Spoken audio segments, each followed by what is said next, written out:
Welcome to day 3 of RSAC 2026 here at CyberRisk TV. We're live from Broadcast Alley at Moscone West in San Francisco. I'm Adrian Sanabria, host of the Enterprise Security Weekly podcast, and today we're continuing our coverage with another packed day of insightful interviews. Joining me now is Doug White from the Security Weekly News. Doug, how you doing? How you holding up? I'm less professional than you. No, Adrian's like a voice announcer. It's just like I'm like, I don't know. and by day 3, I'm like definitely like that because after drinking like 6 old fashions last night at the SC Awards, now this morning I'm like, let me do some.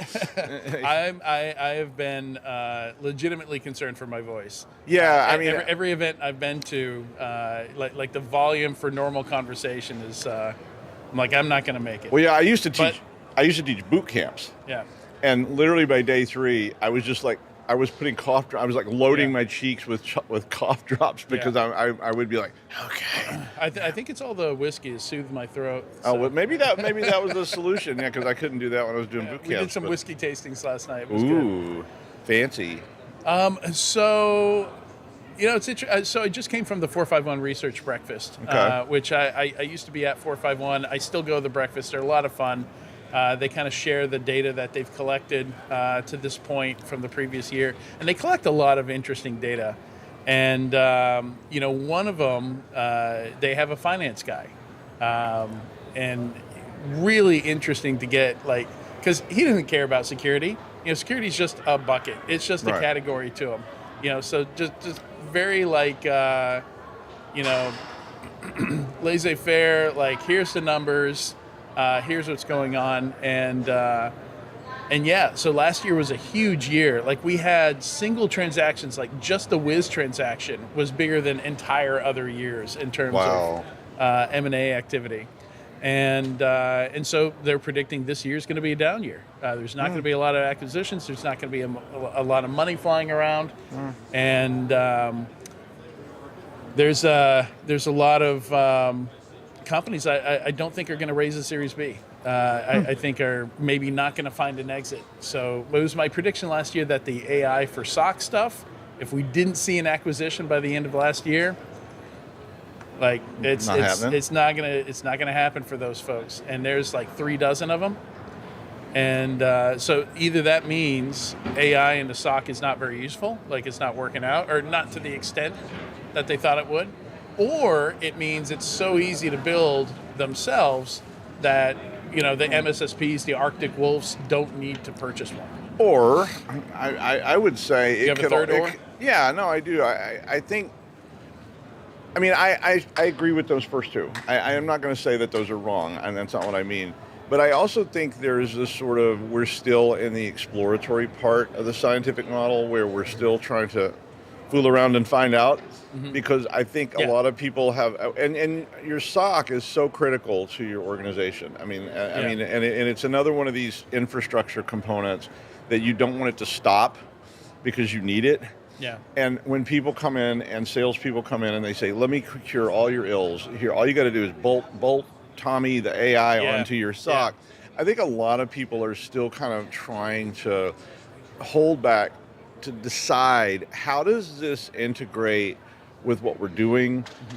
Where do these roles fit? I was talking to somebody yesterday, and he was talking about these sort of building these planks up, that AI is just slowly building a deeper and deeper base, but we're still standing on these flimsy planks right now, and we haven't quite decided is this safe to walk on yet. We're still tentatively putting our feet on it, at least with our critical infrastructure. I think people experimenting with it like crazy.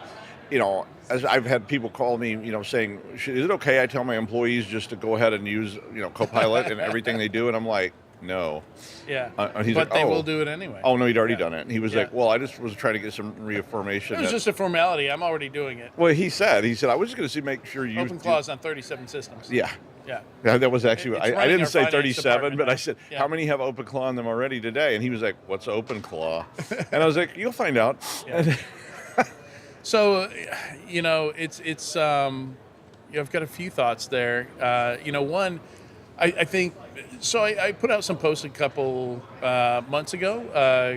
where I refer to part of cybersecurity as a market for lemonade, where like you buy one product, produces a ton of data, so like think vulnerability scanner, SIM collecting stuff, and because you have a ton of data, you're having trouble managing it, you're drowning in alerts and data, and your vulnerability scanner tells you have a million critical vulnerabilities, even though you only scanned 30 hosts, and then you've got these other companies that'll come in and say, hey, we can help you with that data. We can scan through there, like we can, but they never stop to ask, do you have all the data? Do you have the right data? Are you missing any data? So we kind of have this foundational problem where in a lot of cases the data quality isn't all that good, but somebody will sell us something to like magic, like you can't magic something out of it that's not there yet because maybe you're only scanning 50% of your assets. Well, yeah, I mean, there's always a huge, the marketing gap. So I call those the lemonade makers. Yeah. So you buy the lemons and they produce a bunch of data and they're not doing the thing correctly in the first place, and then you make lemonade. Okay. Or something. I mean, I just... or something. Well, I call some of this the marketing gap of what's promised, what's delivered, and there's this place in between where we have to figure out, will this cure all my ills? And I don't even know what ills I have, and are they the right ills to be curing? Because I may not need to actually worry about this, and this really, but I've been worrying about a lot. And again, I think that comes back into this AI thing where people say this will solve all your problems, and I go, wait, I want a little more detail about that. Which problem? So Ross Holly, you mentioned making promises. Ross Hollyluke in his book Cyber for Builders has a quote that I love where he says, we need to move from promise-based to evidence-based. And in a lot of cases, like, we haven't been very good at the evidence piece. Like, you spent $1 million on this product, you hired 3 people to manage it. Is it working? How do you know, are you getting value out of it? Like, is it a lot of value? Is it like, how are you measuring whether or not, like, what if you just turned this thing off, threw it in the trash? Are you screwed now? Like, was it keeping all the attackers at the gates?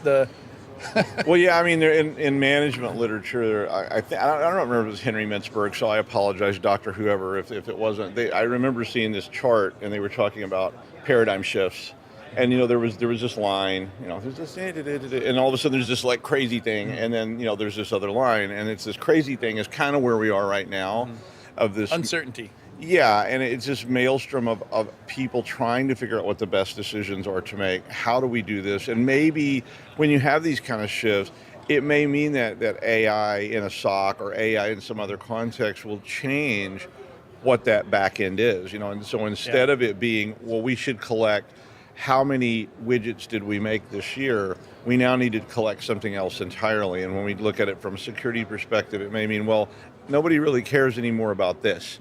These ports that are open are not that germane. I'm not saying that, check your open ports. But I mean, I don't know what that will look like. And the AI may be able to deal with all that stuff so fast, or maybe not. Yeah. And I think a lot of people are just a little bit hesitant to just push that button and say, you know what, Claude, take the reins. I'll be over here having a drink. And I think the companies that are right now handing off, we were talking about people saying, use it. Yeah. And they have not even begun to think through what that means. I think regardless of what happens, we're going to speed run 10 years of tech debt in 1 year. Yes, I think you're absolutely right. I think even if we decide, yes, this is really useful, we're going to use it from here on out, or no, this has failed, this is terrible, it's not working. In both cases, we end up with shitloads of tech debt. I absolutely agree. I think that's where we're going, because this is we're wading into the swamp. And the next generation is just going to be mopping this stuff up for the next generation. Yeah, I mean, could be. I mean, I don't know. I reserve judgment on it because I don't truly. I mean, there's this sort of basic part of me that says I understand this. Yeah. I mean, I understand the context, I understand the concept, I understand the code, I understand what's happening. But at the same time, I don't necessarily understand the business model and how that fits in and how it will change what my job is, what your job is, and what an accountant's job is, in 5-10 years. And I think a lot of people are concerned about that. And I'm not even talking about I lose my job or anything like that. I'm just about how does my job evolve in these other models. And I know that's going to happen, but it's also hard for me to then expend a lot of money on that when I don't really know what does my company look like 5 years from now. Do I no longer need lawyers? Well, I don't think that will be the case.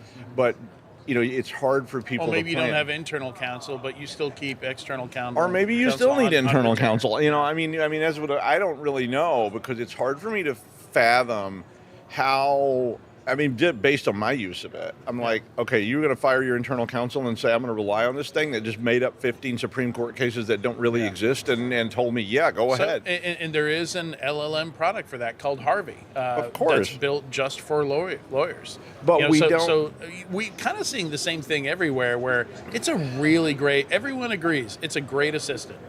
It's a really useful assistant. It can go out, grab some research, it can compile some stuff for you. Is it going to get 100% of it? Is it going to miss important things? Sure. But it gives you a great first stab at things. But beyond that, it's largely like jury's still out. We're not sure. Well, I mean, it's like when warfare changed from, say, people using wooden sticks to people using rifles. Everything changed. I mean, the whole paradigm changed, and nobody knew what that meant for a while. You couldn't, all your plans that you'd always done were going to be different, but you didn't know how. And I think that, to me anyway, that's where my clients are sitting right now, is they're just sort of sitting there saying, I'm not sure what's over that horizon. I know there's a horizon coming. I just don't know exactly what it looks like on the other side, and it worries me a lot.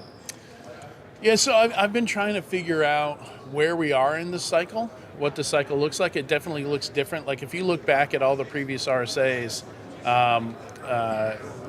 Jay Jacobs, Wade Baker, RSA gave them all the data from all the RSAs a couple years ago, and they did a presentation just kind of following the lexicon, the buzzwords that were dominant, just by feeding it all the titles of all the talks from every single RSA. And I think this is the only year that we've seen one topic dominate for 3 years in a row. And so I'm wondering if next year, I think AI is still prominent next year, but I don't think it's dominant. I don't think it's the only thing, because I think it's leading us to have to worry more about data security. So I think we go further down that path. Identity, this technological change is just requiring us to kind of reinvent stuff in existing spaces, right? Well, I think possibly next year the only word at RSAC will be welcome to our new AI overlords. Yeah, that's a possibility, and I for one am just getting ahead of the curve on that. Or I think another big one that you mentioned already is identity, because I think what I'm seeing is that I've heard from all these CEOs and things like that while I've been interviewing, and a word that they keep, I heard a guy yesterday say, you'll have an army of agentic AI to deal with the army of agentic AI that's facing you. And when and regardless of how that gets implemented, we are seeing these agents begin to appear in many, many, many different manifestations, and you will need ways to deal with them because they want access. I mean, even on my desktop level, it's Claude saying, "Can I have access to your whole hard drive? It can help you so much more if you just let me have access." Read and write, by the way. Yeah, and I was like, "Sure, Claude, you can have it all, baby. Here's my bank account and everything else. Just log right in there and go to town." And I really think that identity piece, and one person I interviewed yesterday as well was talking about how reputation may become more important than identity, and I like that so much. Because we talk about ephemerals all the time, and these bots and these agents are ephemeral, and they spring up and they go away as they're needed, and it suddenly becomes very, very difficult to say, oh, that's old Bob over there. He's been here 37 years, and he sweeps up, and we know we can trust him because he's never done anything bad yet. And suddenly we've got an army of ephemerals. Even if it's not an army, maybe it's just a squad. Yeah. But we've got all these ephemerals. Kubernetes of personalities. Yeah. Absolutely, absolutely. Yeah. And so that reputation may be things we have to rely on so heavily to say we trust this to not cause problems. And we're not there right now. At least I'm not. No, I don't think. But also I think this is going to be the put up or shut up year. Like everybody seems kind of exhausted with like experimental budgets, and like I'm not sure everybody has the patience to continue experimenting with this stuff. And I think this is going to be the year where people are like, okay, you have to show value, or you're not getting any more money from us on this. And it's absolutely a cycle. I mean, that is, that's spot on for me. I mean, you do get to a point where the promises start to wear thin, and the money starts to pile up, and you start going, and people start, and shareholders and other people start asking questions and saying, we've just dropped X dollars on this. Where's the bang? You know, I'm waiting for the bang, and they keep saying, any day now, any day now, any day now. I was at the breakfast. A guy at my table said, if one more person says agentic to me, I'm going to lose my shit. Yeah, I mean, I will say this week I've heard the word agentic so many times that, and I think I've said it, 3,478 times myself. Oh, sorry, I just said it again. So 3,479. I mean, but I think the reason we hear that word so much is because there's so much uncertainty around, one, what agentic AI even means, one, how it's going to change things, three, how we're going to manage it and control it, and four, what dangers it represents that we don't even know about yet. Yeah, so you've mentioned uncertainty a few times. I think that might be our keyword for today. Like, well, maybe uncertainty should be our keyword. How are we going to deal with this? Because that's the real threat, right? I mean, uncertainty is always going to be the threat, chaos and uncertainty, and I think we're in the maelstrom at the moment. And I don't know what the big word next year will be, but hopefully we'll all be here to see it, and not just like, working in a pit somewhere going, thank you, robotic overlord. All right, with that, stay with us here on CyberRisk TV to learn more about our future robotic overlords and our conversations from RSAC 2026. As always, you can find all of our content at securityweekly.com/RSAC. We'll be right back with our first interview of the day, so don't go anywhere.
Welcome to RSAC 2026. I'm Joshua Marpet. Joining me today is Travis Wong, VP of Customer Engagement at Resilience. Hey, Travis, thanks for being here, but I understand that customer engagement is not really the right title for you. You're just the guy. That's too kind. I don't know if I'm the guy. I'm a guy. Come on, you've been in risk for so many years. You've done so many things in the risk world that apparently everybody at your company is just like, no, you got to just Travis. It's just Travis. So. Is that true? I try to help wherever I can. I'd like to blend some of the risk management, security aspect of the job with the risk transfer and insurance and try to provide a holistic risk management strategy for So our yes, client. it's true. Okay. I'll take it. I'll say thank you. All right, so resilience is an interesting, we've been chatting for the last few minutes. This is fascinating. I love risk. Okay, that came out wrong. I love understanding risk and working with risk. I think risk is one of the biggest things we're going to be working on for probably the next 20 years to get it right, because it's not right now.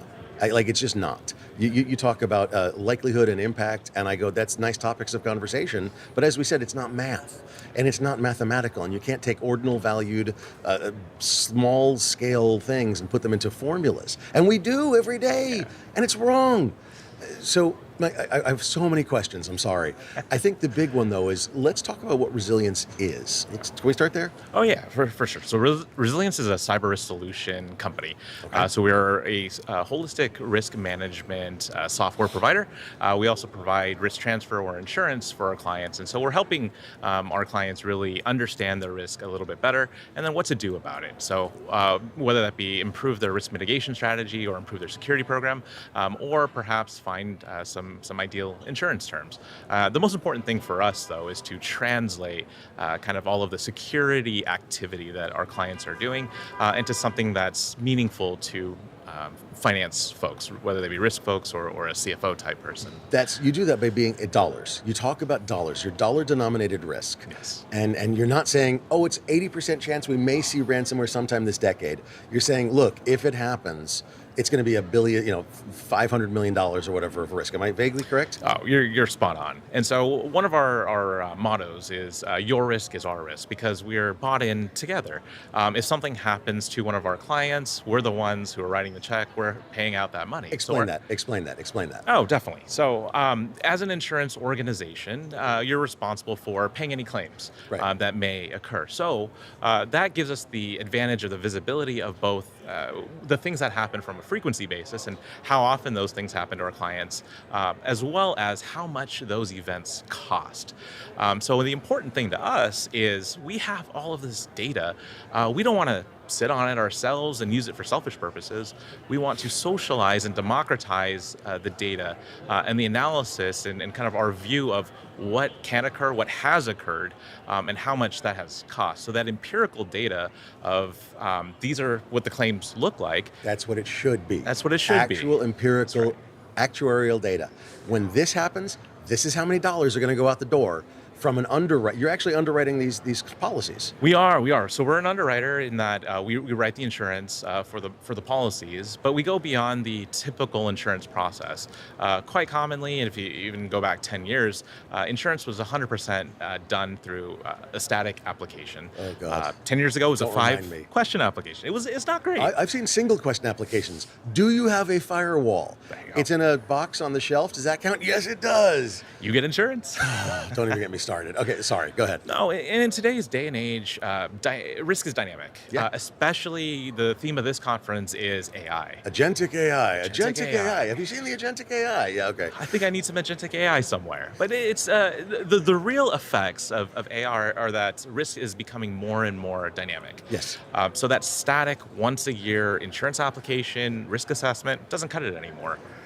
Risk is not sitting still. No. And point-in-time pen tests, we try not to do those anymore. We're augmenting them with agentic AI exploitability checking, right? Yep. And so what are we doing with insurance? What are we doing with risk? What are we doing in terms of not being static, not being point in time? How are we dealing with that? Yeah, so the way that we're taking an approach to understanding that risk, to underwriting it, to managing it, and then communicating the findings to our clients is to really understand from an attacker's lens what their footprint looks like and what are the opportunities for an opportunistic attack.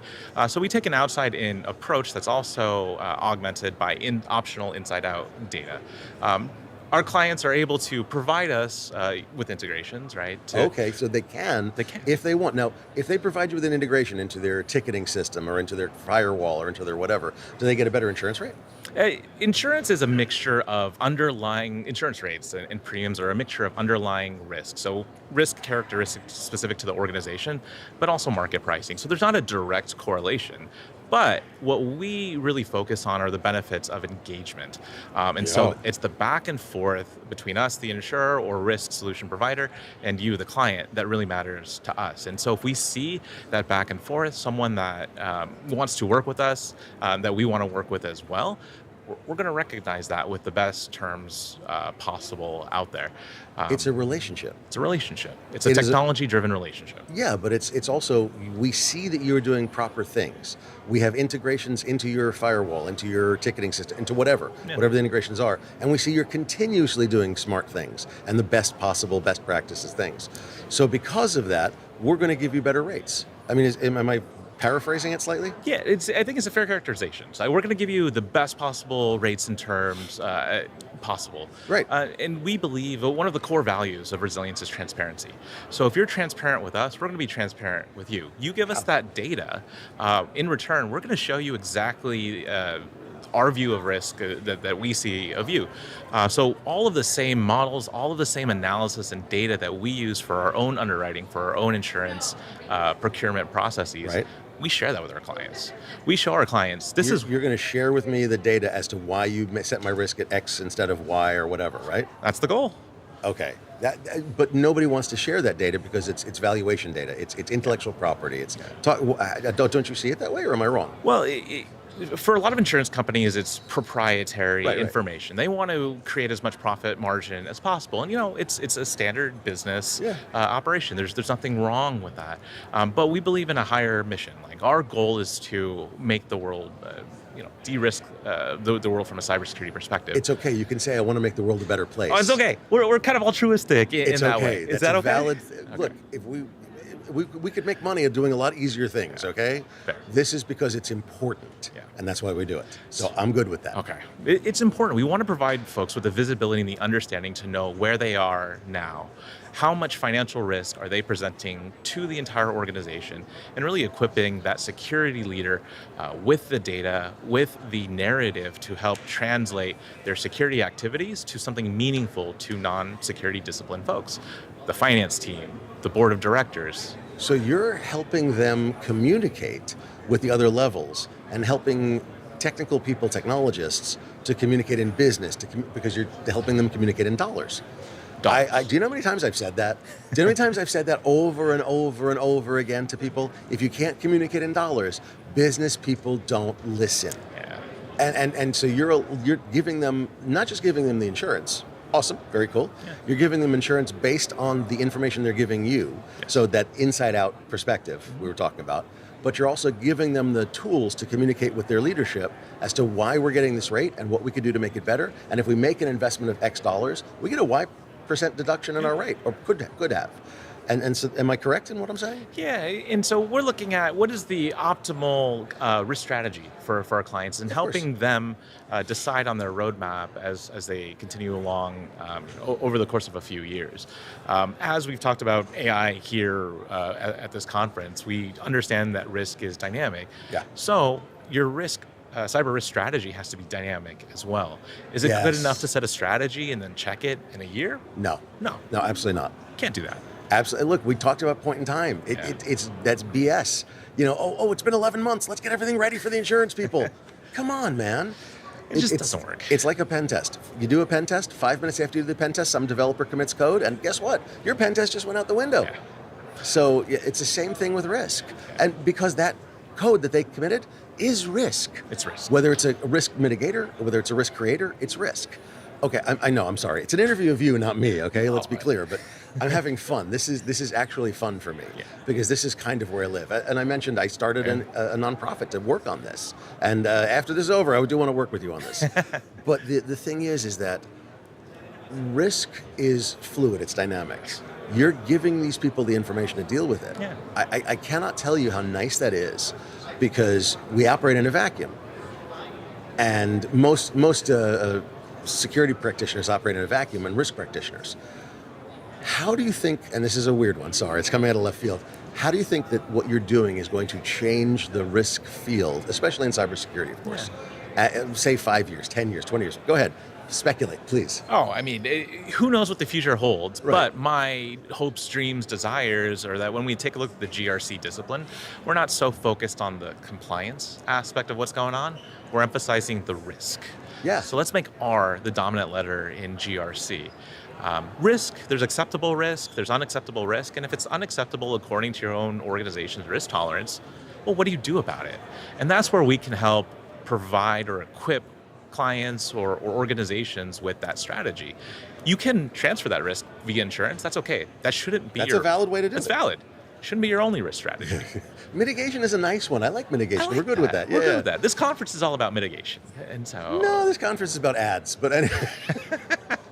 I mean, let's be honest. I literally have pictures. I've been taking pictures from an Instagram album of all the different ads on buses and stores and everything. It's crazy. Yeah. But I mean, but your point is valid.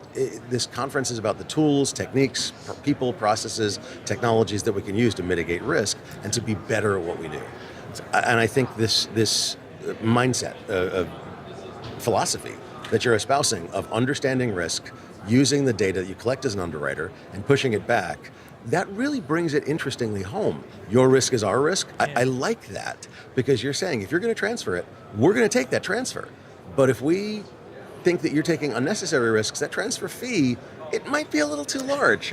And then we're going to measure the dollar risk or the dollar output versus your risk appetite, and you'll help them measure and sort of equalize all those risks and costs. Am I correct? Yeah, we can help measure and we can help our clients manage that risk as well, to use two M's and alliteration, who it's easy to remember with alliteration. It's cool. Mnemonics are interesting. Oh, okay. yeah. So, I mean, this is actually really fascinating. I'm sorry, I'm having such a good time. Me too. I love the fact, I do want to, there's some phrases that you have, structural accountability problem. Yeah. I'd love for you to explain that because this is great. Yeah, when you take a look at the CISO discipline, especially in larger or more complex organizations, the group CISO has the accountability for Yes. their entire cyber risk program. Well, with that accountability comes risk to the individual. The Joseph Sullivan case. Exactly. Yeah, Joseph yeah. Sullivan at Uber, Yeah. for example. Do you have sufficient visibility across all facets of your organization? Similarly, No. I'm just one going to say does. no. And so how can you manage that? Whether you're a PE firm, whether you're a multi kind of layer organization, how do you manage kind of the granularity of your security program and up-level that into an overarching opinion of risk or understanding of your risk at the portfolio level? So you take a look at Change Healthcare, for Yeah, example. right. Oh, yeah. It's a subsidiary presented effectively a bunch of risk to the parent organization. Was there sufficient visibility there? Did someone actively manage the risk, and was someone at the parent level actively employing a proper cyber risk management strategy for that? I don't know, but the visibility there Was crap. it wasn't there. It just wasn't there. And it's maybe to no one's fault. Risk can be very complex, but we can do better. So we can provide a solution that provides granularity at the individual entity level. Right. And then how does it all roll up? Subsidiary and roll it up back to the full, where the CISO over all of these organizations, all of these entities, goes, I had no idea. That's why we're here. That's and right. That's an interesting point. We've talked about dollar denomination, we've talked about communication, and your point, and now visibility. And I think that's fascinating. One more question. Right. When you talk about visibility, right now the regulations are moving towards continuous compliance, continuous risk management, continuous risk measurement, and also that the board is the board isn't complicit. The board is responsible for some of that risk. The board isn't insulated anymore. The board level risks of the risk are becoming real. What do you think about that? Yeah, you look at SEC regulations or proposed SEC regulations, you look at DORA in Europe as well. The board must be informed and actively manage that risk, even if they don't have the direct visibility that they've had in the past. So that creates a gap. So they're accountable, they're responsible for this, but are they sufficiently equipped with the tools, with the visibility to say, hey, I've actively measured this risk, I've managed it, I understand the financial ramifications of exceeding my risk tolerance to our shareholders. There's corporate responsibility now at the board level. So this is a really nice opportunity for our security leaders and our practitioners to partner with our non-security counterparts within the business, so our finance leaders, our operations leaders, to say, we're in this together. We're going to equip our board of directors with the best information possible in a way that's meaningful to them, meaningful to our shareholders. So if you're publicly traded in the United States, for example, let's put it on the 10K. We can really show not that we have measured or identified our cyber risks, but we've quantified the amount of risk that we're detecting and accepting. Travis, this is absolutely fantastic. I got to say thank you. This is lovely. And with that, thank you for joining us today. To learn more about resilience, please visit securityweekly.com/resilienceRSAC. And for full RSAC 2026 coverage from CyberRisk Alliance, visit securityweekly.com/RSAC. Stick around. We'll be back after the break.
Okay, welcome to RSAC 2026 Day 3.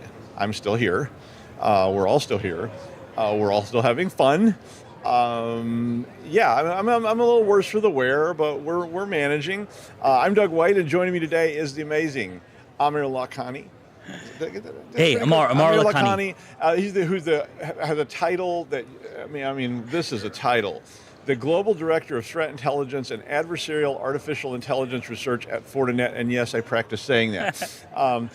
Thanks for coming down. Exactly. I was actually trying to crash the badge reader when I came up with that title. I was thinking, like you must have a wider door in your office, just like for the sign, and I'm sure they like you. They exactly. Pay with a letter. You know, the title's one thing, but I think what's really exciting is like what does that really mean, right? I think I really have a cool job. I get to actually look at what the bad guys are doing. I find their techniques. I even look at their motivation. I do a little bit of forensics accounting, like looking at where the money's going. And I create machine learning models to baseline those attacks. And then I work with our dev teams to create AI models to stop those attacks. It actually sounds like almost a dream job to me. I mean, really, I'm not just saying that. I was reading that title and I was thinking, that sounds really, really cool. I like the idea. It's a fun job for sure. I did want to ask you a question because when I read it, and sometimes I see things and I want to make sure what I think it means and what it really means are correct. And the thing in that title that was adversarial artificial intelligence, I love the sound of that. But can you tell me what that means? Just like what does that part of it mean? Yeah, absolutely. So, we have a lot of researchers all over RSA. Everyone's talking about AI, and they're talking about how AI can be used for defensive purposes, especially with agentic AI and agents. Okay. My job is the opposite. It's like, how can AI be used for attack purposes? How can we kind of turn AI against the world, make it evil? And the more I learn about that, the more information we have on defending against those kind of attacks. Right. So I'm looking at poisoning AI with advanced prompt injection attacks, things like stealing models with oscillation attacks, trying to do as much as I can to basically turn it into evil and then use that against targets that may not be expecting that and see what the reaction is. And that's where the baseline of protecting against those attacks comes from. So it is my dream job. No, I mean that's like, when I was first doing a lot of this stuff, that was where I kind of wanted to sit, because that's like what you would today call a pen tester. Yes. And I didn't want to be evil. I do, but I'm not. But I love the evil things. I love scams and cons and all these kind of things.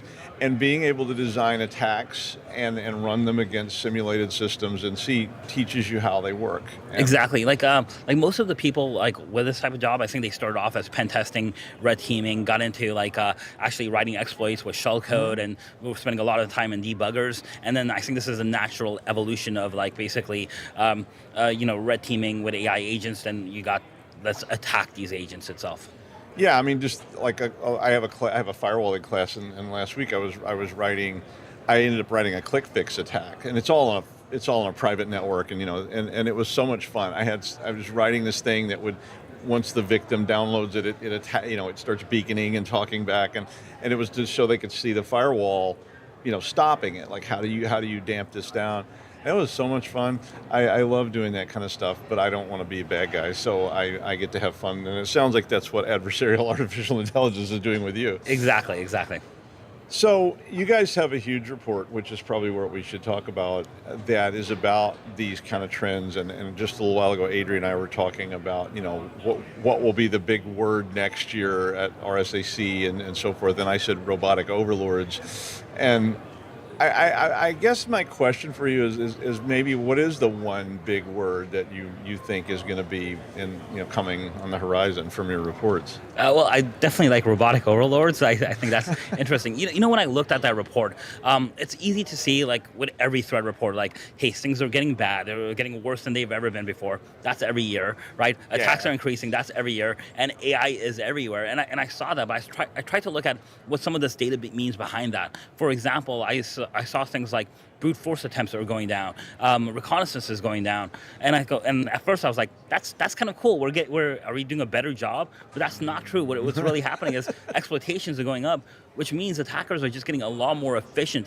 in what they do, and they're not really even worried about like spending time like up front anymore because they're so efficient, and they're not even worried about attacking anymore because I kind of say this: hackers don't hack anymore; they just simply log in to your networks because there's so many breaches. A very like large percentage of breaches are occurring because of stolen credentials, credential stuffing.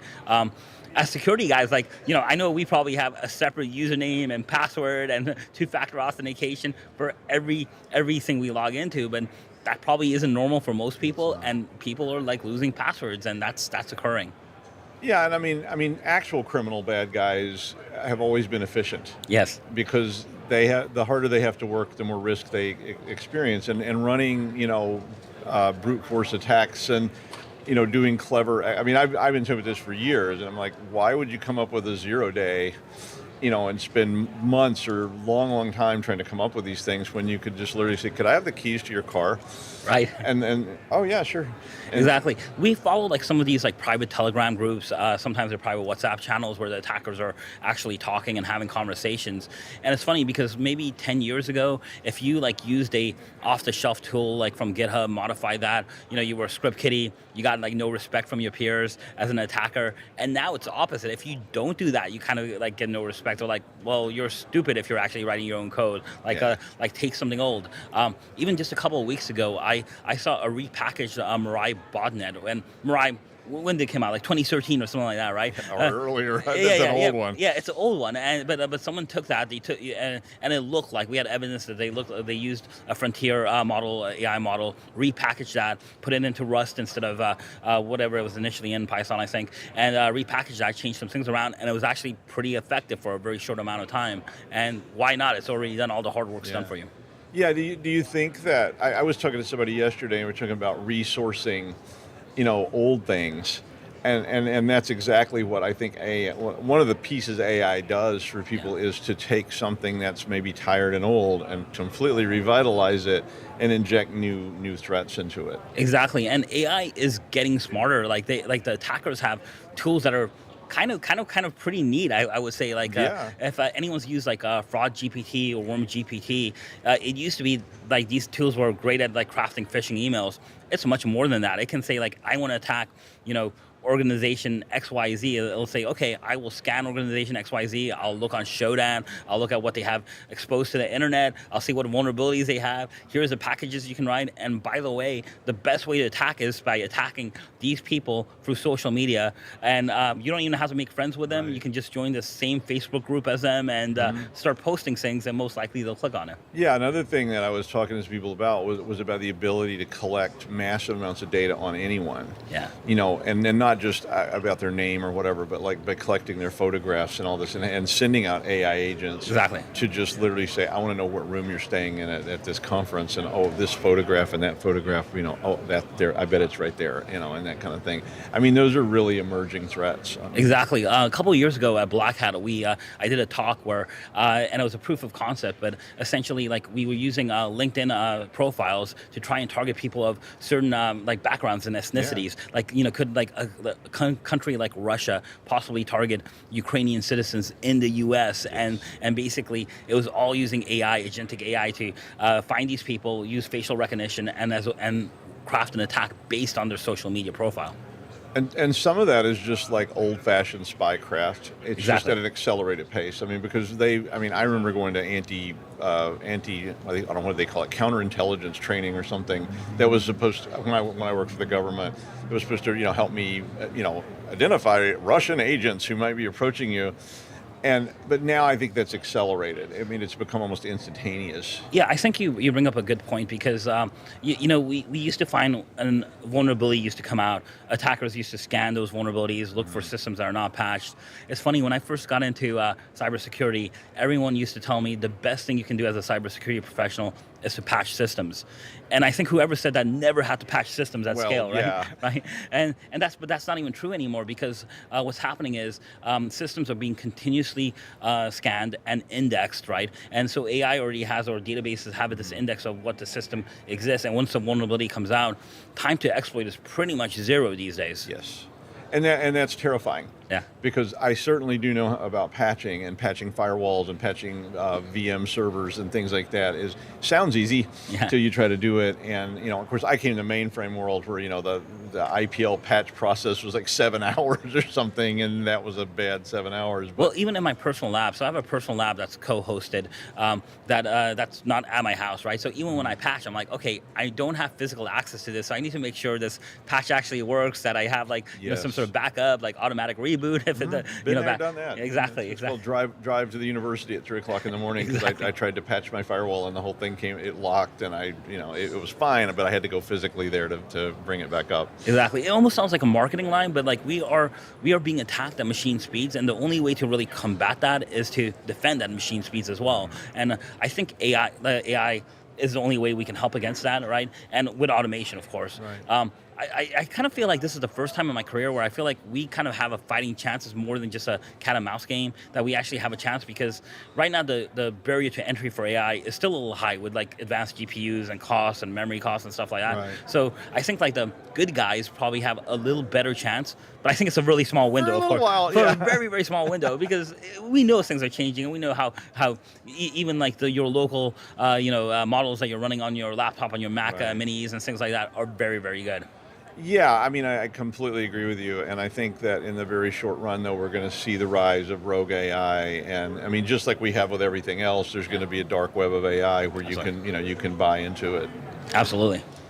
Do you think that how is this going to evolve over the next few years that you see it happening? Obviously the bad guys are going to get up to machine speed, and it turns kind of back into a cat and mouse game of who has the most GPUs or something. But where do you see that evolving to next? How does this game kind of start to play out? Well, I think first of all, I really think that we haven't seen the last evolution of AI, right? LLMs is not the last thing. And I also think that it's going to be very, very difficult to stop prompt injection. Sam Altman from OpenAI said there's probably no solution against prompt injection. So we can filter against that. We can mitigate some of those risks, but it's going to be there. So we're going to have to definitely up our game, and attackers are going to know this. I think we're also seeing kind of the merger between the traditional threat actors, as well as now with all the things going on in the world, state-sponsored attacks, hacktivism, which is almost just PR for state-sponsored attacks now, and so there's all this crazy stuff that we kind of need to get a handle on what's going on, and it's a little hard to do that because things are in so much flux right now.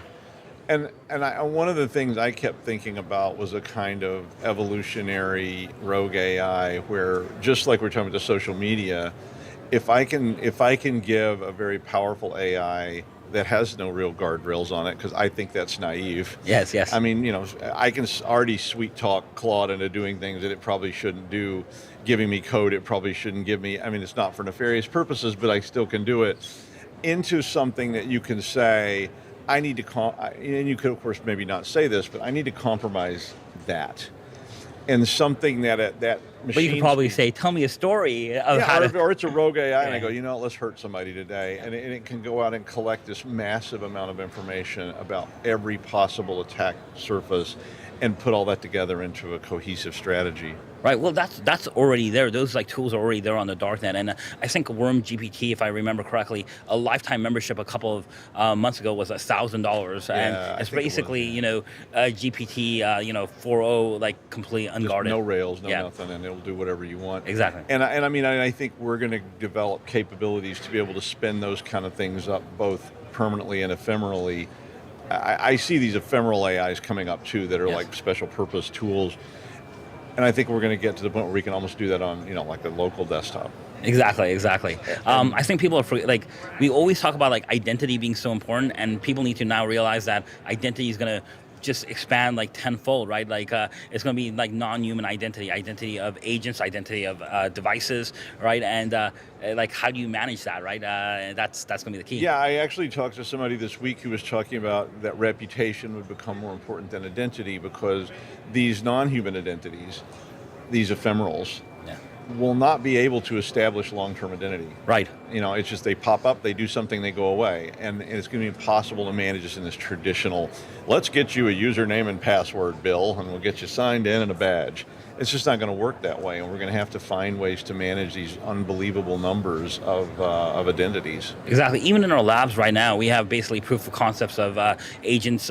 We call them level 5 agents because they'll spin up their own agent. Like like now we're trying to do things like spin agent up in its own agent container to keep it a little more secure. We'll see how that works.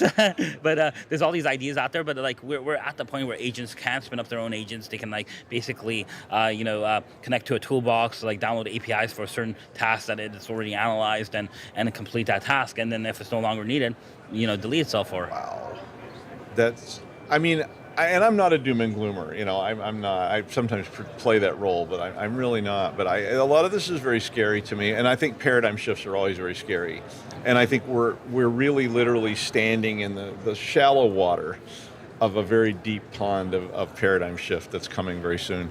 Yeah, but it's also the information that it's giving us is also pretty amazing. That product, or that's proof of concept, we actually were running with a client that had a slowdown in their network. So we just basically asked AI, why do I have this slowdown? I said, well, you have this slowdown because of high memory usage. High memory usage occurred because of this attack that's coming in on the network. This attack came in because someone had a USB drive, and then they disabled the program to basically allow USB drives onto the system. And by the way, I've looked at across all your systems, and all these artifacts match up with a threat actor, a certain threat actor, and so it was able to put all that together essentially in one prompt. Wow. Well, I could talk to you all day, Aamir, but unfortunately, thank you for coming down. Thank you. And it was really exciting to get to talk to you. I had never spoken with you before, and that was really fun. If you want to learn more about Fortinet, please visit securityweekly.com/Fortinet, RSAC. And for all the rest of our RSAC 2026 coverage here as Day 3 continues from CyberRisk Alliance, please visit securityweekly.com/RSAC. And if you hang around, we got coverage all day long, or as long as my voice holds out. So there you go.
Welcome to RSAC 2026. I'm Adrian Sanabria, and joining me today is Jimmy White, VP of AI at F5. Thanks for being here, Jimmy. Thanks for having me, Adrian. Jimmy, so we're going to talk about AI agents today. I hope so. Securing AI agents, and this is perhaps the top topic. Like if we were to take all the titles of all the talks and analyze them, maybe take all the messaging from all the booths and analyze them, I think securing AI agents would probably be up there. I've never seen a technology like this where usually we have some time to prepare, but never seen anything thrust into enterprise quite as quickly as AI, as your title might suggest, right? Yeah. At F5. I mean, 23 to 25, it was like a 2-year time frame for Gen AI to go from prototype, using it, getting used to it, to production. That was 2 years. And that, at the time, if you remember, seemed like super quick. Everybody said, whoa, I've never seen adoption this fast in enterprise. Fast forward to now, agent only took 6 months to go from prototype to production. So like RSA this year, it's agent mania everywhere, right? There's a couple of trucks driving around with the billboards, and every single one of them says agent on it, every single one. Yeah. So what's super interesting is the time companies have to create solutions to the problem, explain it in a way that their customers can understand, how it solves their problem. That time frame has been massively reduced. And so I think you get it right now is a lot of confusion, right? People are wondering, what problem do they have? How do they solve it? And then what solutions really are solving a problem versus just saying they do. Yeah. And it's and there's multiple layers of problems here, right? Like the first is because it's being deployed so quick and so broadly, with some companies even mandating that you use AI technology, whether you're comfortable or familiar with it or not. I imagine the first big challenge, and I'm not sure if you're doing this directly or maybe one of your partnerships, which we'll talk about here, just discovering them all, finding them and figuring out what they're connected to, what data they have access to. Yeah, and so this is like a very layered problem. So discovery used to be traditionally in 2 categories. It was, what are you doing to protect your employees using SaaS tools, etc. What data, access, authorization. And then there's the other side, which is protecting the products that you actually run, right? That your customers use, right? So applications. But now you've got this in the middle piece, which is, okay, CLIs are back. Everyone thought they were gone forever, right? Now, TUIs the Linux folks, they was never gone. Yeah, they're diehards. But it's back, and engineers are now using these, which sits between both of them, right? They're technically using services like LLMs for the brain of the code generation they're doing, but they're also applications that they're building applications with these that are now running. Yeah. And so these are run by Claude Code. You can say to Claude Code, hey, run my application. So it's really blurred the lines. So from a discovery perspective, your company's going to be worried about outside in, inside out, and then this new hybrid approach, which they want to know what their engineers are building, where is it running? Is it running on their machine? Is it running on a cloud? Is it running on a staging environment? Whatever. Yeah. And how did it get there? Was it placed there by Gen AI itself, or did the engineer follow the SDLC process? Yeah. And what's happening right now is there's huge confusion, right? Even engineering leaders don't know what to tell their teams to do. Yeah. Do they follow the old process? Do they embrace the new? Is it somewhere in between? Yeah, what engineer? Like Phil in finance is vibe coding a new app, and like it's interesting what you mentioned here. Like there's if you want Phil in finance to be able to build applications, he's not going to be a full stack engineer, right? So we're now starting to see AI like vibe coding platforms where the all the layers of the server layers, the database, the HA, the load balancers, all that's abstracted away from them. They don't even know it exists there. They just say, launch the application. And does it have a TLS certificate? Phil doesn't know. No.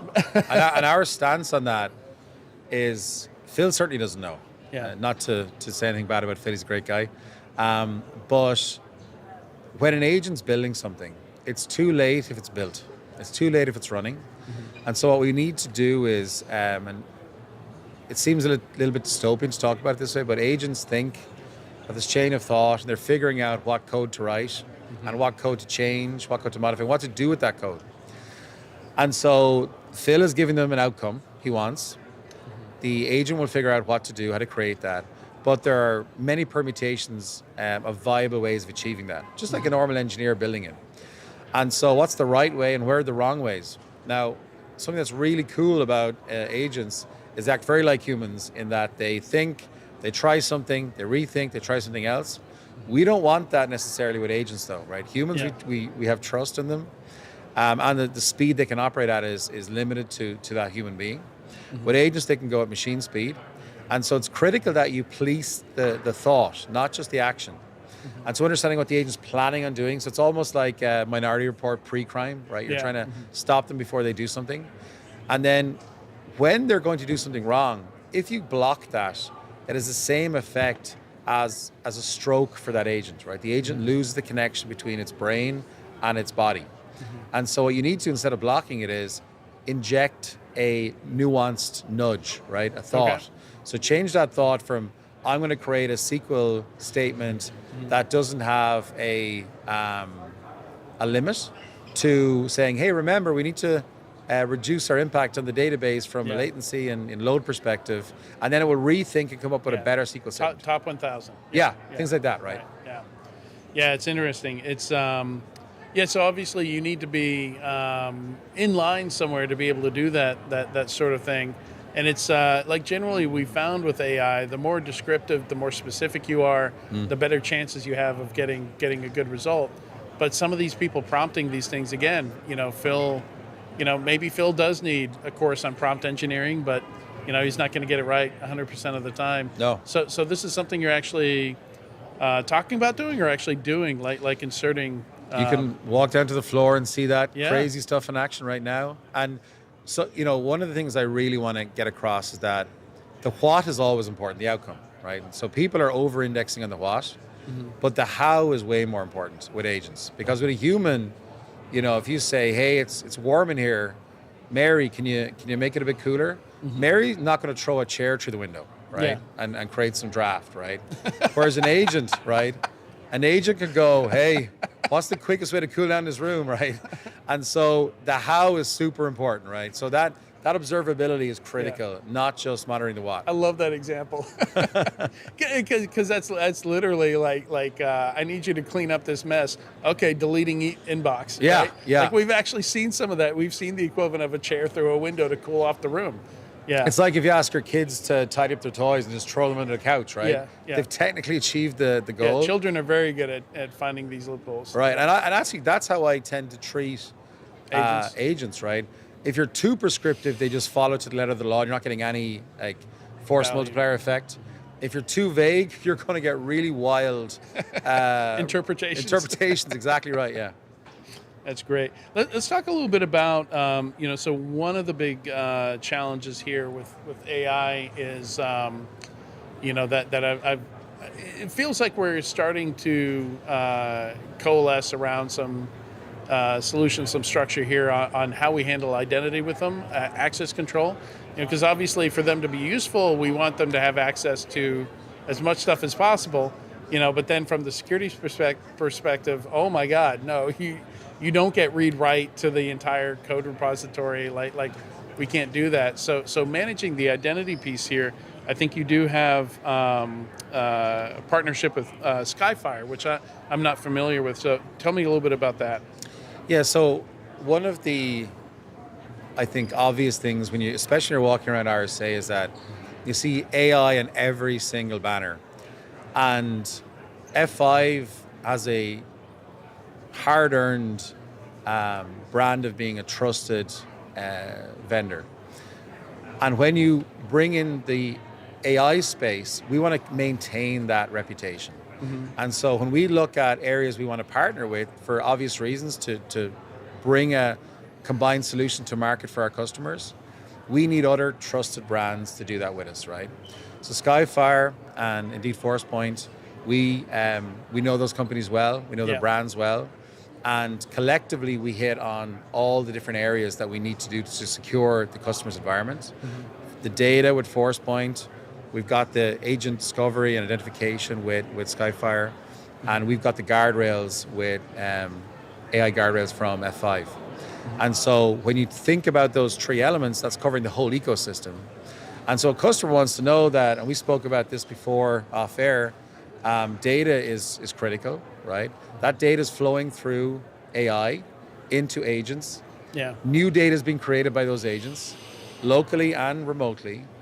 That then is generated through a brain, an AI model, protected by guardrails. And that is on an infinite loop at machine speed. And so if you don't have those three aspects covered in your security posture, you have huge blind spots. Yeah. And so that was the intention of these partnerships. It's so that we can give the full 360. And I hate that term because I know it's such buzzwordy, but that loop that keeps on going. And if you think of a company of 1,000 people, and that CEO says, we're going to be AI first, right? And we hear that a lot these days. Yeah. You've got 1,000 people, and to your point, some of those are like super used to AI. They use it in their personal lives, they're comfortable. Yeah. Some are like, oh, what is this? I don't know how to use it, and they're reticent. And then some are doing mission critical things in your company, using AI for the first or second time. And so that's 1,000 new use cases day one. Yeah. And they all use data, agents, and AI. Yeah. So, as I kind of think through, like, is this the agents are already out there, we're already deploying this stuff. I was kind of shocked to see even my most conservative clients just jumped in both feet, didn't wait on security, didn't wait on legal, didn't wait on anybody. They just, they said, we need this stuff yesterday. So when we talk about trying to tug back on the reins, I think this is probably one of the toughest times in the history of security to be able to try and pump the brakes. And are we in more of an observational phase at this point? Are you seeing people actually doing some enforcement and being able to effectively put guardrails in place without getting a lot of pushback from the IT side of things? It's a good question because the answer isn't a binary. It's across the spectrum. Yeah.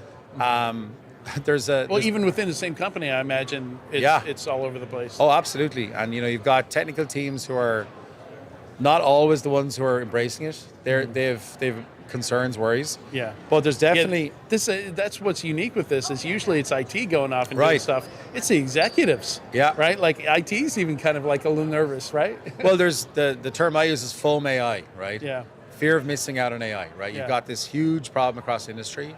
But when we go to applying guardrails and taking that first step in security, it is way easier to learn how to swim in the water than it is on land, right? Yeah. If you're not in there trying things, figuring out the crawl, walk, run strategy for your organization from a security posture to understanding what the new increased attack surface is, you are missing out, and every day you're getting further and further behind.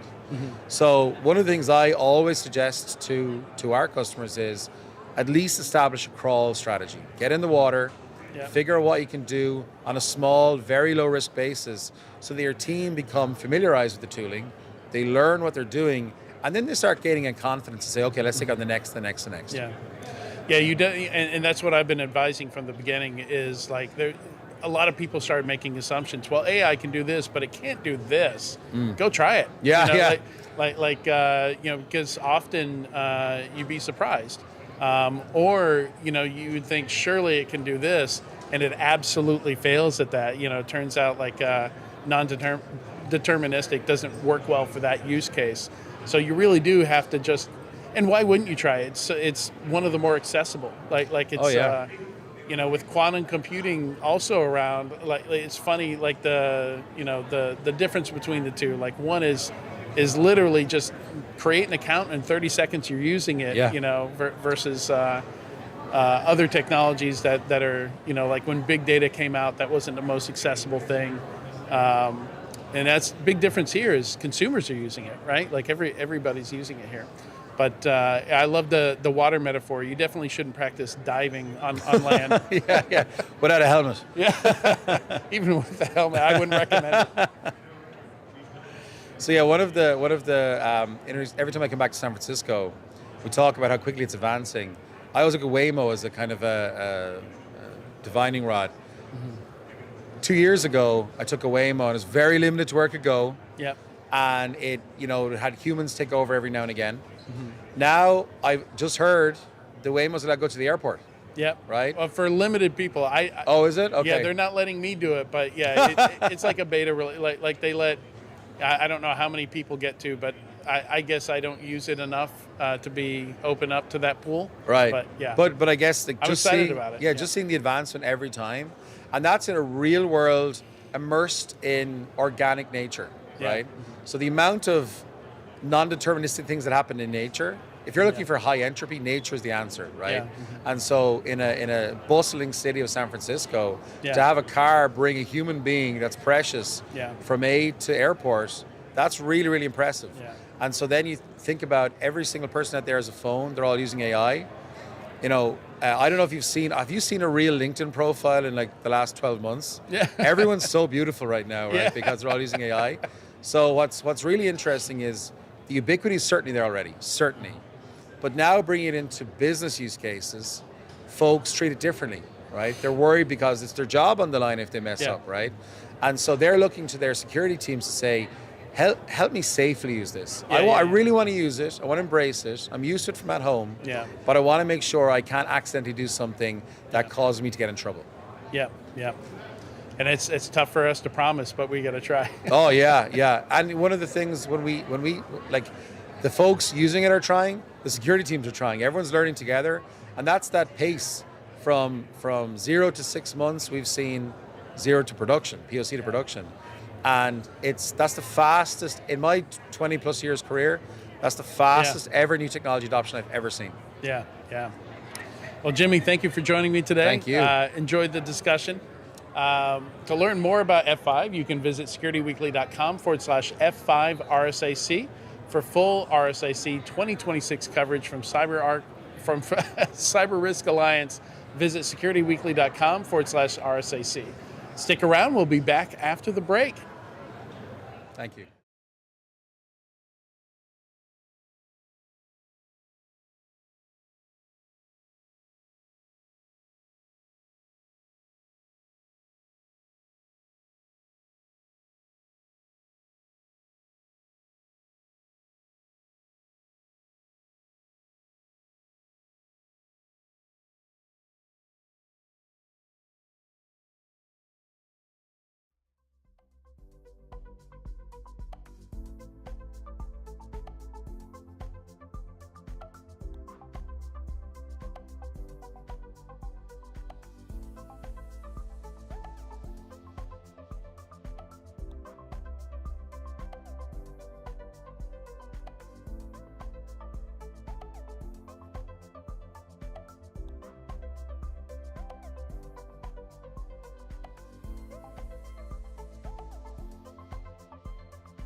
Welcome to RSAC 2026. I'm Adrian Sanabria, and joining me today is Ashish Jain, CTO at OneSpan. Thanks for joining me today. Thank you for having me.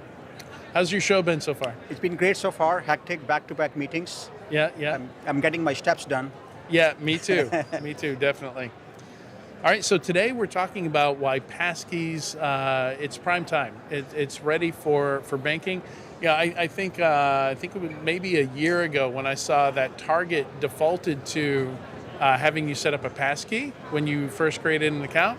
I was like, okay, this is going to be a thing. Like it's time. So, what were some of the barriers we had to get through to get here, right? To be able to say, okay, it's time for passkeys.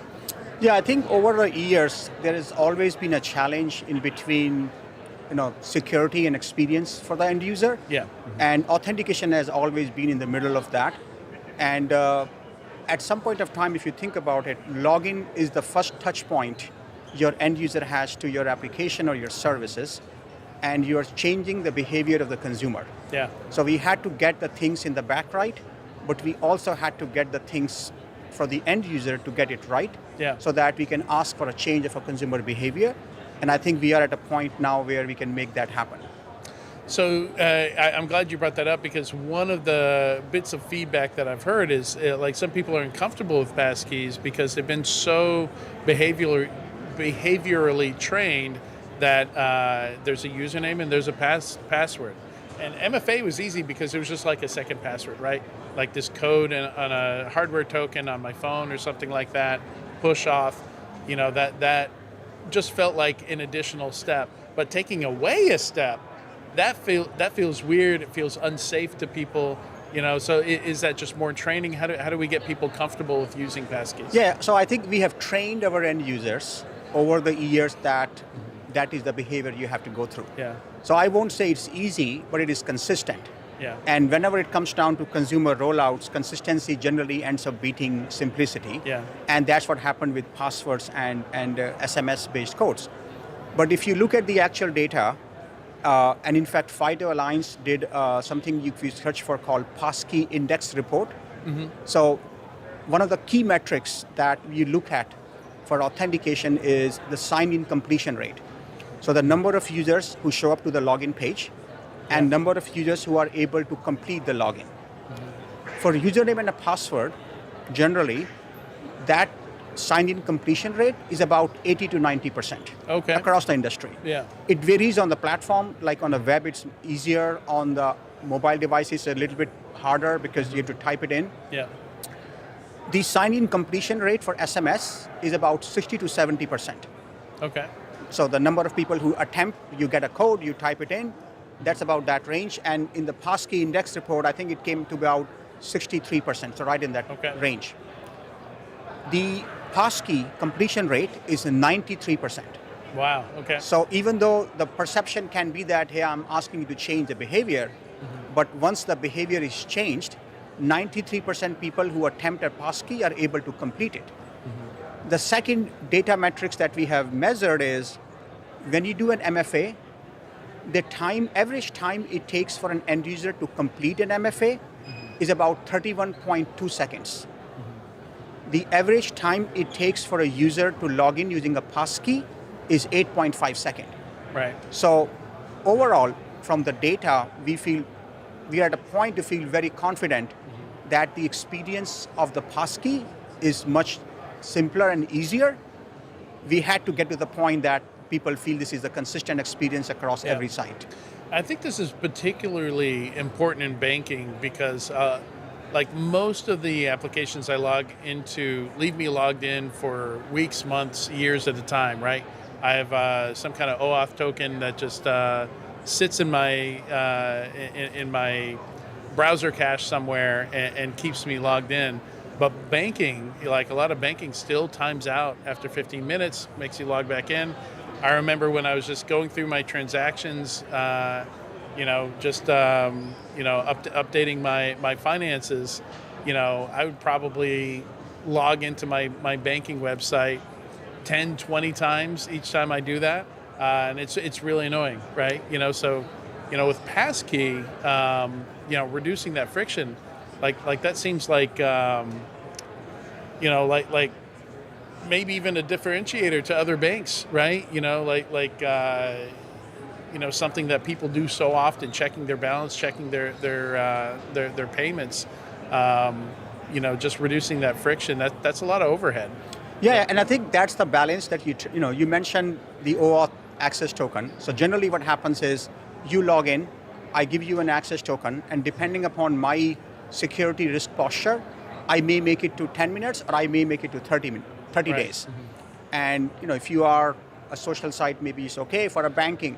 So that's the choice every website owner has to make every single day, that what is the right timeout. And the reason is because if I try to ask you to log in every single time, and it takes 31.5 seconds, my sign-in completion rate would be significantly low, and I need to be taken into account.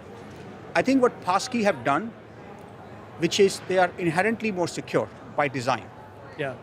So I'll give you like 3 key data points of how the attack happens today, for instance, right? Okay, yeah. You mentioned password. The most common way people attack the passwords is what you call stuffing attacks or credential stuffing attacks. Sure, it gets leaked through some attack. So you get to a dark Yeah. web, you get what you call a combo list, a username and a password list, like a million, and then you run a very simple script. You go to every website, you try to replay it. See how many good ones you've got. How many you get? These are the most common volumetric attack. You have a million list, you get 10 successful logins, it will make your day. Yeah. The second one is the phishing, where I'm sure you've seen that. You get an email or a text message, you click on a link, you go to the website, and you end up entering your credentials, and next thing you know, you have a breach. The third one is the man-in-the-middle or adversary-in-the-middle attack, where you can either do that by a proxy layer, or somebody will call you on the phone by saying, I'm calling from customer support, give me your code. What Passkeys has done from a security standpoint is just eliminate all of them just by design. So for instance, there is no shared secret. Mm-hmm. It is a key pair, cryptographically secure, so the website never has access to the private key. Mm-hmm. So there is no such thing as a combo list that you can go and try. Yeah. Mm-hmm. Similarly for phishing, every passkey is domain bound or origin bound, which is, if it is a phishing website and you go to that website to present a passkey, the OS and browser will not give you the option. So even by accident, you cannot be phished. Same thing for man-in-the-middle, which is, there is no code to give. The way passkeys operate is the private key is on the device. It gets unlocked by a gesture, can be a face ID or a fingerprint or a PIN code, but the user presence is required. And because of that, if somebody calls you, hey, can you give me your SMS code? I have nothing to give. Right. So it's inherently more secure, and the time to complete is fairly good, which I think allows us, the banks, to say, I can ask it every time, and I don't have to worry about the delay of 20 seconds. Mm-hmm.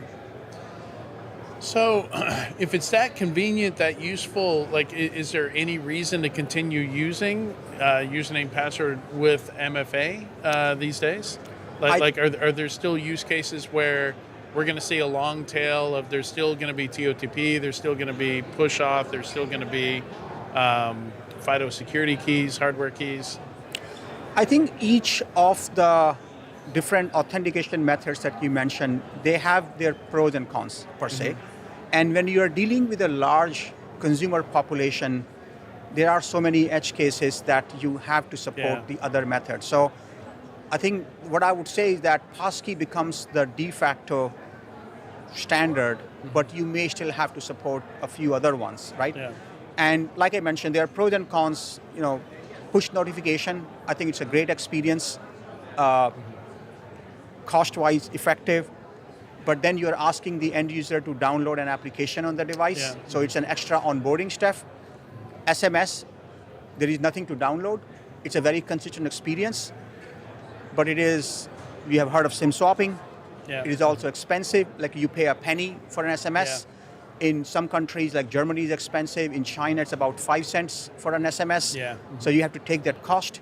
Plus you have something called international revenue share fraud, or SMS pumping, that you may have heard of, where fraudsters collude with telcos Yeah. And then they ask you to send a message to a premium number. So there are a bunch of other issues. But having said that, when you have a large population, you need to be prepared to support more than one. Yeah. So what are banks doing to make this, I mentioned before, it's a different behavior. Yes. It's people are going to have to, again, like banks deal with 100% of the population, right? So they've got to make it easy for everybody. What are you seeing banks, like what steps do they need to take to make this move, to make this adoption? Yeah, so I think there has to be a practical consideration how a bank would embark upon the journey, if I may say that. You're not going to start with saying all population starting Monday are going to use Passkeys. So the very first thing we recommend to the bank is nail down the experience for the end user, for onboarding, for sign-in, and for account recovery are the three main touch points. Because you are asking the user to change a behavior they have been at a very long time. So that's the first thing. The second thing we say is that don't make it an alternative choice, let the user opt in, get them used to it, give them a chance to go back if they are not comfortable. Don't force it, like nudge it, don't force it, and once you get a little bit far ahead, then the nudge can become stronger and stronger, but on day one, don't force it. The third one is don't roll out on all the platforms all at once. So if you have have a rollout plan. If you have multiple geos, if you're a global bank, pick a location. If you have multiple platforms, pick one of the platforms to get the metrics. I mentioned the KPI on the front end. There's also KPI on the back end. Like, is the latency working out the way you expected because it's a new protocol? Banks can decide whether they want to go web or depending upon their security posture or where they are seeing attacks.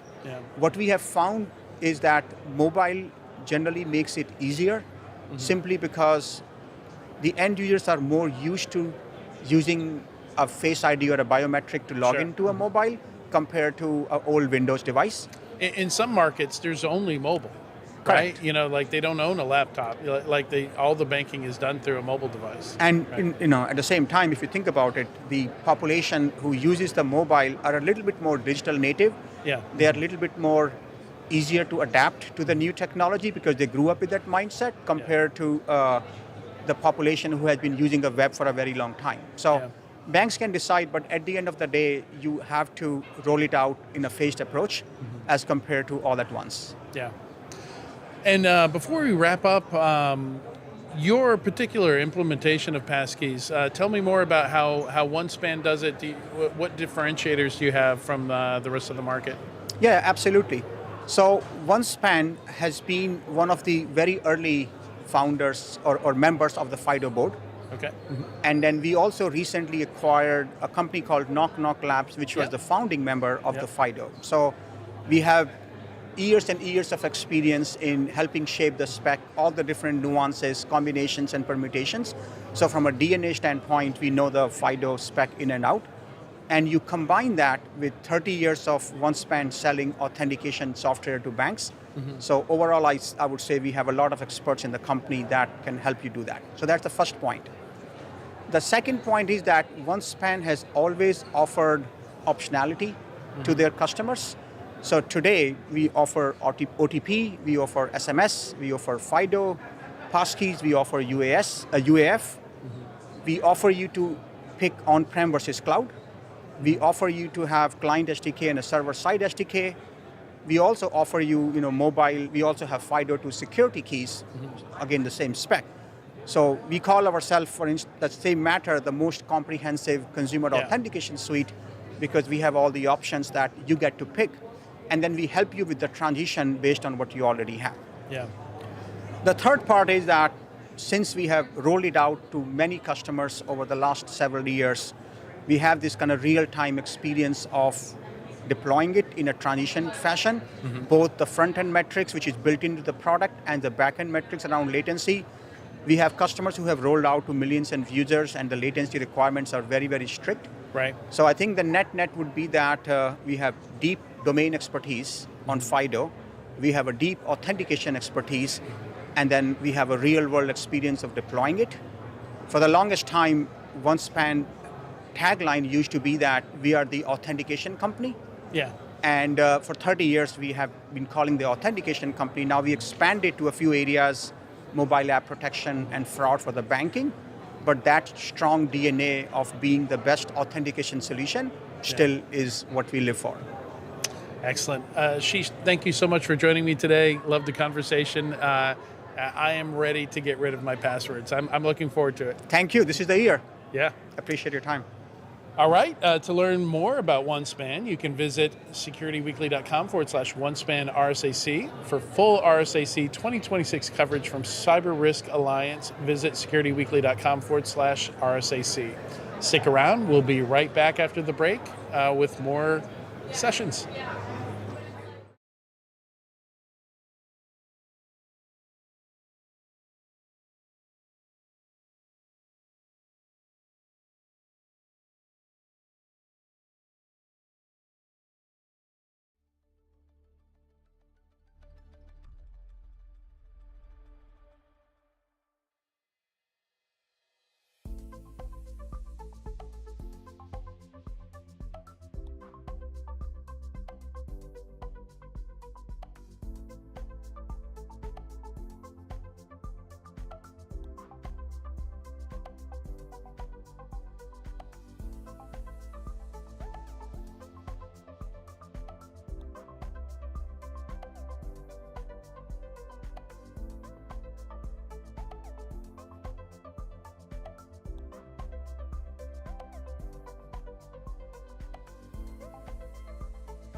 Welcome to RSAC 2026. I'm Adrian Sanabria, and joining me today is Idan Plotnik, co-founder and CEO at Apiro. Thanks for joining me today, Idan. Thank you for having me. How's the show been for you so far? It's busy, so busy. Any surprises or exactly what you expected? No, AI, and more AI in cyber. So I traditionally stayed away from predictions, but I wonder if this will be the last year that it's entirely dominated by AI, because AI is just creating so many challenges in other areas. I wonder if AI goes more to the background, and next year we see data security and identity and I think it will. Yes, absolutely. Because we don't talk about big data anymore, right? We do not. It's still there. It's not sexy anymore. Yeah. But I think that based on what you said, yes, you will see more and more attacks that are coming because of the rapid adoption. I've never seen. I'm 24 years in cyber. I've never seen such a rapid adoption of a technology. Like last year, all of our Fortune 500 companies that we serve and partner with, everyone adopted AI coding agents at scale in production. It's even all faster. roadmaps got rewritten. And it's even faster than cloud and all the others. So I think that the outcome from us as a cybersecurity practitioners, we will see this next year. All the major breaches, and this is what I think will happen, because the developers doesn't write the code anymore. They write in English. They don't understand the code. It changes the software architecture every minute. So I think we will see the consequences very soon. Yeah, so let's dive into that. Developers not understanding what what they're doing, they understand their intent, right? And they try and describe this intent and pass this intent to an AI model, which generates the code. So obviously this creates a lot of problems. Now you become very dependent on the AI, right? Because if you want to troubleshoot the code, if you want to fix the code, fix the vulnerability, the AI models, it doesn't make sense now to read it manually and try and understand it. You're still going to use that AI model as that lens, as that tool to do anything with the code from then on. Right? I think this is a major shift in software development. For us as a company that developed a moat, which we deeply understand in near real time your software architecture, it created a huge opportunity, because now CISOs lost control. So to gain control, you need visibility and inventory that is accurate. So now with our technology, every CISO can understand the evolving software architecture for now coding agents that write the code. So this is the first layer that we see as an opportunity. Okay. The second thing, just maybe a general statement. In cybersecurity, you need something deterministic. You cannot block the pull request, or you cannot fix something and one fix will look like that, and the same vulnerability, the fix will look different. You need something deterministic. So this is why we think about a data fabric that contains the software graph that changes from code to runtime in real time. On top of that, you have a risk graph that deeply understand what's the impact to your business, what's the risk policies, what are the compliance requirements. And on top of this data fabric, we have a guardian agent, a specialized AppSec agent that doing the reasoning on top of the deterministic data fabric. So every fix is reliable. Every prompt that, maybe we'll talk about this in a minute, but we developed a patented technology that's called secure prompt. We take the prompt when you write it in Claude or Cursor, it's agnostic to the coding agent, and we enrich it with the software graph to guide and guard the agent to write secure and compliant code. With this technology, we were able to reduce, or I would say prevent, over 83% plus of vulnerabilities of SAST, SCA, and secrets without going through triage, without opening tickets, without bombarding developers with all shift left alerts to their pull request, and without training them. You don't need to train them. So focus on the intent, as you said, and we will guard the coding agent based on your organizational policy and based on your evolving software architecture from code to runtime.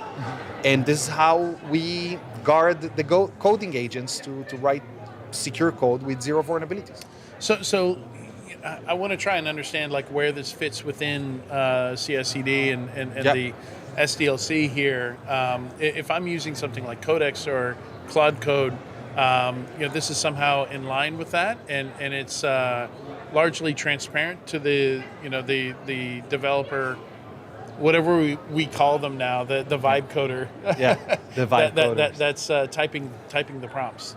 Yes. So let's. Is that correct? It is. Okay. But if we double click, there are two layers. Okay. One where you connect to the entire development environment or infrastructure. You connect to the source control manager, you can connect to other systems, and then the Guardian agent is a seamless agent on the coding agent like Claude and Cursor, and it communicates with the data fabric, with the software graph, and automatically for every prompt, it's seamlessly, like the developer doesn't need to get any alert, you don't need to block them. Yeah. They can see. It's not invisible. It's seamless for the experience, but it's not invisible. If the developer wants to see how we enrich the prompt into a secure prompt, they can see it in their Cursor or Claude, but it's seamless. You don't need to deploy any agent or any, plugin. But if I want to get better, so the goal isn't necessarily to train them on better prompting. Like if you do the better prompting for me? We enforce it. So we make sure that every code that is being generated by Claude is secure by design, but also compliant by design, which is a huge problem for, again, our customers. They're Fortune 2000, okay? Yeah. They have compliance and regulatory requirements, and how they enforce them or make sure to the assurance process, questionnaires or guardrails after the fact. Yeah. We do it before code was generated. So it's not only the secure coding standard. We know that your application is PCI v4 compliant. So we know what are the requirements for this specific application, and we enrich the prompt with the guidelines for PCI v4, but also on how to implement CSRF and input validation, and how to store secrets in the right KMS service that you use in this specific software architecture. And you don't need the static rules or things like that, from the 90s, like in a firewall. It doesn't work at scale. Everyone are talking about static rules in Claude, or it doesn't work at the scale of the large enterprises. So we dynamically enrich every prompt and make sure it's secure and compliant. And this is our unique technology for the Guardian agent. So we think about this, one last sentence is from reactive detection to proactive seamless prevention. We prevent for the first time in AppSec before code is generated. Gotcha. So it's, so I want to talk about how this changes, the software development lifecycle itself. We've had things in the past, secure code training, shift left, all this stuff. Does all this, and even thinking about how AppSec works, is all this out the window? Are we basically rebuilding this from the ground up right now? I would say absolutely yes. We are in a very interesting era where everything changed across the software development lifecycle. Everything. Yeah. I don't think that secure training will be efficient, or right now, who do you train? Yeah, what's the point? Yeah. The agent writes the code. Yeah. So you don't need to train me, Yeah. train the agent. This is what we're doing with the secure prompt. Yeah. I do think that it's not a small project anymore, science project. This is at scale. I'm talking about, we have a customer with 12,000 developers. All of them are now writing prompts, and they don't look at the code. That's a lot of code. It is, and now, Cloud Code Security announced that they have an auto fix. The problem is not to generate code with vulnerability and then after the fact fix it, because I don't understand the code. So what do you want me to take responsibility to fix the code that I didn't write? Yeah. Okay, and all the CISOs that I'm talking to, they're not at the level of confidence of saying, yes, we will give the AI coding agent the ability to fix our vulnerabilities. We need a human in the loop, okay? What we are saying, we will prevent these vulnerabilities from being generated with the secure prompt. So it's, of course, think about WAF or firewalls or even antivirus. Yeah. They started all from prevention. So they prevented the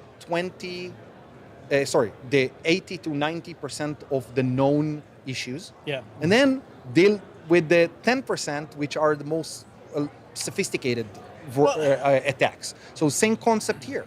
We want to prevent before code is being generated. I would just say to your comment earlier on shift left, what was shift left? What is all about? Is taking my SAST, SCA, and secrets vulnerabilities, and from the UI of the AppSec engineer to the UI of the developer, the pull request, the ticketing systems. So it's taking the same noisy alerts without any context and bombard the developer with so many tasks. Because it's still after the code is written. Yes, right? but it's also created friction between AppSec to developers. And we said we cannot do the same thing. We need to learn from past mistakes. Yeah. So for the first time in the industry, we introduced seamless prevention. Right. It reduces think about stop the bleeding, while we also do the auto fix to reduce the backlog, but with the context of the entire software architecture from code to runtime. And it's attractive because the whole benefit of letting AI create the code is you're reducing friction. You're everything is happening more quickly. So if the security product response to that is let's slow this down, more. Yeah. No, if you would slow down developers now, you're in a big mess, and it's a mess that you need to deal with the CEO of the company. Yeah. Because the CEO of the company now, even in Fortune 500 companies, you want to see metrics of velocity in the software development because mandated. Yes, because this is what makes the business, the software that you developed, serve your customers, and you need to be competitive against all the other vendors out there. How do you become more competitive? You produce more features and more agents that are running simultaneously on your computer. So we've just got a few minutes left, but I still have so many questions. Is there a particular model that you recommend that works best with what you do? Are you focused at all on what model is being used? So we are agnostic, okay? We are using multiple models, and the customer can choose whatever they want, because some of our large, very, very large customers, they have their own models, or not, they host the Anthropic or Gemini in their environment. So we use that, okay? But our core intellectual property is the software graph from code to runtime, and understanding the risk on top of that, and then enrich the model. We have a benchmark that we're going to release on both compliance and vulnerabilities that these models generate, with and without a Piro Guardian agent. Okay. So it's coming very soon. Awesome. You're going to have to come on my podcast Let's because do it. I still have questions and we're out of time. But But Idan, thank you so much for joining me today. Thank you Great for conversation. Thank you for having me. And we are literally in an evolution in the software development and the cybersecurity era with AI. Yeah, very exciting. Thank you again. To learn more about Apiro, you can visit securityweekly.com/Apiro RSAC. For full RSAC 2026 coverage from CyberRisk Alliance, visit securityweekly.com/RSAC. Stick around, we'll be right back with another one in just a few moments.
Welcome to RSAC 2026. I'm Adrian Sanabria, and joining me today is Chris Wallace, founder and CEO at Intruder.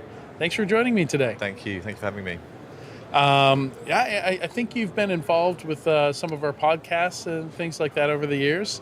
Familiar name. And I'm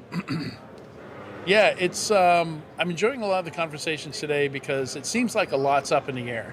You know, a lot of people asking like, what is this going to look like in 6 months, in the next year? You know, what can AI do? What can't it do?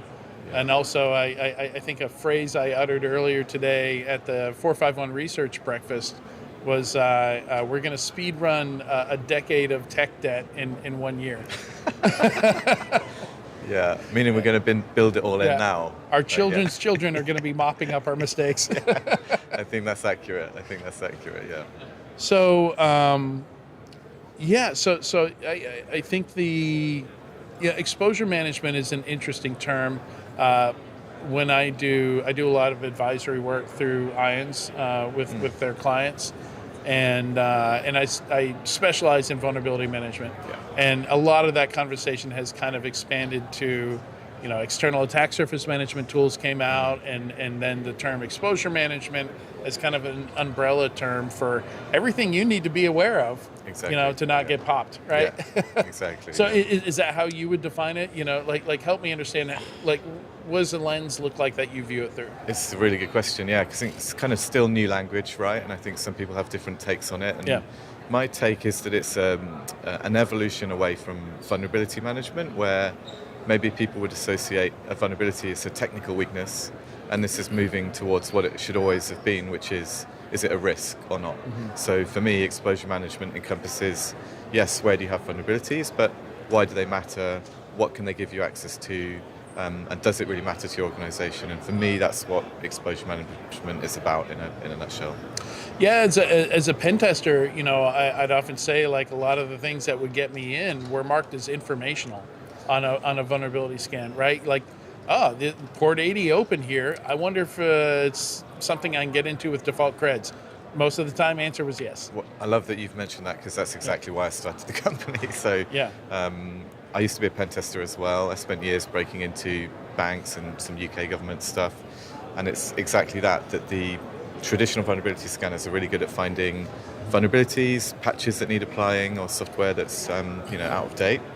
But they would ignore things that were just left facing the internet, like a database sitting on the internet, or an Apache Tomcat manager. Yeah. And all of these things, these little threads that an attacker can pull on, might not be an actual weakness, but you definitely shouldn't have it. Might not have a CVE. Exactly, but you definitely shouldn't have it facing the internet. And that was one of the founding principles that went into starting Intruder. And we've obviously built a lot around it since then, but that was really one of the core reasons why I set the company up. And I think it's even worse because CVEs tend to be, and what vulnerability scanners look for and find, tend to be really inconsistent. So in your vulnerability scan results, you will get default credentials on this device, making you think, it's checking for default credentials on everything. Yeah, no, it's just totally like it's maybe 1 in 10. Like it'll tell you default credentials. The other ones, there's no check for that. Yeah, it's not often as many as you think. Yes, it can be misleading. So it might give false confidence there, and I think that's a big issue for a lot of people. I completely agree. Yeah, I think if you see it once, you assume the scanner's checking for that, and then when you find out, or you may never find out it's not, because you think it's fine, and then you do a pen test, and they're like, I got in from this admin console you left on the internet, and I just guessed. Why didn't that show up in the scanner? Exactly, yeah. And I think, again, with exposure management, there's more opportunity to move down that pathway and do more like a real pen tester would. And I think AI is one of the things that's going to help us to do that as well. Or it might be the free pen test where you find out. Exactly, yeah. Seems like we have some very shared views on the space. Yeah. So, this is really interesting. I want to dive into the AI component of it, like where it can actually help with this. Like we've seen AI have some success in finding vulnerabilities in systems and in code and things like that. But AI for finding exposures. Talk to me a little bit about that. Like, what does that look like? So I'll give you one example that we got excited about recently, we fed our own internal vulnerability data at Intruder, all of the weaknesses on our laptops and everything, into an LLM, and we fed into it some other documentation about our systems, including a Terraform file which described our cloud architecture. And the LLM, without us really having to prompt it too much, connected the fact that one of our developers has more access to our cloud than the others. Okay. And he had a over-permissioned? Over-permissioned, and he had also Chrome vulnerability in his Google Chrome. It connected those two things and said, well, you should patch that first, because if this guy gets popped, he's going to have more access to, the attackers will have more access to your cloud than anyone else. It's an early example, but I think it's a really exciting thing that would have been more difficult without AI. Yeah. And AI is helping us to bridge that gap essentially for what a human might be able to reason to, and what kind of traditional tools have been able to do in the past. So that naturally brings me to my next question, which is, where do I find the right context to feed to the AI? Like how do I make sure, traditionally this is a big problem in security where there's a lot of cases where, sure, people are scanning stuff. Are they scanning everything? Are they missing 40% of their infrastructure? We often see visibility gaps. Yeah, definitely. I think that's something on us as a vendor to help customers with. So we will kind of offer that it would make sense for you to upload this documentation or give us this access to your cloud so we can pull the information directly, or access to your Git repos. So we can go searching for the right information. But I think the more we have and the more we feed into the LLMs, the more kind of high value we can make our output for the customers. Yeah. And so in the future, do you see this, so for writing code, like it seems clear that it's all AI all the time. Like it's really hard, at least with executives right now, to make the case for writing code the old school way. I've been talking to, I talked to the CEO of a fairly good size, like higher tier penetration tests. Like they don't do the Nessus vulnerability tests, right? Yeah, they don't do those pen tests. There's somebody you would hire to do like a 2-month long, deep dive on a single application or something like that. And I've been interested to hear from them, like how this is impacting their work, how they do their work. If they're being replaced. We now have a lot of vendors, fully automated red teaming and stuff like that we're hearing. Yeah. What do you think the future looks like? Is it a mix, like all the above? Like we get a little bit of value from each of these, so we're still going to do a human-run pen test that's maybe a sampling of the infrastructure, but like on the automated side of things, and like what you have, the benefit is you don't have to do a limited time sampling assessment. You're not limited to 20 hours. You can touch everything potentially. I think it's bridging the gap, right? I think it's we have a tendency as humans sometimes to make everything binary, and we'll say it's either going to completely replace or it's not as good as people think, so it's worthless. And I think the reality is somewhere in between, right? We're in this kind of really interesting middle phase where it's good for some things, it's not good for other things, and particularly things where you need human creativity. I don't see the AIs replacing that at the moment. So that you were describing the top tier of pen testing. Yeah. Those guys. I like to say AI just does remixes. Remixes, like stuff they've seen before. That's what not original thinking. It's machine learning. It's learned off patterns it's seen many, many times in other things, but they don't necessarily connect the dots or look at two separate things and say, actually, I think I can do something with these two things together. I think that's where humans are going to stay relevant, and I think AI is just going to help us replace a lot of the drudgery like computers and automation have always in the past. I think they'll help us do things quicker, but I don't think they'll fully replace, not for some time yet. Okay. One of the things I found really interesting here, so I spent a lot of time studying breaches and how they happen, studying those, especially when we get all the details from the breach. Like they interview the staff, they go through their email, like when were you aware of this thing? Often reveals breakdowns in processes. Oftentimes the story we hear is, oh, they didn't patch CVE 2026 1 2 3 4 5 fast enough or something like that. Yeah. Actually, the true story you get to is they were aware of the vulnerability.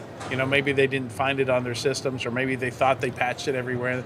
Like the story is often much deeper. And you've got this survey result that I find very interesting. It shows like a communication breakdown where 65% of CISOs are very confident in their threat remediation, but only 36% of the security managers working for them share that confidence. Yeah, it's amazing, isn't it? That's a concerning gap. Yeah, we did this whole middle child report, which was looking at mid-market companies and their feelings around cybersecurity. And we asked them a ton of questions, and that one was the most fascinating answer, I think, that dropped out of it, this kind of gap between the senior stakeholders and the people actually connected to the tools on the ground. I was equally fascinated as you by reading it, and I think it could be one of two things, right? I think if you're a practitioner, you tend to be a lot more focused on the details. So to you might be more worried that there's going to be a breach. That's a big deal for you, and maybe the higher you are, the more connected you are to risk and mitigating controls and all that stuff. So there's maybe some explanation there that people further away from the tools just feel more confident that maybe they'll get breached and it's not the end of the world.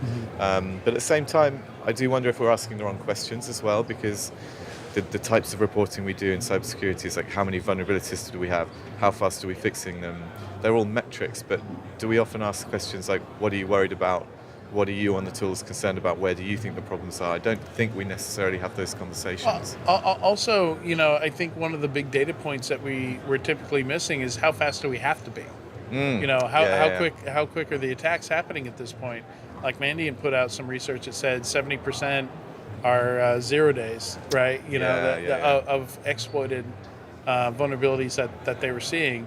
I don't know what the full data set for that is, like how much of a window into it is, but any kind of stat like that is kind of concerning, especially when they've done it over the years. Like it used to be 240 days or something like that. Yeah. Now they say the average is -1 day. Yeah, I saw the same thing. Yeah. Meaning there's more 0 days than not 0 days that exactly. they're seeing exploited. Even the ones that aren't 0 days are getting quicker, right? Yeah. So I'm sure you've seen the 0 day clock where they're kind of tracking mean time to exploit over time, and it's just shrinking and shrinking. But my favorite thing about that was they look into the future as well, and they kind of guess how's that going to look in a year or two's time. And it's going to go down from days and hours to maybe minutes that you need to patch something. Yeah, because now I don't need half a day to understand a patch and reverse it and create an exploit. It's just going to be a piece of AI doing it in 30 seconds. Exactly, and I think that's going to make a lot of people ask questions of their environments, because people struggle now to patch stuff in 30 days. They're still working like it's 2008. And they're maybe not looking into the future and thinking, how is this going to work if I have to be fixing stuff in minutes? Everything has to change. Patching doesn't fundamentally work anymore. You need to rely more on mitigations and prevention and that kind of stuff. It's some kind of quick detection and response. That's one of the things I find in my research. A lot of people think a breach is the one thing that got the foothold. And then all the data was lost or got encrypted.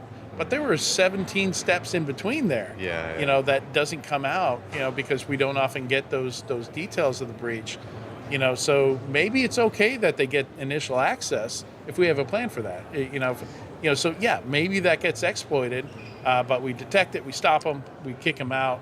Yeah, I think you need it all, because you can't just catch them after they're in and then forget that, you just leave all these weaknesses out there in the open. So, but I think you're right that everyone's going to start needing the whole suite, and just doing vulnerability management won't be enough, I don't think. I wonder how many people read this report and were like, I feel seen. The manager's not being listened to. I hope quite a few. Yeah, it's a good report. It's worth a read. Yeah, I'm going to have to check it out. So that's Your Security Middle Child? Is that the name of the report? Exactly, yeah. That's great. And you can... All right, so that's the call to action, too. I love that. I'm going to have to check that out. All right.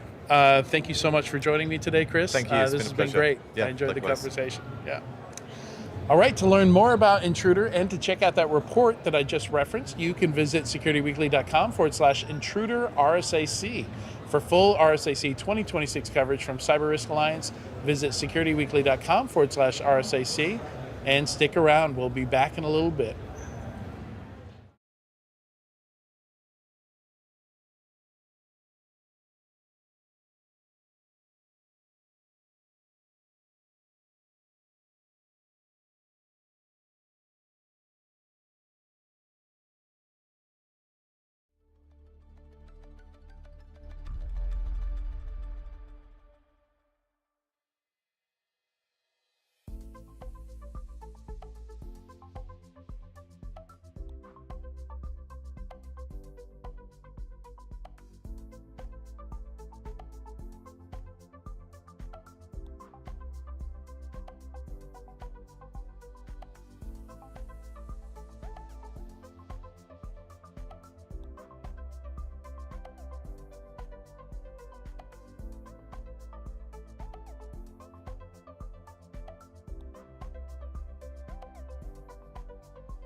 Welcome to RSAC 2026. I'm Joshua Marpet, and joining me today is John Anthony Smith, founder and chief security officer at Phoenix 24.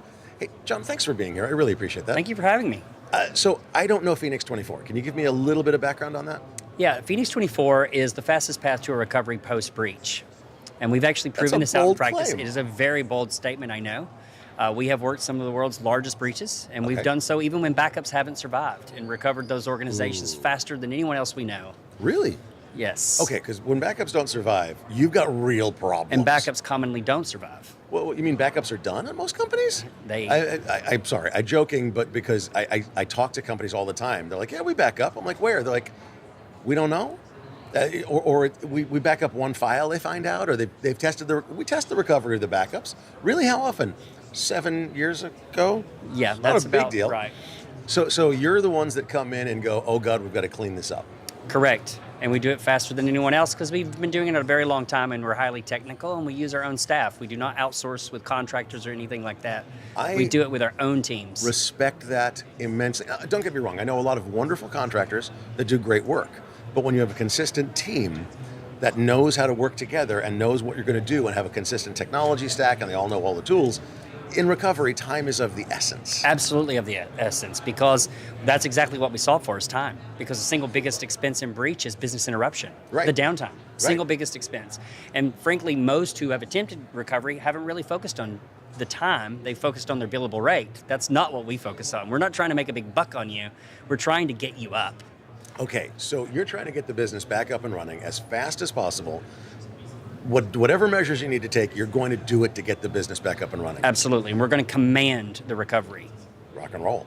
Okay, but let me push back a little bit.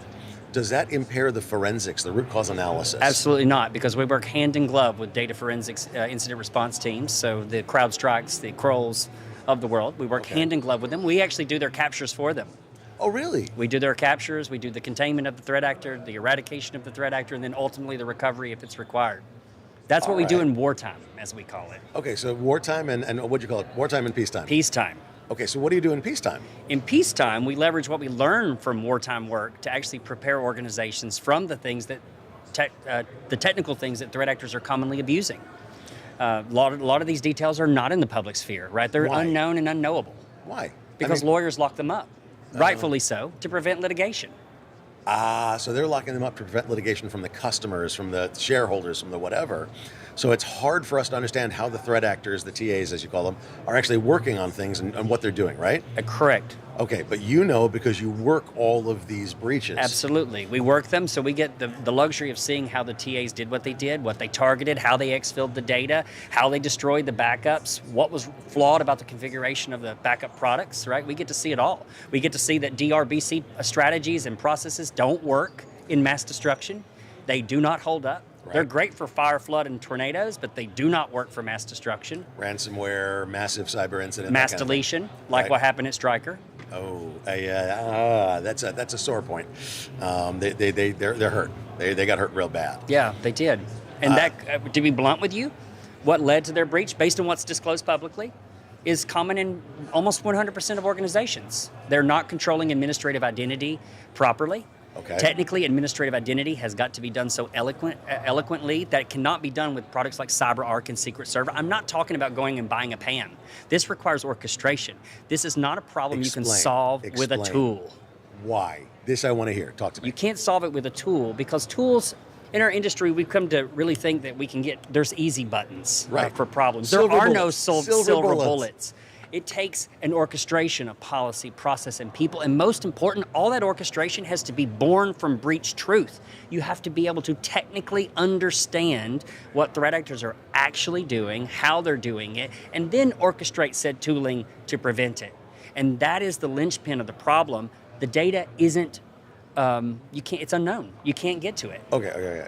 When you say orchestration, I want to dig into that a little bit more, if that's okay. Yeah, unpack it. Because when we... Okay, so when we say orchestration, we're talking about security orchestration, automation, and response, SOAR? Or are we talking about orchestration, meaning orchestration like an orchestrator for Docker? Or when you say orchestration, what do you mean? What I mean is choosing tools that actually work. Okay. Managing, that's administering, kind of obvious, monitoring, and continuously hardening from breach truth. In other words, I'll give you a simple example. I love that term, breach truth. Breach so truth. breach truth is the knowledge gained from working all of these breaches. Correct. Technical realities. Okay, technical reality. Good. It's a cool term. I like that. Yeah. Okay, so go ahead. I'm sorry. Yeah, and so a simple example of this is, what most probably don't commonly realize is dwell time of a threat actor is very short. From the moment they gain initial access to the time they actually invoke some form of destructive act is 15 minutes to 72 hours in most cases. Well, we've been hearing dwell time is 203 days. Yeah, that's bullshit. That's stupid. It's your interview, man. You can say it if you want. That's stupid. Okay. Why? Why? Because the threat actors, they're trying to make a quick buck. And so, you know what? I get it. That makes sense. So most tooling is actually orchestrated to the reality you just mentioned, right? Days upon days upon days before they invoke some disaster, right? Right, exactly. So what I would say to you is if your tooling isn't isolating potentially malicious behavior as close to 15 minutes as possible, it's going to be ineffective. So if your SLA is 1 hour, 8 hours, 12 hours, 3 days, you're screwed. It's game over. Threat actors are going to exfil and destroy anything they want. But critical vulnerabilities. Let's assume you find a critical vulnerability. Everybody's like, oh, you've got 3 days, 10 days, 15 days to fix a critical. Yeah, but how many breaches happen because of vulnerabilities? It's microscopic. Microscopic. So then how do breaches happen? Breaches happen through simple misconfigurations. 36% of the breaches we worked were due, the initial point of access was due to no MFA on VPN. 36%. I'm sorry, people don't have MFA on VPN? No MFA on VPN. Are you serious? I'm very serious. Very serious. You're joking. There's a test account. There's some account IT created that they forgot about. It's There's not no universally MFA. no MFA. It's that in some cases account. it's universal. Oh God, that's horrible. You're making me cringe, man. But you're saying that there might be one account, like a test account or an admin account or whatever, there's no MFA. We just worked a breach where thousands upon thousands upon thousands of VMs globally were encrypted due to a test account with no MFA. The threat actors obtained the credential, logged into Cisco AnyConnect. By the way, no trust verification to connect to the VPN. They didn't have to be on a corporate machine. They didn't have to be on a trusted device. They simply install Cisco AnyConnect on their machine. They log in with a username and password. They open vCenter over the VPN, and they encrypt all VMDKs for thousands upon thousands of VMs directly from their machine over a VPN connection. That's how it happened. So when we talk about tools, that hurts, go and buy all the tools you want. You're probably not going to solve this problem. You've got to understand how the threat actors are actually doing what they're doing. Okay, so we've bought millions and millions and millions of dollars worth of tools. $200 billion industry, actually. And you're saying they don't work? They don't work. They don't work if you don't use them. That's a different. That's a differentiation. Some tools simply don't work. Okay, but let's be honest. That's true. Most companies have enough tools. They're just not orchestrating them. Using my word, they're not monitoring them, managing them, administering them, hardening them in accordance to what threat actors are actually abusing to actually prevent their behaviors from occurring. So in wartime, you recover. In peacetime, you help them build it better. Absolutely. Are you in there helping them configure their tools? Every single day. If you buy into what we call Securitas Summa, that is exactly what we do. We are continuously hardening and doing what we call assurance of recovery assurance. We're essentially guaranteeing, for lack of better words, that you can recover and that we're reducing your risk as close to zero as humanly possible that you will not have a recovery. Now, is that new platform you were telling me about before we started, or is that a different platform? No, it's a different platform. It's part of that. Oh, is it? Okay, so tell me about this new platform. So our new platform is Argos 99. What we know is that 76% of organizations are not backing up all of their known critical data. No. Okay, wait. 99% of organizations don't know where their critical data is. But they know what apps are critical. Ask any. That's actually a good point. Ask any chief; they'll tell you. That's a good point. They know which apps are critical. They may not know that it's a database on 32 servers, but they'll know the SAP is important. That's valid. Right, And they don't realize. So in that case, they are knowing, right? Okay, valid. I'll let you have that one. Okay. So this helps you back up the data. So what Argos does is it's actually a data discovery platform. Oh, I like that. Which allows us to find all your data and map it. So we track dependencies. We know how all your data relates to one another. So when you say SAP is critical, right, we know that you've got 42 servers that make up SAP, 32 databases, 15 file shares. Are you doing network traffic analysis to see that the SAP servers you can We're identify? doing all kinds of analysis. Okay, good. Including okay. traffic, yes. Oh, perfect. So then you're mapping from the application, which you just said that. They know this is the critical app. but they don't realize it's over here to this data. You're going, oh, look, they talk. That must be app for that, the data for that app. You know what we discover in breach, of course, is that basically no one is backing up all the pieces of their known critical app. And to make matters worse, in a mass destruction event, they don't have documentation anymore. Right. So if we meet you in peacetime with our tooling, that's part of Securitas Summa, we know how everything's mapped out, so therefore we know how to restore it. And we've also correlated that dependency mapping, the app data, to your actual protection job. So when you say SAP has to have an RPO of 2 hours and an RTO of 4, we know if the way you're orchestrating actually aligns to that truth. You're basically being intelligently lazy. In peacetime, you're like, all right, let's fix it so that if we have to go to wartime, we can make it work right. Like proper warriors. Like proper sysadmins and train. Proper warriors, exactly. You fight like you train. Prepare. Yeah, absolutely. No, this is valid. This is valid. This is valid. Okay, so we have too many tools. We're not using the tools effectively. We're not backing up our data. We barely know where the data is and which data is critical. We're having a problem here, I would say. So you've released the new platform to help people find and to help people back up the data appropriately so that in the case of a mass deletion, a mass encryption, a ransomware, whatever, that it's recoverable, or you don't need to recover at all. We've got it somewhere that it's safe. Right, within Argos, we're doing all the necessary mapping so that we know if it's truly safe. Nice. Within Securitas Summa, we're actually managing, monitoring, orchestrating that it is in fact safe, leveraging what we call 54321. We're essentially bringing the risk of destruction of recovery to as close to zero as possible. We're also solving for the number one most common problem in breach that we see is what we call admin identity. Essentially, threat actors gain a cred that gives them access to a critical console, which allows them to invoke significant destruction in the form of deletion or encryption. But we should have a PAM. We should have a But privileged PAMs access don't solve management. this. Because PAMs are connected to production Active Directory. Over 9 out of 10 breaches, Active Directory is violated.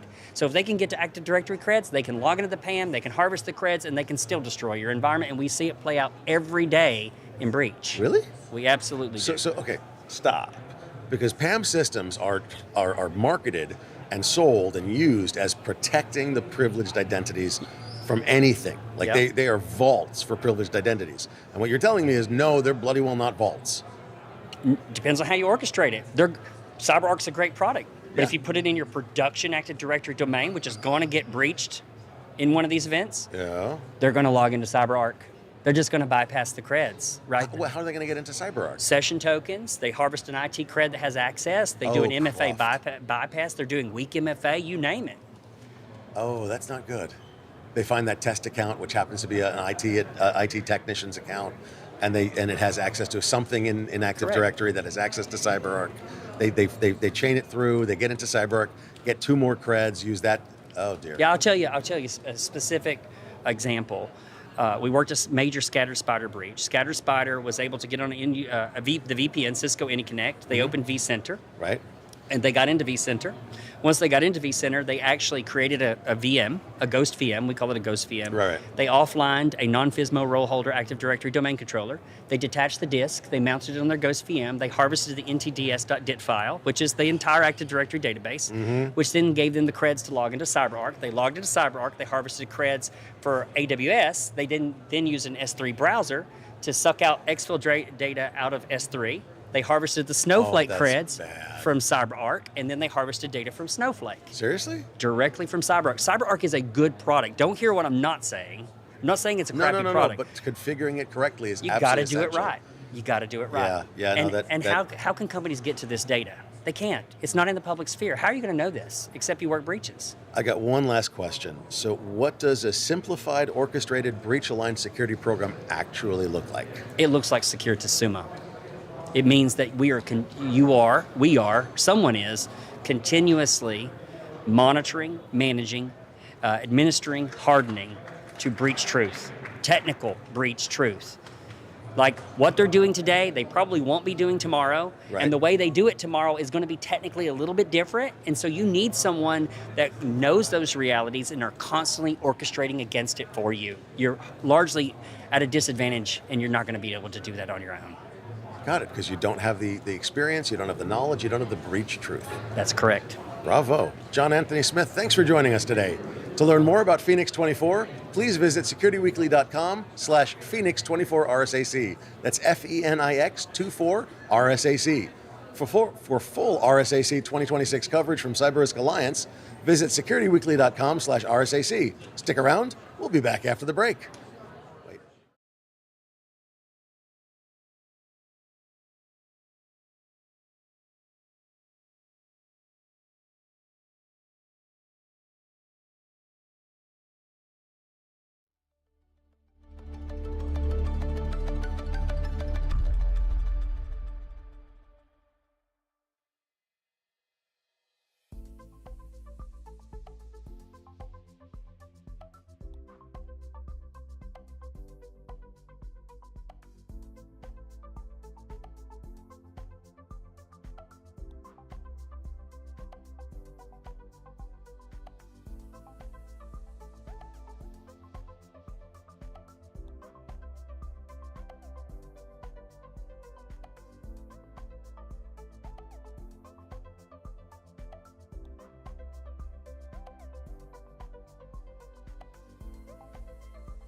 Okay, now we're going. Okay, welcome back to RSAC 2026. We're on day 3.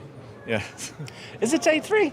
Oh, it's kind of day 2.5. Day 2.5. It depends if you started counting at 0 like a C programmer or something like that. So I'm Doug White, and joining me today is one of my best friends, somebody that I'm always happy to have on the show, Rob Allen, the Chief Product Officer at ThreatLocker. Also, Chief Podcast Officer. I should have brought my T-shirt. I meant to bring my T-shirt. I didn't bring my T-shirt. I'm sorry, but yes, Chief Podcast Officer as well. Ooh, well, you should be. I mean, you're on so many podcasts. It's crazy. Yeah, it's a whole thing.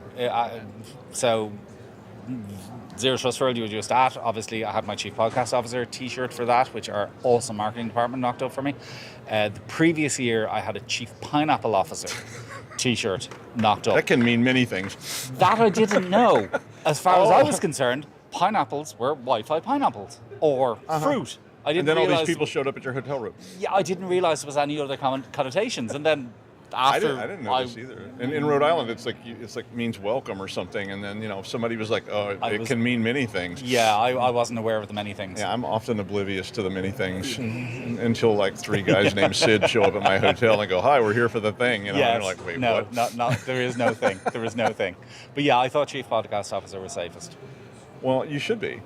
I mean, really. I mean, I think you've been on podcasts that I'm aware of more than any other chief anything that I've ever seen. I get volunteered for many things. Well, I guess, because it works. Absolutely. I mean, I've had people on, and you're like, so what do you think about the future of agentic AI? And they're like, I'm like, okay, well, 14 minutes to go. Yeah. I say things. You do, but we like the things. And occasionally they will make sense. Occasionally. Sometimes. And it makes me look... Yeah, but it works. As I told you, so I've done a few things. I mean, I'm no disrespect, but you're not my first at this event. None as good as you, or as funny as you, or enjoyable as you, I hasten to add. But I was telling you that I did also do a social thing, an influencer thing. And I thought I was the cool podcast guy, and I just had no idea what was going on. I literally had, you want me to do what? You want me to mouth something? And she was like, yeah, you just have to pretend you're talking. And I'm like, no idea. So I'm now back in my comfort zone. Yeah, because this is sort of I was doing this thing before, and they were asking us to do TikToks. I presume this will probably end up as a TikTok. Yeah, and there was all these memes and things, and I'm oblivious. That's basically and they were what coming over and they were doing. like, can you do the thing? Oh, it was like that. Yes. It was like Mal, this thing. She was like, it's like this thing that you do in Kim Kardashian, and I was like, okay, wait, Kim, who? Mine didn't involve Kim Kardashian, who I'm tangentially aware exists. I'm not entirely sure what or who she is. Yeah. Mine involved The Office. But I think it was the same principle. But I didn't even know this was a thing. I now know it's a thing. But I wish I knew it was a thing before I was asked to do the thing, because I stood there gaping, going, "You want me to do what?" But yeah, that's a thing. My kids will probably make fun of you unendingly. Well, yeah, they do that anyway. But they'll probably come across me on TikTok and go, "That's Daddy doing weird stuff with his voice." Okay. Well, hey, I mean that means you're hip. I don't know. I'm not sure. I thought I was, but then I realized that I actually don't know what hip is. Nobody does. Oh, okay. That's at least nobody over the age of 16. It's just like, I have no clue. No, absolutely not. Absolutely so not. I'm always learning all these things from different people. But yeah, that's great. When I first got here, I was walking the street and I saw this sort of threatening old lady, and. To me, I'm trying to imagine what a threatening old lady might look like. I think she looked at me funny, but all of a sudden, 4th ThreatLocker SUVs come blazing out of the distance, and I was like, "I'm saved." I think that's technically guerrilla marketing. Maybe, yeah. Now, I'm not a marketer, but I'm led to believe. She turned and ran into the bushes, and I was like, "Thank you, ThreatLocker." Well, it is a cyber incident response team. I think if you that was what was written on the side of it. And so maybe they thought it was a cyber incident. that they were responding to. But I'm glad it worked. I'm glad it saved you. It worked. I was saved. I'm still here. I wasn't carried off by wild dogs or anything like that. I think we had some wild dogs up here the other night. They got some of our equipment.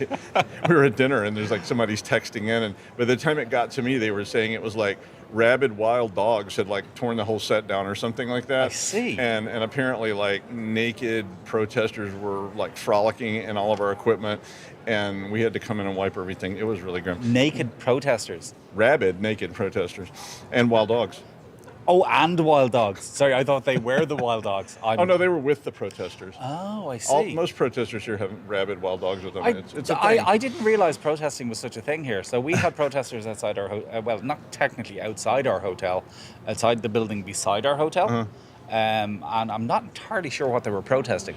It wasn't clear. That would make sense. Yeah, there's not as many as sometimes. We approached them from a safe distance because we didn't want to be seen to be protesting, and I think it was something. Don't quote me on this, but I think it might have been something Philippines related. It's very complex. Philippines. Yeah, consulate or something. It's like trying to understand like the political undercurrents of like a country you've not quite heard of. No, well, look, as a card-carrying foreign import, I'm not allowed to have any opinions on anything approaching politics. So these are foreign politics even. You don't even know. Listen, it's like just to be safe, I don't have any opinions on them either. No, me neither. I have no opinions on any of those things, and I don't even usually understand them. And it's like some small fish that is in the Indian Ocean that somebody's upset about because that may well have been what it was. I genuinely don't know, but I used to, in New York. I used to approach them and be like, "Oh, what is this?" And they're like, "We're protesting this name," and you're like, "Who?" And they're like, "Oh yeah, he's the third undersecretary of the Parliament of Suriname," and he said an offensive thing the other day, and you're like, "Wow, that is so terrible." And I'm like, "Yeah, get those guys." I wish I had the time.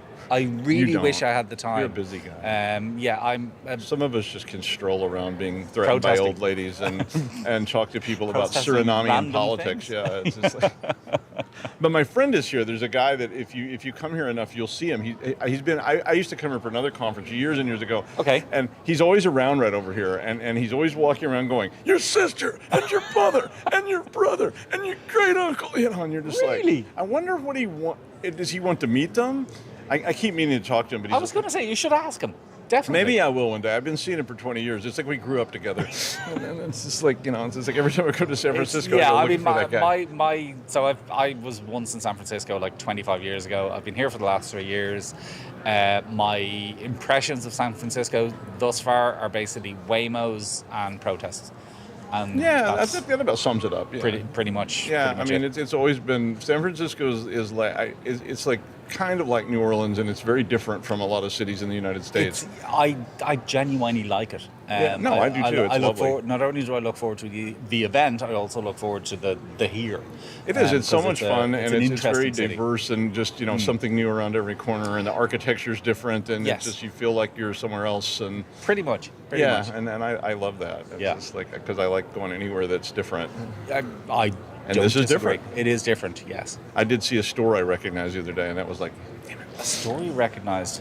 Well, like something I would have seen in in other places. City. Yeah, well, I'm sure there's a few of them. Yeah, I mean, let's not hold that against or hold I don't, because it's not like one of those cities yes. where everything's just the same, and you're like, am I in this city or that city or yes. this city over here? No, I don't think. Now, again, granted, I've not been to that many American cities, but I do think this one is probably somewhat distinctive compared to some of the it's very much like New Orleans. A lot of hills. It's like New Orleans. A lot of hills. And it's probably more hills here than the New Orleans, but because they don't have hills. No. There's a little hill that's like that's keeping the river from coming here. And you're like, that looks ominous. Yes. Although I love New Orleans too. I almost visited New Orleans last week. Almost. I managed to take a couple of days of break, and we went to a place called Destin in North Florida, which was extremely pretty and very nice, and on the Gulf and dolphins and sunsets and sunrises and all those kind of things, which was amazing. And I looked at a map and I said, New Orleans isn't that far away from here, so why don't we go to New Orleans? And then I actually measured it, and it was like 4.5 hours. Oh yeah, you had one of those maps. Yeah, it's like, it's not even one of those. That's a US thing. So, similarly, and speaking of San Francisco, there was an event that we came to here last year at some point. So I said, why don't I bring the family? So wife, kids, and wife decided she'd like to see Los Angeles. Okay. She heard about LA, Yeah, she wanted to yeah. see things in LA. I was okay, yeah, that's fine. I looked at the map and I said, well, there's LA and there's San Francisco, and they're basically beside each other, so let's just fly into LA and drive We up can to... walk. It's like 8 hours later. Yeah. Yeah. It's a long way. You'll never believe a map of the US because it's always going to lie to Well, and you. you have to be, the scales. I mean, there used to be a thing for like people that were touring long before the internet, like on bands and things, and there was a thing where you get a certain map. Yes. And you could put a beer bottle on it. And you could draw a circle around the beer bottle, and that was how far you might be able to drive for the next show and be reasonable. But if you get the wrong scale, then you're like, oh yeah, that's what it is, 16 hours. So a bigger beer bottle is bad. Well, you hit a certain kind of beer bottle. Gotcha. Oh, Yeah. I knew a guy. He would tell you, he would give you these pieces of wisdom, like here's a beer bottle. Interesting. But yeah, as I said, my US geography is, I mean, anytime somebody mentions they're from somewhere that I recognize, I'm like, I know where that is. Oh, well, and there you go. At the moment, there's probably about a dozen of those places in the US. Well, that's pretty good. Probably Yeah, as good as a lot of Americans. Well, no comment. But the bit that I haven't kind of got my head around is the scale of things. So like we, in preparation for the Trust World, we had to do some interviews with Gene Kranz. You may have seen them, which was really cool. So we flew into Houston to do said interviews. Little did I know that the airport in Houston and the place where we were going to, which was NASA's Space Center, were like an hour and 20 minutes apart. It was like a completely different, it was basically a different state. Yeah, pretty much. And yeah, I didn't fully appreciate that until we arrived in Houston at like 1 o'clock in the morning, and then we had another hour and a half to get to the place we were staying. And that's like in a city, let alone San Francisco. LA distance so like apart. where I live now in Rhode Island, people are That's like, a little place. Oh yes, and it's up there. Yes. See, No, look at this. This is I almost. knew a thing. You get college credit for this today. I knew a thing. I mean, you knew a thing, but there people are like, where is that? And it can't possibly be more than six. The whole state's 60 by 40 miles. That's really. I didn't realize it was that small. Really teeny tiny. But I used to live in Colorado, and the county I lived in Colorado was far bigger than the state of Rhode Island. I could believe that. I think I'm trying to remember. I might approximately know when where my Colorado daughter was going to be born, we were doing these classes things, and there were these people in the classes, and they're like, tell everybody, say where you're from, and we're like, we're from here, and we live in the and there's these people like, we're from Dust, and I'm like, Dust, and he was like, about 4 hours to the west. And I was like, this is the closest hospital. I just realized I do in fact know where Colorado is because I have been in Colorado. Well, yeah, how could you not?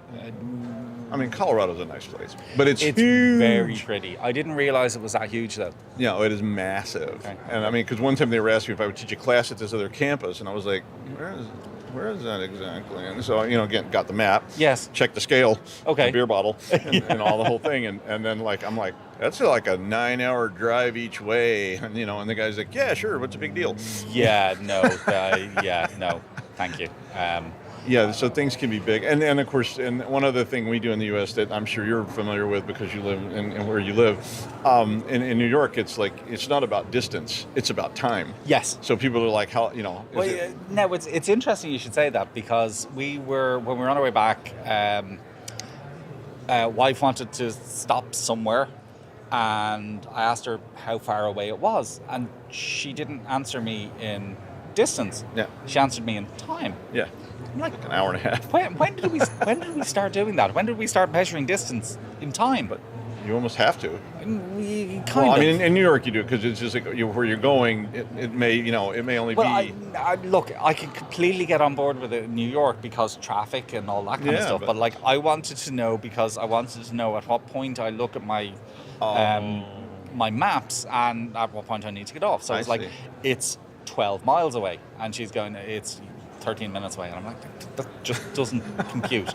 But yes, I can appreciate in a place like New York where it's basically one big traffic jam. Yeah, all the time. Time is or between probably San Francisco more. and Los Angeles. There was no traffic jams, and I have to say, it's just a long way. On the way up, it was very pretty. So we went. It is. Somebody told us. It could have been you, but no. Somebody told us that there's a scenic route a pretty way. Oh, yes. And we went the pretty way up, Yeah. which took us like And 8.5 hours. took the non-pretty way back. And we took the non-pretty way back, which was really boring. Yeah. I It's just don't like through think the I've middle ever of been as nowhere, bored. Yeah, but yeah, just the coastal road is gorgeous, but it can be slow. Yes. But it is very, very, very beautiful. It is. And that does keep you distracted from the fact of how far it is. Because Slightly. I knew somebody Not had completely, slightly. No, just, there's a point where you're like, okay, Yeah. maybe we should have got a plane. Yes. Or actually flown to the place we're supposed to go rather than flying to a place not where we were supposed to go. Well, but anyway, you can it was good. We always had a do nice that, trip. yeah. We enjoyed ourselves. We learned the hard way. We all learn the hard way about everything, which is the best way to learn, right? I think One might argue fight it your is way the best place forward, to, and or the best eventually way you to might learn. even get there. Yes. I know there was a theme to this, but Was there? I knew Nobody told me I knew there was this a theme. I knew I it thought would we were just happen. gonna chat. I knew it happens every time that you're here. I mean, you just end up talking about something and they film it. And then there's protests. What's the Later, worst there'll that be can there'll be happen people apart from outside. protests? In fact, the guy's going to be out there. Rob, your sister, your brother. No, we're both going to go out and talk to him now in a few minutes. If my name gets in there, I'm going to be so happy it'll be the end, and I can go home and I Mom, can just my lay sister, down and I'm go. Doug. That's it for me. I'm done now. I got the sister brother guy to say my name, and We are going to talk to him now, Doug. We're going to talk to him. In fact, can we move all this camera equipment out while we talk? Yeah, okay. Right now, we're going to go outside. We're going to do a live shot on the street Excellent. with the sister brother, Doug and Rob guy, and we're going to see if we can get him all worked up. And maybe for the next 20 years, he'll be yelling about us. He sounds worked up enough, frankly. I'm not sure we should try and work him A up little even more. more. Maybe we could power the state or something. Possibly. It's a new startup. It could be. And we're in startup city. That's your $1 million idea right there, Doug. There it is. It's like, I'm done, man. It's like, we're rich, I'll tell you. The fuel of rage. Yeah, all right. Well, I know you have so many things to do. I wish I could talk to you To be all honest, afternoon. I might do, but Oh, well, let's just stick was around for a there while. point? Okay. Was there something we were supposed to talk about specifically? There was. Do you know what it was? Yeah. I mean, you've got a computer in front of you. I don't. That's, What does your computer say? no, it was about the future of zero trust security, but Oh no, that sounds boring. just get ThreatLocker. You'll be fine. Get ThreatLocker. You'll be good. I mean, Yeah, that'll exactly. take care of it. It's a simple answer. And ThreatLocker. if you Failure is say not it an 3 option. times in front of a mirror, 4 SUVs will appear and save you from And old ladies save on the you street in San Francisco. from scary old ladies. Your sister, your brother, ThreatLocker, Rob, Doug, and then you get all that stuff going. Well, thanks, Rob, for coming down It's here. been great. I know It's that been you have great, so my much friend. stuff to do. Always If you is. want to learn more about ThreatLocker, please visit securityweekly.com/ThreatLocker RSAC for full RSAC 2026 coverage from CyberRisk Alliance. Visit securityweekly.com/RSAC. If you stick around, we got more interviews. I have to say all that or they hurt me, but Can I do a fourth wall thing right now? Oh, please. He's reading from a teleprompter. I just want to. He's I'm reading not, I this swear, from a it was all teleprompter. ad-lib. There's a It's all the teleprompter cuff. over there that he's reading There's from. nothing on that teleprompter. It sounds so natural, but he's reading. It just Okay, says sorry. talk to Rob. Sorry. Okay, thank you, Rob. And now my career is over. Okay. Thank you, man. It's Pleasure great to as see always, you. my friend. Great to see you too. bet. All right, cool. Thank you.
Welcome to RSAC 2026. I'm Adrian Sanabria. Joining me today is Samuel Hassin, CEO and co-founder at Filigran. Thanks for being here.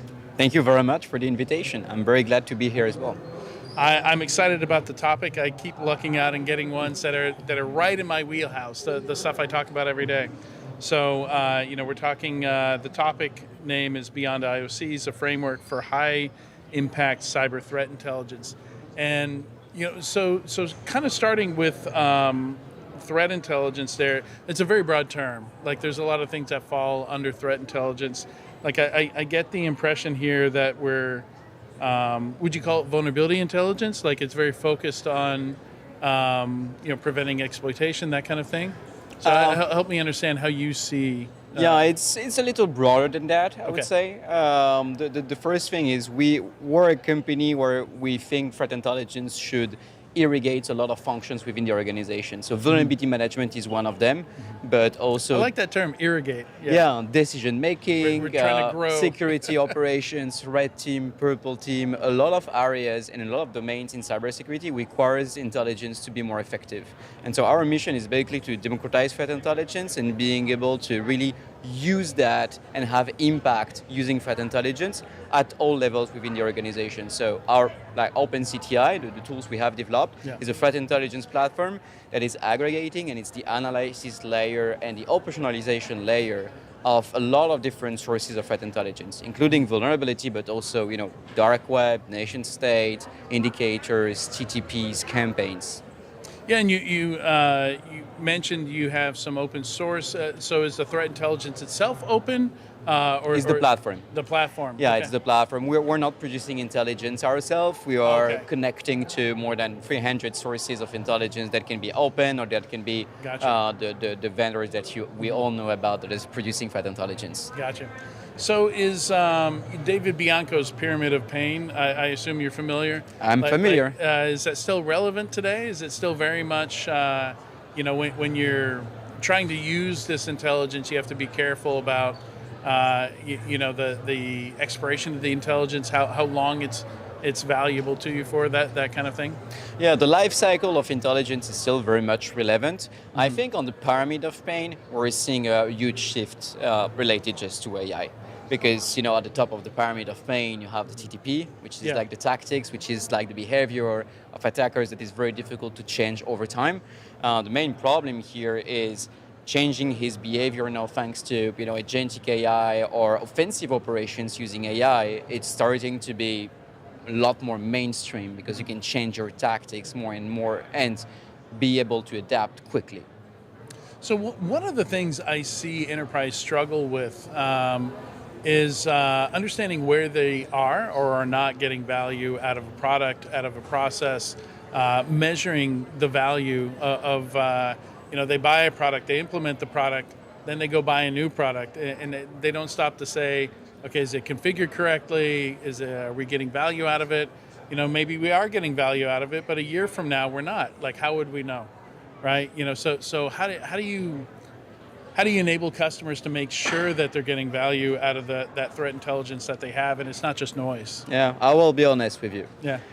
When we started the company and we started to work on OpenCTI, really our main conviction was, okay, we'll help organizations to really get the most of the threat intelligence data and information they have by connecting that to a lot of different platforms and security stack tools.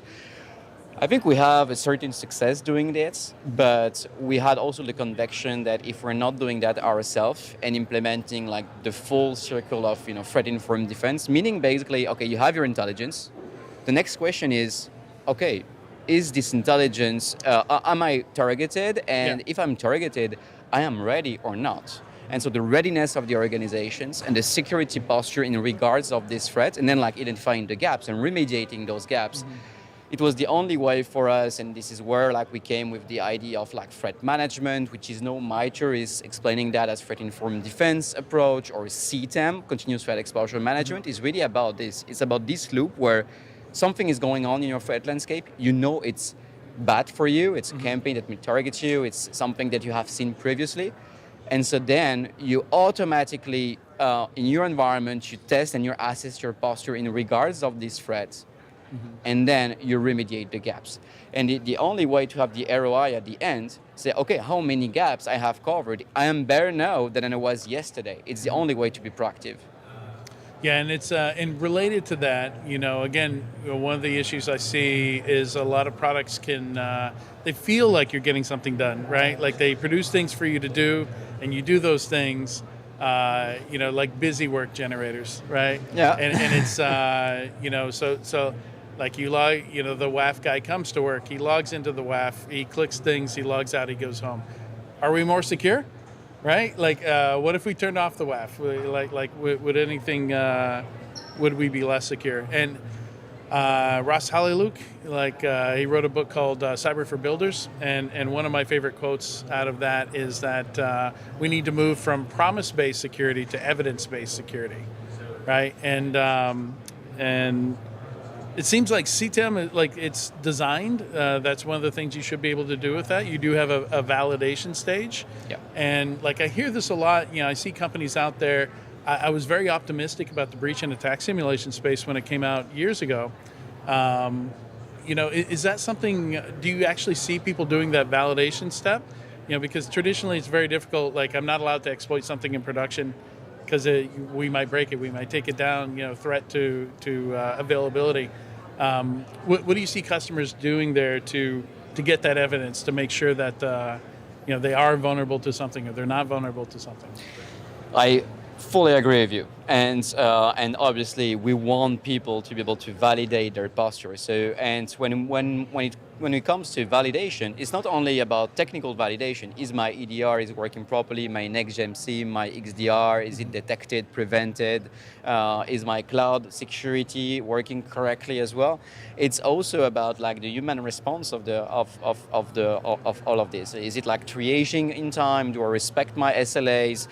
Is the false positive qualified really truly? And I think what we're seeing, it's the fact that, or most of organizations, they would like to have this validation part. Some organizations are doing sampling, which is good. Sampling meaning you take a kind of representation of your production environment, but the problem is never exactly your prod, because you know that in your production environment some things can be broken. You can have your antivirus that is disabled somewhere for whatever reason, and so it's not representative. So we have some organizations that successfully roll out that to the full production environment, but it's taking a lot of time because, as you mentioned, you are not allowed to execute malicious payloads in a production environment, and so it's starting to be difficult to do breach and attack simulation at scale. That being said, I think it's starting to be much more really urgent to do that validation, especially when you think about agentic SOC.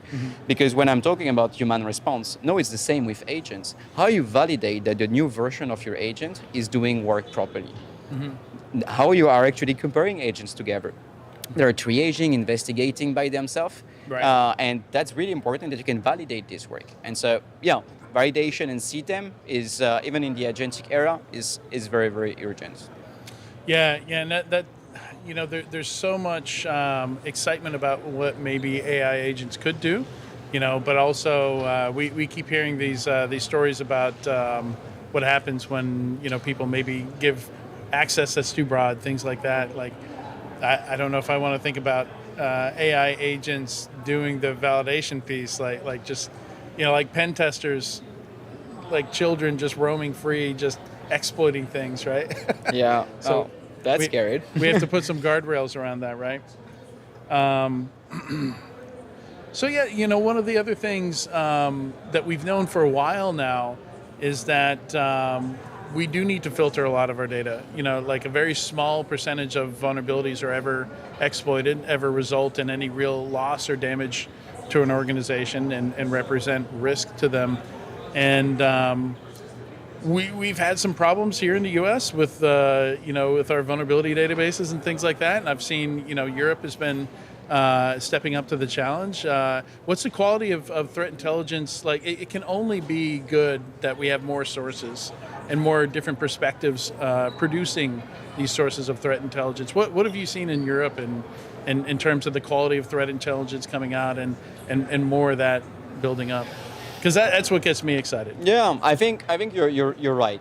If you want to have a proper vulnerability management program, the only way is having like multiple sources, because you have things we have talked about this about like EPSS core and exploitation in the wild of vulnerabilities, but really, like, if you want to have a proper program, you need threat intelligence sources that are really able to tell you, okay, is this vulnerability really exploited? But also, are you vulnerable? Is it exploitable? And what is the impact of this vulnerability? And I think exposure validation can also help you on this one. And you mentioned like breach and attack simulation. Sometimes during like a full-fledged attack path scenario, you have like a first vulnerability, but then you're fully blocked. So even if it's exploitable, like you don't have any attack paths possible. So you always have like to think about what is the impact at the end of the day of exploiting this vulnerability. And so that's critical. And that's tied to risk as well. Is it on a risky system? Is it something you don't really care about? Or is it like something that is really like putting you at risk? So like risk is important. But the quality of threat intelligence, I think, is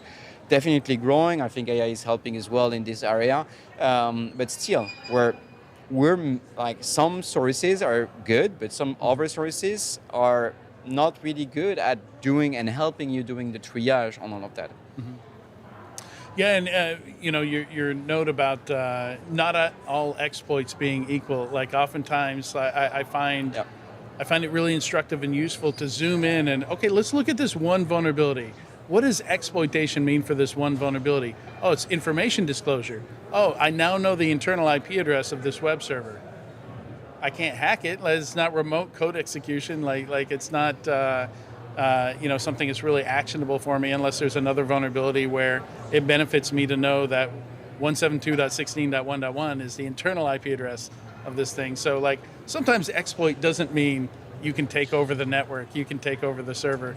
Like there's denial of service. Exploit might mean denial of service, right? So still, even when something says exploitable or actively exploited, that doesn't mean damaged. Yeah, that doesn't mean you're at risk, basically. So this is exactly the purpose of like really having a program that helping you to get the risk on top of that. And I think all the CISOs in the world, they are telling you, you was talking about like, the tools and everything, how you get the ROI. I think all the security teams are looking about only one thing. Is it about like reducing the risk they're exposed to? And, before we wrap up the conversation, I have to talk about the factor of speed, how important speed has become. We've watched, we already mentioned the time to exploit dropping. The M-Trends, latest M-Trends report just came out, and speed of attackers is still quicker than, dwell time is still less than what the attackers need to get the job done, right? So we're still finding out after the attacker's completely done, they've left the building, they've accomplished their task. How do defenders get faster here? Because I think on the other side of it, we talked about availability. I'm not allowed to exploit things in production because I might take things down. But at the same time, like, how do I prioritize if I don't have some permission to potentially break things? Right? How do defenders get faster? That's everything that we are working about. And everyone, I think, here at RSA is talking about, how we can be more proactive, how we can strong exploitation before someone is doing it. So I think your question is dual. The question is about how I can react more quickly to something that is happening, how I can be quicker than just like, okay, the attacker is here and then he has left the building, but you didn't have like time to react. So on this, I think it's really everything related to like the modern SOC and the ability to have like very quick alert and very like the lowest little possible noise level just to very, very quickly react. And then you have everything related to the prevention part and the proactive part. And to me, that's really, really about like continuously testing your security posture and adapting your posture and adapting your configuration. On the long term, it should be fully almost automated, like human in the loop for big changes in configuration. But it's really about like continuously to test your defenses against like the latest threat and the emerging threats. That's the only way that we can like get up to speed, because we are more like, on the proactive part where we're like just like, reacting on something. Right. Yeah, so what I'm hearing is like some of this threat intelligence is not just here's a list of IP addresses to block, right? Like it's strategically what preventative controls can I put in place so that I don't necessarily have to be faster? Like I have a better chance of preventing in the first place. Yeah, and I think it's also a question of doing that continuously. Yeah. Because even if you have an incident, let's say 1 year ago, you got breached, you know everything related to this incident, the malware sample that was used, the TTPs that were used, etc. Who is telling you that after 1 year you don't have like break something that will allow this incident to rehappen again? Mm-hmm. And so what we love also about like being like threat driven is not only just continuously testing on new campaigns, new TTPs, new malware. It's also saying, okay, let's take this case 1 year ago, let's try to replay it. Exactly. I love it. Thank you so much for joining me today. This is great. Thank you very much. All right, to learn more about Filigran, please visit securityweekly.com/Filigran, RSAC. And Filigran is spelled Filigran, RSAC. For full RSAC 2026 coverage from CyberRisk Alliance, visit securityweekly.com/RSAC. And stick around, we'll be right back after the break.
Welcome to RSAC 2026. I'm Joshua Marpet, and joining me today is Edward Wu, CEO and founder at Dropzone.ai. Hey, Edward, thanks for being here. I appreciate this. We're here to talk about agentic AI SOC, and that's cool, but I got to tell you, we're at RSAC 2026, and RSAC has, and I'm not joking, I went up to the, on the second floor of Moscone South, there's the sort of new companies, the emerging Early companies. Stage Expo. Early Stage Expo, thank you. I couldn't think of the word. They keep changing the name. So the Early Stage Expo, there were at least 50 companies in there that say some variant of agentic AI SOC. And then down in the main expo floor, oh my God. The main expo floor, if you've never been there, I don't know if you've been there this time around. I have just a couple of times. There's booths that are 2 stories high with lights that look like a concert going off. There's a booth where there's a table glued to the ceiling and it's a Mad Hatter tea party going on. It's crazy. Okay, it's absolutely crazy. But there's so many agentic AI SOC vendors out there that I know we've got some questions to talk about. What I really want to hammer on, what I really want to know is, why do I care about Dropzone AI? What's different about Dropzone AI as compared to hundreds of other vendors that have sprung up lately? Yeah, that's a great question. And from our perspective, 2 things really stand out for Dropzone. Number 1 is we are the most proven, and we have the most production deployments. At this point, on a given day, Dropzone system is already processing security alerts in production from over 300 enterprises. So you've got over 300 deployments. Correct. That's a lot. A lot of these are doing 5 and 10 and 20. So 300 is, so Dropzone's been around for a while. Yeah, we have been around for 3 years, but one thing that really helped us to get that many deployments is, in addition to working with enterprises directly, we also work with MSSPs and MDRs. So we partner with them to help them better service their clients. Well, that's smart. They're handling the security, and then you're telling them how well they're doing and helping them to understand what vulnerabilities and threats and so on are coming in, right? Correct. We're helping them to force multiply their existing team of security analysts. Good word. Good. It is force multiplication, exactly. Okay, so, and you said there were 2 things, and I'm sorry I interrupted you. Go ahead. No, it's good. So the second difference we have is at Dropzone, because of the extensive production deployments, we are able to leverage federated learning to make our software stand on its own legs. What I mean by that, if you peel back the curtain of a lot of AI SOC startups and vendors, you can actually find additional human labor being deployed to essentially post-process the outputs of the AI systems. Why? Yeah, that's a really good question. And a lot of it's supposed to be agentic AI. It's supposed to do it on its own. Yeah, absolutely. And one thing we have discovered, and as the process of building the technology, is agentic AI systems and AI agents is actually very difficult to build. You might think, hey, I can use ChatGPT, I can use Cloud, I can talk to it, and it's pretty smart and seems to do a good job. But ultimately, large language models by themselves are non-deterministic. You can ask ChatGPT the same question 20 times, it will give you 20 different answers. But that's not what you want for security operations. You want to have a system where you can feed it the same alert 20 times or 200 times. And it needs to give you the same conclusion, recommendations. I need consistency. Exactly. I need something that is valid and reliable. Exactly. And so one of the big technical challenge that software developers and vendors need to address is, how do I turn and chain together a lot of non-deterministic large language model invocations into a system that's deterministic and controllable? And why did you say it that way? So let me explain. Why did you say I do a large number of invocations? Are you saying that you're using multiple agents, multiple AI agents for that? Is that what you mean by that? Exactly. Okay. Like, for example, peel back the curtain a little bit. When Dropzone's AI SOC analyst is investigating a security alert, there are end-to-end, there are close to 100 distinct large language model invocations in order to achieve this whole high-level task. Okay, so for a single incident, you could spin up 100 different agents? We are making 100 different large language model invocations. Some of them might be one agent, but it's getting called like 20 times. Okay. Oh, so that would count for 20 of the 100 or so. Correct. But I mean, that's a lot of tokens to burn for a single incident. You're okay with that? Yeah, we're okay with that, and the economy works out at the end. But it might sound a little bit surprising, but if you look into what actually happens in our head when we investigate an alert, right? we start off by comprehending what the alert is about. And then we start to propose hypotheses on what might have triggered the alert in the first place. What was the cause? Yeah, exactly. Yeah. And then we go gather data, like pivoting to SIEMs, EDRs, identity systems, to see if we can invalidate or validate those initial hypotheses. You're basically built, sorry, it just struck in my head, you've built a microservices architecture for AI SOC. Yeah, like in the backend. Sort of. In the backend, you can see the alert investigation process has a lot of distinct cognitive steps. Yeah, absolutely. Right? And then at the end, there's also the report writing part. A lot of That's people, a big part of it. People don't get that the communication of your findings is incredibly, sorry, I'm a big fan of good reporting and documentation. So I came from a digital forensics background, and the joke was, you think you're finished with your reporting and documentation? Yeah, good, go right another level. Yeah, exactly. And we have all experienced, like when you use large language models directly, they give you paragraphs and paragraphs of text, right? But in order for practitioners and human users to understand them, you really need to, like you said, write the same report in different depths. And yes, different levels of detail, yeah. Okay, so you've built out a way to invoke a specific invocation of a specific LLM model for a specific task in an entire workflow. Exactly. Okay, and is that common for AI SOCs, or is that something you've done? Yeah, it's like, I would say we were the first pioneering it. Now, there are other vendors leveraging kind of somewhat similar architecture, but it takes a lot of engineering to make the whole system robust and deterministic. And that's why... Okay, stop. Well, you've been saying that, and I want to stop and call you on that for a second. You've been saying to make the system deterministic, it takes a lot of engineering. Explain. Please. What's the difference? Like, why do I care about how deterministic it is? Yeah, again, because you don't want to feed the system and single alert 50 times and get 50 different conclusions, right? So this is where each large language model invocation is non-deterministic. But how do you chain and control 100 non-deterministic invocations into a system that is deterministic? Like one analogy I use... You're crowdsourcing your own models. There's a little bit that, like maybe to give you a slightly different analogy. Okay, please, I'm sorry. One way you can think about large language models is they are like combustion. Burning something? Like burning something? Yeah, burning something, exactly. Okay. So combustion is non-deterministic, right? The flame might go left, might go right. Fuzzy logic, absolutely, yeah. Yeah, and what we have been building is, we are building a harness. It's kind of like an internal combustion engine. Like, why do you need an internal combustion engine? The goal of the internal combustion engine is to control the non-deterministic combustion into reliable mechanical work, right? So brilliant! You take the combustion and instead you put it in a frame, in a harness, and do it as a controllable, predictable, repeatable spray of gasoline or diesel or whatever. Exactly. And then that fuzzy combustion is now predictable. Yeah, exactly. I love that analogy. That's really cool. Thank you. Okay, so you've got a system where you take non-deterministic, probabilistic LLMs. You break them down into single task LLMs. You call them as you need them, which also makes them modular. Because I can change the workflow and the calling depending on what type of investigation it is, what type of alert. Am I right?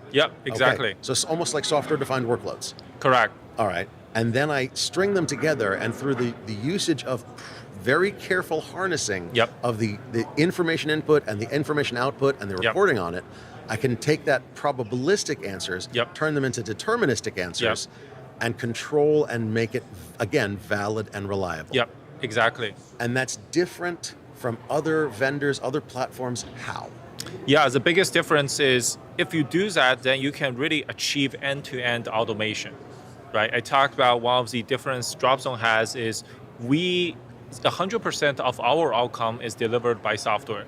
But if you look at a lot of other AI SOC startups, for example, if you go to their careers page, you might notice they are hiring night shift analysts.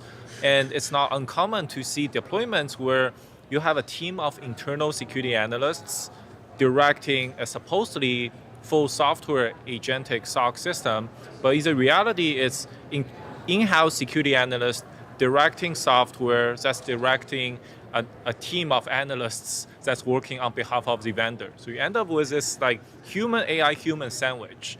And that's bad. And that's kind of where we don't do that. So like we have 100% software. There are no magic, outsourced or analyst contractors that's post-processing the output of our software. Okay, and you're able to get, again, and I know I'm harping on this, I'm sorry, this is really cool. You're able to get deterministic, valid, reliable answers using 100% software. Correct. But how flexible is that? How dynamic is that? How able to adapt to change is that? Yeah, that's a great question. Like when we think about our software and a typical drop zone deployment, we think about it like it's kind of like hiring a digital employee, where on day one, the digital employee is already able to contribute by like analyzing phishing emails, looking at EDR alerts.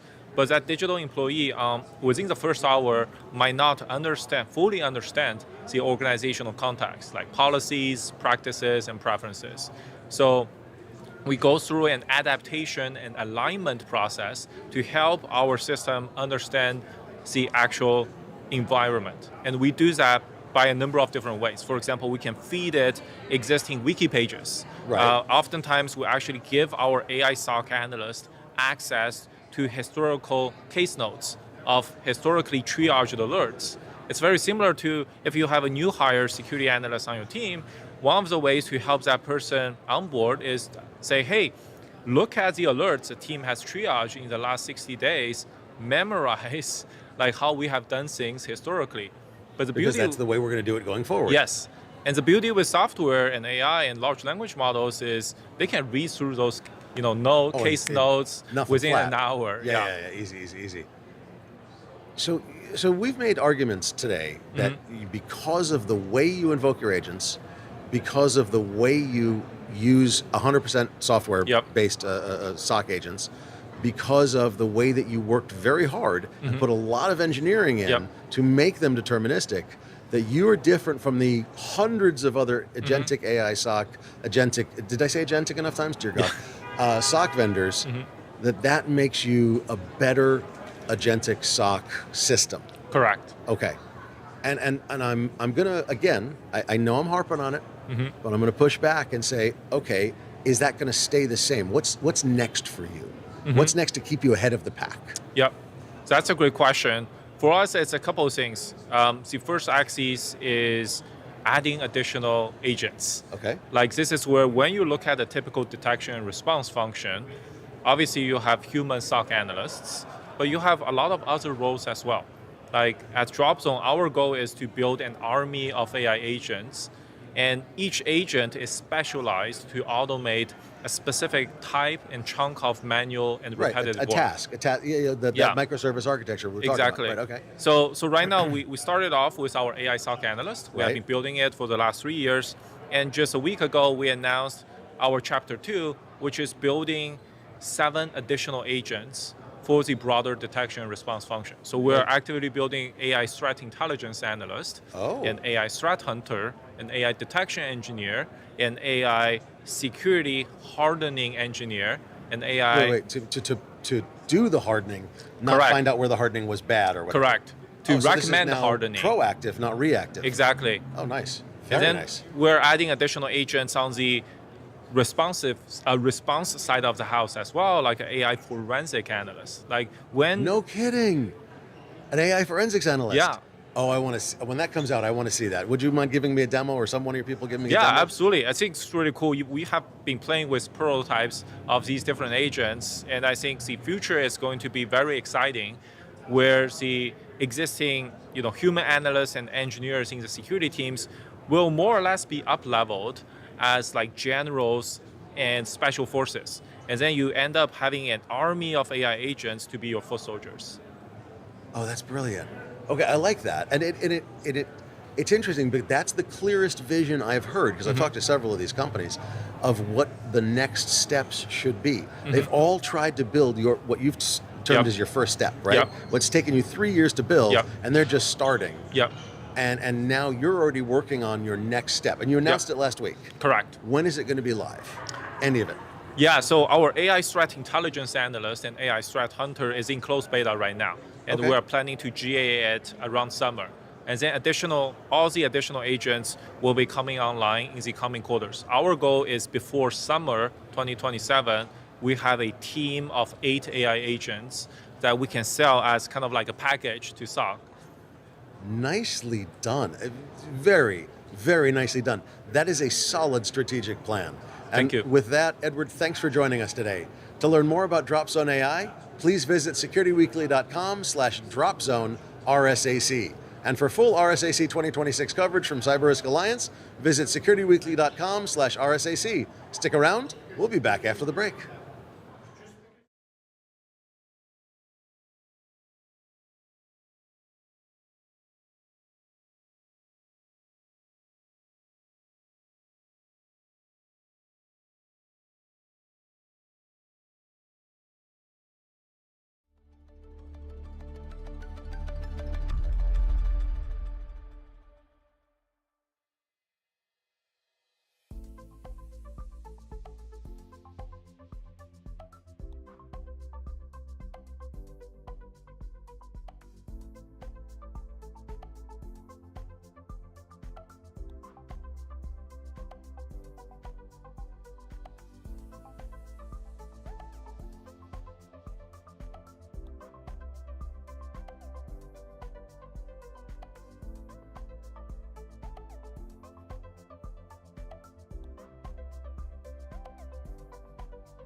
Welcome back to RSAC 2026. I'm Matt Alderman.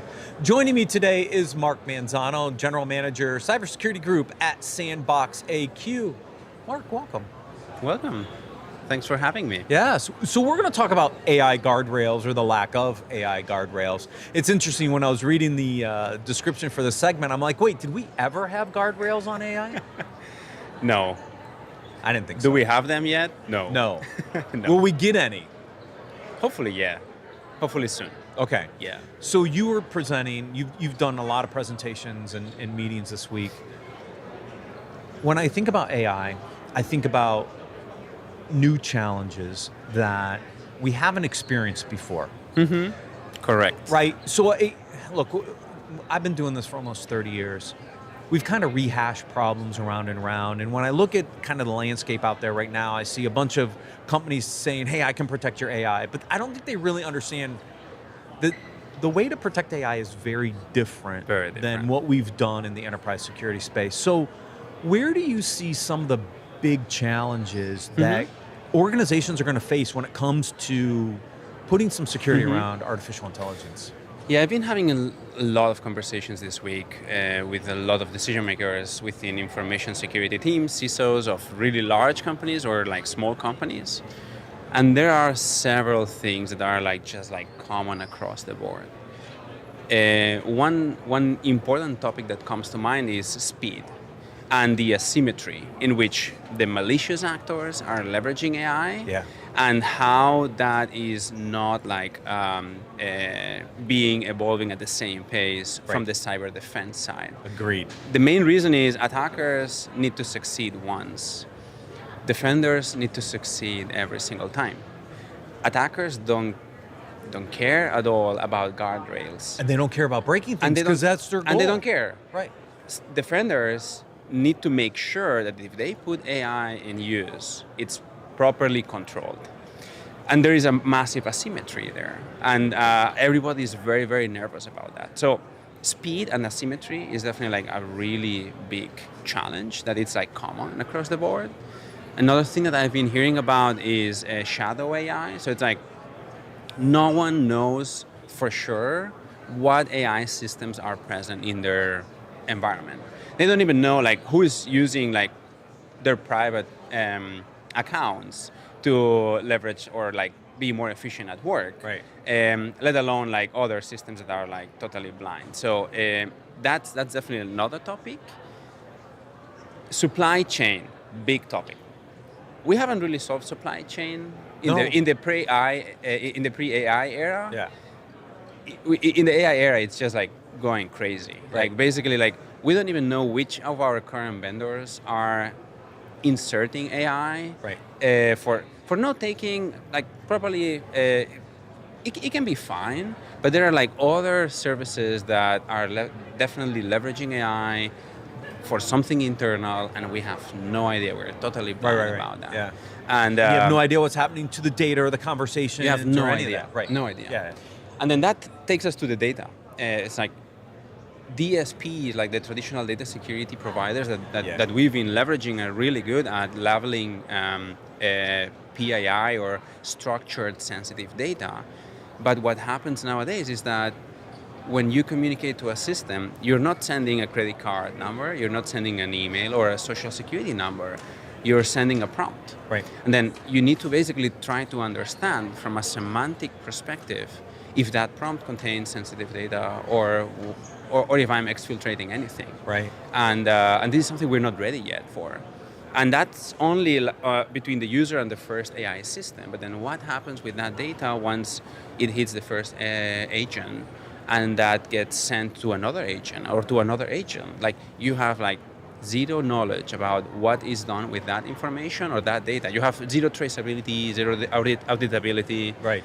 The entire thing, it's very, very, very crazy. So all of these challenges, I think, are very important. And we, as vendors, need to be acknowledging that the entire landscape has changed. And what we have been trying to apply to humans until now is not going to work in the age of AI because of all of these things that I've been mentioning. And one last thing that I thought was like a really smart comment was like the CISO of a really large entity mentioned, the way I've started highlighting this risk to my board is by letting them understand that this is a really big insider threat risk. Basically, I'm bringing in employees, I'm giving them access to the crown jewel data, and I'm not being able to either interview them or run background checks on them. Yeah. That's actually what is happening with agents nowadays. Like you're putting those things in production environments, giving them access to data, and you have no idea if they are fine or not. Right. And that's kind of the insider threat analogy that the CISO was making. I thought it was like really, really good to kind of be able to explain an easy way in the old terms how these might be impacting the current posture. So. Yeah. So let's talk speed for a second. We know for a fact exploits are available for brand new disclosed vulnerabilities before the patch is ready. Yeah. So that's a really interesting example.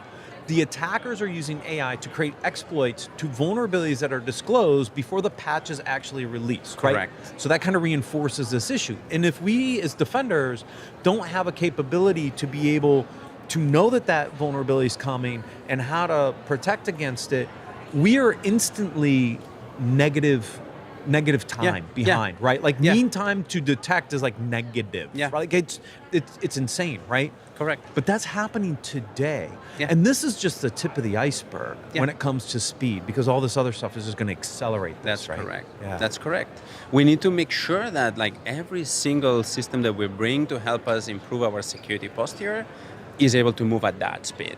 And if we have a system that is supposed to be helping us patch systems, that is like at the level where we know that as soon as there is like a CVE published, we have that like in mind, and as soon as there is the patch, like we're able to like directly apply that, apply or put guardrails around that, so that it, even if someone tries to leverage that vulnerability and exploit it and get through the system, we have put certain guardrails around that we know when that breach is happening or when that attempt is happening. Right, exactly. So I think that we need to think this way, to always try to be precisely to the point you were making, at least at the same pace, running at the same pace than the attacker. Like we cannot afford we can't have a behind. 30 to 45 day patch window.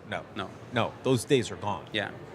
Let's talk about shadow AI, which was your second point, right? Which is, we're really bad at asset inventory as an industry, right? So how do I solve for this? How do I understand what AI systems are in place, what my employees are using? We don't even know what hardware and software we have in our environments, let alone all the different AI systems that are out there.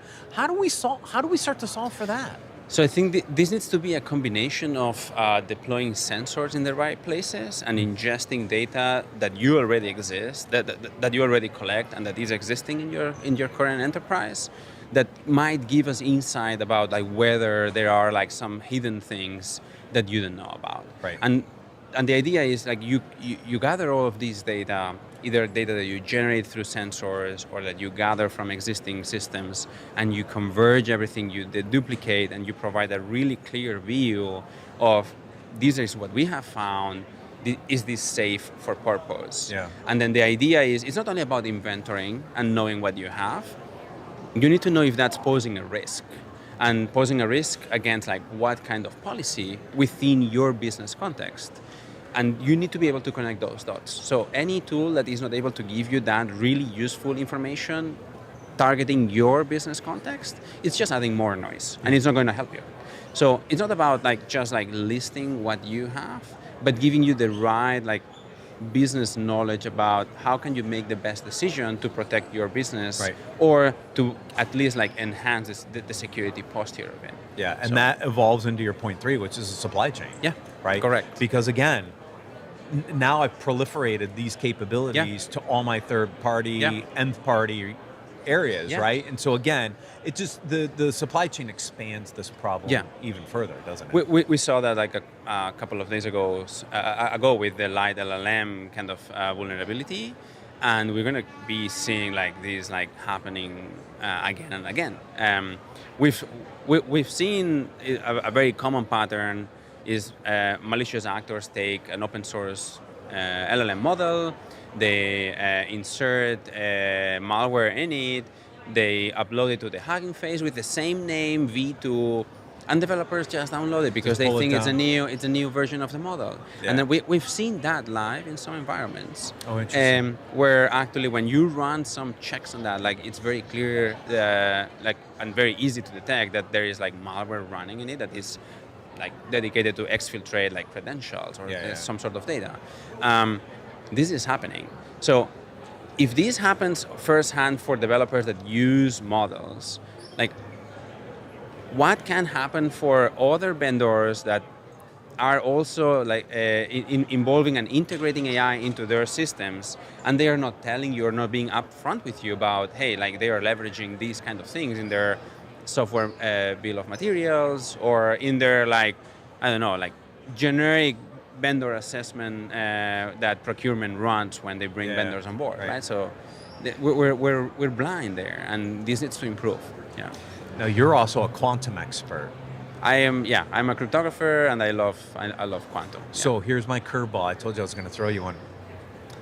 I hypothesized about a year and a half ago, that with Q-Day approaching and the proliferation of artificial intelligence and agents, that the foundation of the internet could be MCP servers and quantum cryptography. What do you think? Quantum cryptography, if like in the pure sense of quantum cryptography, like quantum key distribution, etc., I think that's going to be a long-term thing because it doesn't really scale. Like what might happen in the short term, it's post-quantum cryptography, which is traditional cryptography based on mathematics, just that... longer keys? Not really longer keys. It's based on different mathematical problems that are not vulnerable to a quantum attack that can be executed and run on a large enough quantum computer. But that's going to happen regardless of the Q-Day. Right. Like we have new standards that are quantum safe algorithms that the entire digital world needs to move onto. And this is happening. Like we already have like deadlines by 2030, by 2035. We won't see anything that is either RSA, which is the name of the conference, or ECC based. And everything will be PQC, post quantum cryptography. So how do these come together, right? Like if I'm a CISO right now, I've got the pressures of artificial intelligence coming down me on one side. I got the pressures of Q-Day coming down to me on the other side.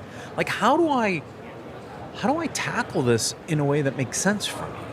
So I think that it's really, really important to have like specific programs, separated programs for each of those important topics. Like for the quantum threat, there are regulatory bodies that are like making sure that everyone is like taking the necessary steps on these. Even if this sounds like a very far away topic, it's a multi-year effort.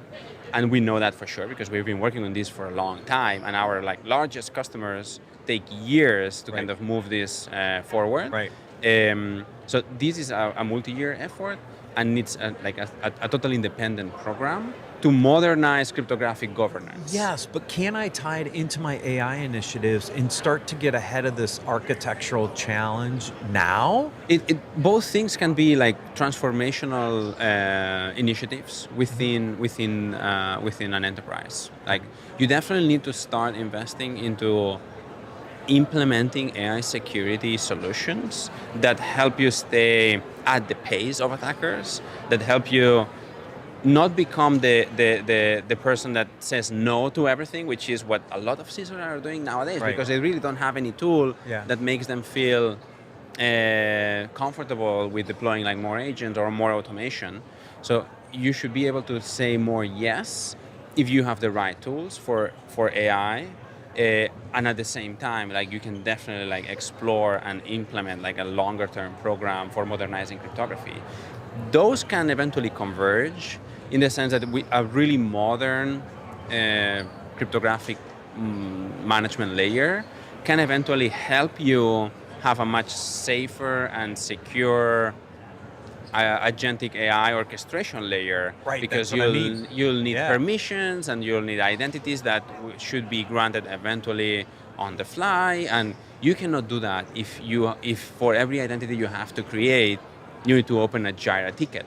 Like, this needs to be like fully end-to-end automated, and whenever someone needs identity to access these kind of data, that identity is granted for a small period of time, and you lock that down, and then that's it. And you remove human interaction in the middle. You just make sure that everything is done accordingly. So, yeah. Mark, thank you so much for joining us. To learn more about Sandbox AQ, please visit securityweekly.com/SandboxAQ RSAC. For full RSAC 2026 coverage from CyberRisk Alliance, visit securityweekly.com/RSAC. Stay tuned. We'll be right back with more interviews.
Welcome to RSAC 2026. I'm Joshua Marpet.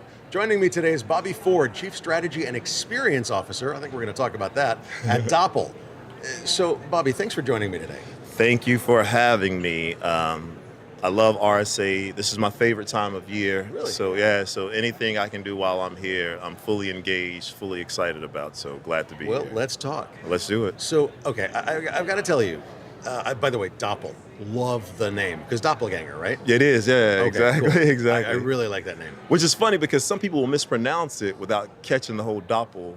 Like Doppel or something? Or? That's it, exactly. It's not about dopes, it's about Yeah, you got it. But I mean, I got to tell you that human risk management, basically talking about social engineering, open source intelligence, that kind of thing. Yeah. It's a tough market to be in.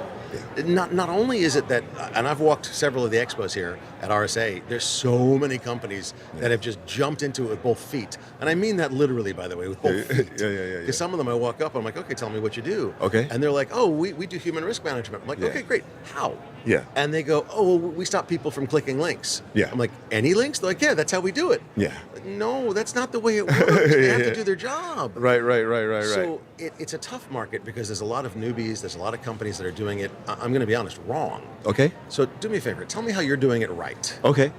Let me start by saying I believe that the reason why so many organizations are talking about human risk management is because it's a problem. Well, yeah. So then we have to sort of define it. And you can almost use human risk management and cybersecurity interchangeably. And what I mean by that is you always have to think about the hands behind the keyboard. So everything is about the human. Yep. Whether it's the human that's initiating the attack, whether it's the human that has created these agentic bots to attack, so it's always the humans. So it all could be considered human risk management. But you ask... I hadn't thought about from the attacker point of view, the humans on that side. It's interesting point. And we recently lost the former head of the FBI, Robert Mueller. I remember when he spoke at RSA many moons ago. That was a long time ago. Yeah, you remember he spoke, he keynoted, and in his keynote, the title of it was The Hands Behind the Keyboards. Oh, no You remember that? I didn't. Yeah, okay. Yeah, it was the hands behind the keyboard. And honestly, it shifted the way I think about everything. So I think about the attacker from, the humans behind the keyboards. I think about, the compromise, the humans behind the keyboards on both sides. So human risk management. You ask, what does Doppel do that's either different, or what does Doppel do that makes us better? I think that was somewhat of the question, right? Am I right? Yeah, absolutely. All right, cool. So then what Doppel does when we talk about human risk management is there are a few things that we do that's better. Okay. Number one is it's about being faster to detections. Is it fast enough? Is it ever fast enough? No, that's the problem. Yeah. All right. So it's never fast enough. So I think you used the term earlier. You called it like an arms race. Yeah. I believe that. Absolutely. And you want to be faster. So you're constantly evolving. You want to be ahead of the competitor. You want the adversary. Yeah. You want to be ahead of the adversary. Of course, you want to be ahead of the competitor, but you want to constantly be getting faster. So that's the first thing that Doppel does. And the reason why we do that is because of the way that we've been engineered. A lot of the people in this space are leveraging technology that's old. They're leveraging legacy technology. Really? And yeah, absolutely. And it's hard to fight a modern battle with legacy technology. Yeah, it's like taking cannon to a machine gun fight. That's exactly what it's like. And so when you talk about these AI-enabled attacks, I think you need AI-enabled defenses. I would question, and I mean this sincerely, Josh. So here comes a hot take. People like hot takes. I would question anyone claiming to be AI native that was online prior to 2021. Oh, wait. Okay. Yeah. I told you it's going to be a hot take. You're telling me that you don't think be a hot take. Anybody can claim to be AI native what is AI ever online before 2021? No, I didn't say that. I said I would challenge them. Okay. I said I would challenge them. And what I mean by challenging them is that when did AI really become mainstream? I mean, that includes you know. No, it doesn't include us. It doesn't include us. Why? Yeah, it's because we've been around for about 4 years now. Yeah, we've been around 4 years now. Oh, the company. The company. I thought you were talking about the people. No, I'm talking about the company. Man, I feel old. Yeah. No. I'm talking about the organization. It's like organizations that were saying that they were cloud native, Oh, yeah, before 2010 before or the something. cloud, exactly. Yeah, yeah, yeah. 2010, exactly before the cloud. So that's what makes us faster. So we're fighting these AI battles using AI technology. So number one, it's faster. Number two, it's about being multi-channel. Explain that, please. Yeah, multi-channel. The way that we communicate, the way that we operate, the way that we work is across multiple channels. You mean like Slack? So what I mean by channels is, collaboration platforms, so like Slack, Teams, email, telephone, social media. That's how we work. Well, that's all the different ways you can get at somebody for Exactly. risk, for social engineering. Absolutely. Okay. And so a lot of the controls and a lot of the legacy organizations, they focus on a single channel. So the attackers, when they're looking at attacking someone, going after someone, they're doing it across multiple channels. Well, yeah, they're going to get you any which way they can. Exactly. If they want you, yep, they're going to get you any which. There's targeted attackers, untargeted attackers, skilled attackers, unskilled attackers. Absolutely. If they want you, they're going to come at you every way. Every way. Yep. And so you need a control platform that protects you across multiple channels. Okay, and you do that. We do that. Doppel does that. How? Yeah. How do we do that? So we're looking and ingesting data across these multiple channels. All right. And so when we're ingesting the data across these multiple channels, we have relationship with the providers that operate those channels so that we can not only detect it, but that we can take it down. Like you have a relationship with Slack and Teams? So we have a relationship. Yeah, no worries. So we have a relationship with the social media providers, with the telco providers, anywhere where that infrastructure is being hosted. We have a relationship with the host, and that's how we take it down. You can actually do like a formal takedown. Exactly. Yeah. That's our bread and butter. It's not just that you're like you can block it at the firewall or whatever. You can actually go to the source and take down some of the almost like scam baiting. So you mentioned blocking it at the firewall. Doppel is successful when it doesn't get to your firewall. Well, that's even better. Yeah, it's much better. Yeah. So the goal is that we want to take it down when it's being built. We want to take it down at the infrastructure level. You're actually benefiting other companies that don't even have you as you're not even retained by them because you're taking down the scammers, the nasty So now people. you get it. Now you get it, and that's why that's why when we say that we're in the business to solve social engineering attacks, it's not just like we're not just benefiting the customers, like our customers, our clients. I think that we're doing a just service for anyone that operates on the internet. Okay, much respect on that. That's nice. Yeah. And It's because a you're bigger mission. Operating like a formal takedown service, it's benefiting a lot of people. Absolutely. And you're pushing them farther and farther and farther away from the mainstream areas of the internet, if you will. Exactly. Pushing them to the grungy side areas. Exactly. The bulletproof hosting and things like that, which at least we know where those are and we can block them again. Right. Okay, so you work in a multi-channel fashion. Yeah. You are AI enabled and AI native, basically. Yep, absolutely. You are doing it faster, stronger, better. Yeah. Cue the song. Yeah. And we didn't need to sing this song. Yeah. Sorry. Okay. But I mean, I want to know where this is going. Do you think that this arms race will end? Do you think that this arms race, how is this going to happen? Unfortunately, no. Okay. No. Okay, I get that, and it's the right answer, but it's like darn. But how are you measuring it as well? When you say how are we measuring what? I'm a customer. Uh-huh. How are you telling me, hey, you're doing great, you're doing poorly? You said something about a threat graph? Yeah. So I didn't mention that earlier. So the threat graph is what we use to link attacks. And I didn't realize that. Okay, talk to me. And it's why we're so successful at getting stuff taken down. So what does that mean? That means that when we ingest data and we identify a typo squatted domain, right, we can then see if that typo squatted domain is associated with an email address. Right. And then we can pivot. We link those we link those alerts. And then we can pivot from that typo squatted domain and that email address to see if there's a LinkedIn account associated with it. You're localizing and narrowing to the actual attacker. Well, what we're doing is we're mapping the attacker's infrastructure. Okay, yeah, valid. Yeah. We're mapping the attacker's infrastructure, and then once you can we see link if it's the same attacker. Exactly. Okay. Exactly, and that's why we have a lot of success with getting stuff taken down, because we're not just going to the providers with one, alert, but we're showing them the entire attacker. You're showing them a pattern of abuse. Yeah. Going against the provider's terms of service. And then they can say, okay, this is a clear-cut case of abuse of our services, and they go and say, you're done, and throw out the attackers. Sometimes. Okay. Sometimes. What kind of reactions do you get? This I got to hear. Yeah. From the providers? Yeah. Yeah, we have great relationship with the providers. Oh, good. Okay. Yeah, they're So really good. You pretty much, if you can show them proof, hey, look, this is a massive set of attacks, you really need to get rid of this customer of yours. They'll go out and get rid of the customer. Yeah, absolutely. Oh, that's really nice. Yeah, exactly. And you're talking about telcos, social media, messaging platforms, yeah, domains, lots of different places. Yep. Okay. Yep. Okay. And are there? Do you find that there are providers that are resistant to working with you? Not as of yet. No. Honest. Not as of yet. Yeah. And that's good. Yeah. So okay.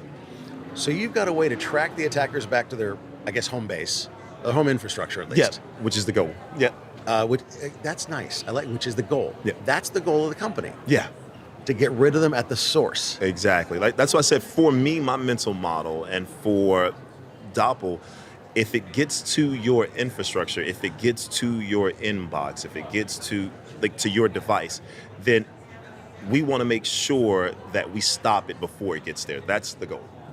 So, okay, so let me ask a different question from a different perspective. Yeah. If it does get to my inbox, because you've never seen it before, it's brand new, it's a brand new attacker with a brand new methodology. Yeah. Obviously, some of it's going to get through once in a while. Yeah, unfortunately, but yes, you're correct. I mean, it's the way it is. It is the way it is.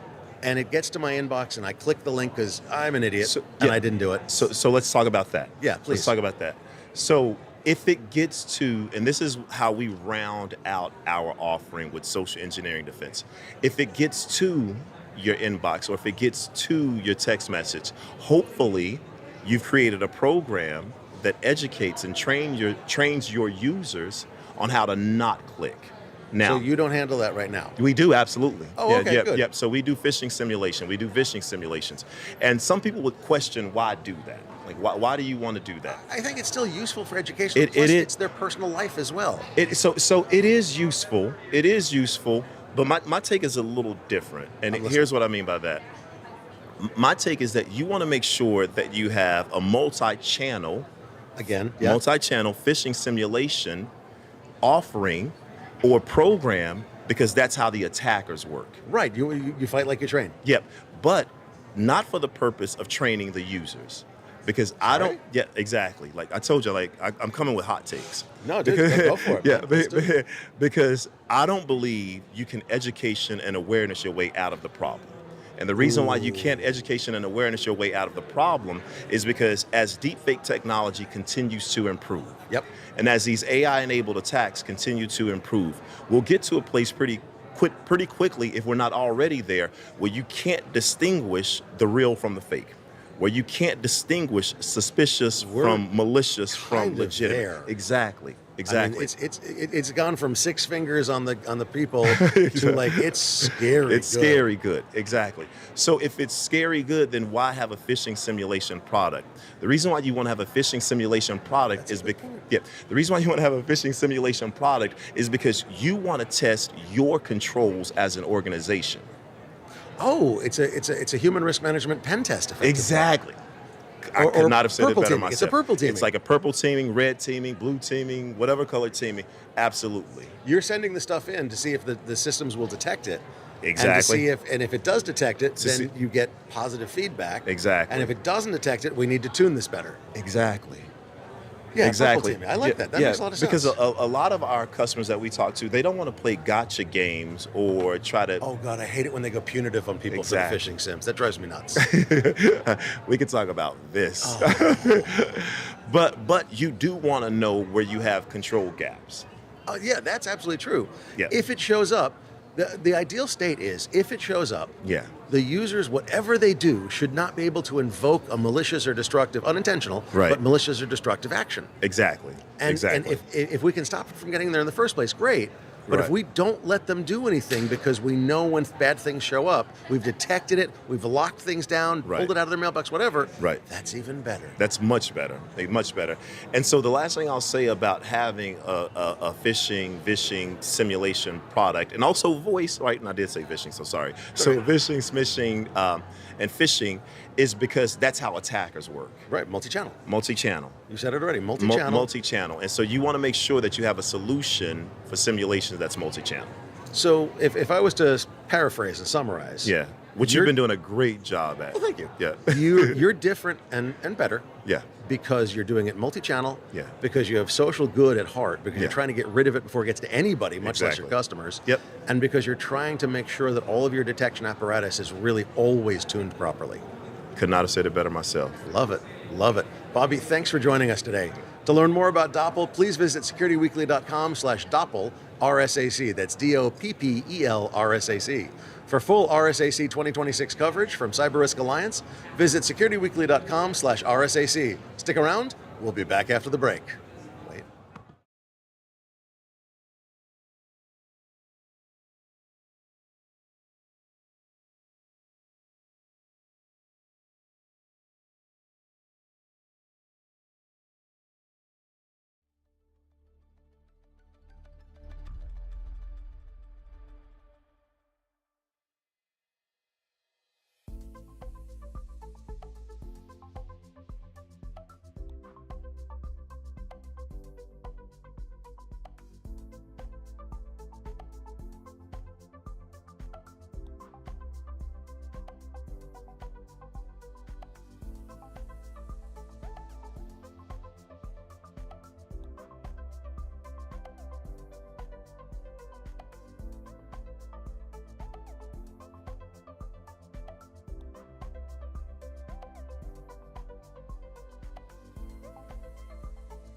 Welcome back to RSAC 2026. I'm Matt Alderman.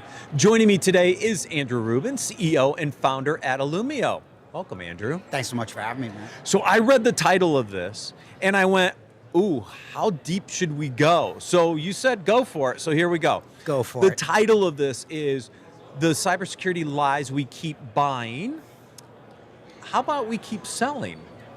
Depends on which side of this you're on, right? I think it's fair to say that you have to have one in order to have the other. Exactly. Through all your conversations, because you talk to a lot of CISOs, you talk to a lot of customers, if you think about one big lie that just stands out like a sore thumb, what would it be? That we can be safe. Now, allow me to add at least a couple words to that. Yeah, of course. But I'm not going to change the fact that my knee-jerk answer is that we can be safe. We cannot be safe all the time, ever again. Right. That's really the answer. Yeah. And I'm not sure that we're buying that lie as much today as we were even a few years ago, but we have to literally dismiss the lie. We have to dismiss the comment, and we just have to start the conversation with, we have been, we are, or we will be breached. And it is actually going to become a very normal part of life, unfortunately, but it's going to be normal, and we have to start the conversation by accepting that, because as the old expression goes, can't solve a problem until you admit you have a problem. I think this is a really interesting point because I have never assumed that we were safe. As a practitioner, we know all the things that can go wrong. And in this industry, we have been really bad at a few things. I'll give you one. Inventory. Sure. How many organizations know 100% of the hardware and software run in their environment? Probably zero. Probably zero. Well, how about this? At least know it 100% accurately. Exactly. Okay. Right? So if that's the foundation for InfoSec, because that's what CIS says, control number one, know your hardware inventory. Control number two, know your software inventory. And I don't know it 100%. How can I ever assume that I could be safe? Because I don't know what I don't know. So I think there's a nuance here, and it's very important, which is we sort of, in everything in cyber, take it as binary. We're either perfectly safe or breached to catastrophe. And what's interesting, and there's a parallel that I've talked about over the last couple of days here at the conference quite a bit, in almost everything else in life, and I mean literally in life, not just in technology, we grade outcomes. So I'm a little sick, I'm very sick. I have a small outage, I have a big outage. And for some reason in cyber, we've all conditioned over decades that you're either safe, which equals success, or you're breached, which equals catastrophic disaster. And somehow we missed the object lesson, which is having a small problem in anything in life is better than having the same problem a lot bigger. Right. And the cyber narrative, and the reason why I started off by saying that the lie is that we're safe, the cyber narrative is supposed to start with, our job is to be safe as much as possible. And it is equally our job that when we're not safe, we have a strategy for finding things quickly and stopping them quickly. Dwell time measured in months is something that all of us collectively as practitioners should be somewhere between embarrassed and terrified of in 2026. Oh, agreed. I was telling you the example. A vulnerability gets disclosed, the exploit is available before the patch is available. Right? Like, of course, months of mean time to detect is absurd. So it's actually measured in negative time now. It's negative time. So I will tell you, I've been saying for a very long time that cyber is a math problem. Now, we all know the sort of ultimate expression of that, which is the defenders have to be right 100% of the time, 100% of the time. The attacker only has to be right one time. So we can all agree that that's really bad odds. That math is really tough. But if you think about where we were, let's say, even 5 years ago, let alone 10 or 20, the attacker and the defender were working off of what the brain was capable of doing at human speed. Right. So the obvious punchline here is, if the defenders are still moving at human speed and the attackers are now moving at machine speed, and we know that there's a lot of holes in the Swiss cheese all over the world, we probably have a math equation that's getting dramatically worse and much more dangerous day by day. Exactly. The second lie I want to talk through is that people truly understand risk when it comes to cybersecurity, because that's one I see all the time, right? A lot of vendors will walk around this floor and say, we're going to reduce your risk, reduce your risk. They don't even know what risk means. We use terms in this industry in the wrong way, and we kind of create this false sense of safehood, maybe, back to your safety comment. But if we constantly are using terms wrong, how are we ever going to build credibility with our executive team and our boards that we actually know what the hell we're talking about? So I agree 100%, and now I'm going to build on it. So let's assume that risk, which is actually supposed to be the core metric that all of us operate off of, our job being to reduce risk, eliminate it, much harder to do, but at least reduce it. At least understand it. So build on top of the premise that we're using the words wrong or we're not using the right words at all. Think about how much we do, the money we invest, the processes we build, and the time that we invest, and we're not even relating it or equating it to what risk are we actually managing in the process. Right. And unfortunately, as we've now seen over certainly the last 10 years, and in particular over the last few years, we're either investing in the wrong things, doing the wrong things, or not managing the actual risk. Now, I'll give you a really silly example. Silly not in that it's not real, but it's one that's been talked about for so long that it has to be deemed silly. We all know that if we did basic hygiene better in cyber, we'd be a lot safer. We wouldn't be perfectly safe, but we'd be a lot safer. How much of the conversation that we're having at RSAC 2026 is actually focused on basic hygiene versus the shiny new object that's probably going to secure the AI agents? Right. And my only point is, we probably need to be having both conversations, but we treat hygiene as if we've already solved that problem and we have time to move on. And yet the basic hygiene, knowing what you're running in your estate, pretty sure that problem is still pretty pervasive at scale.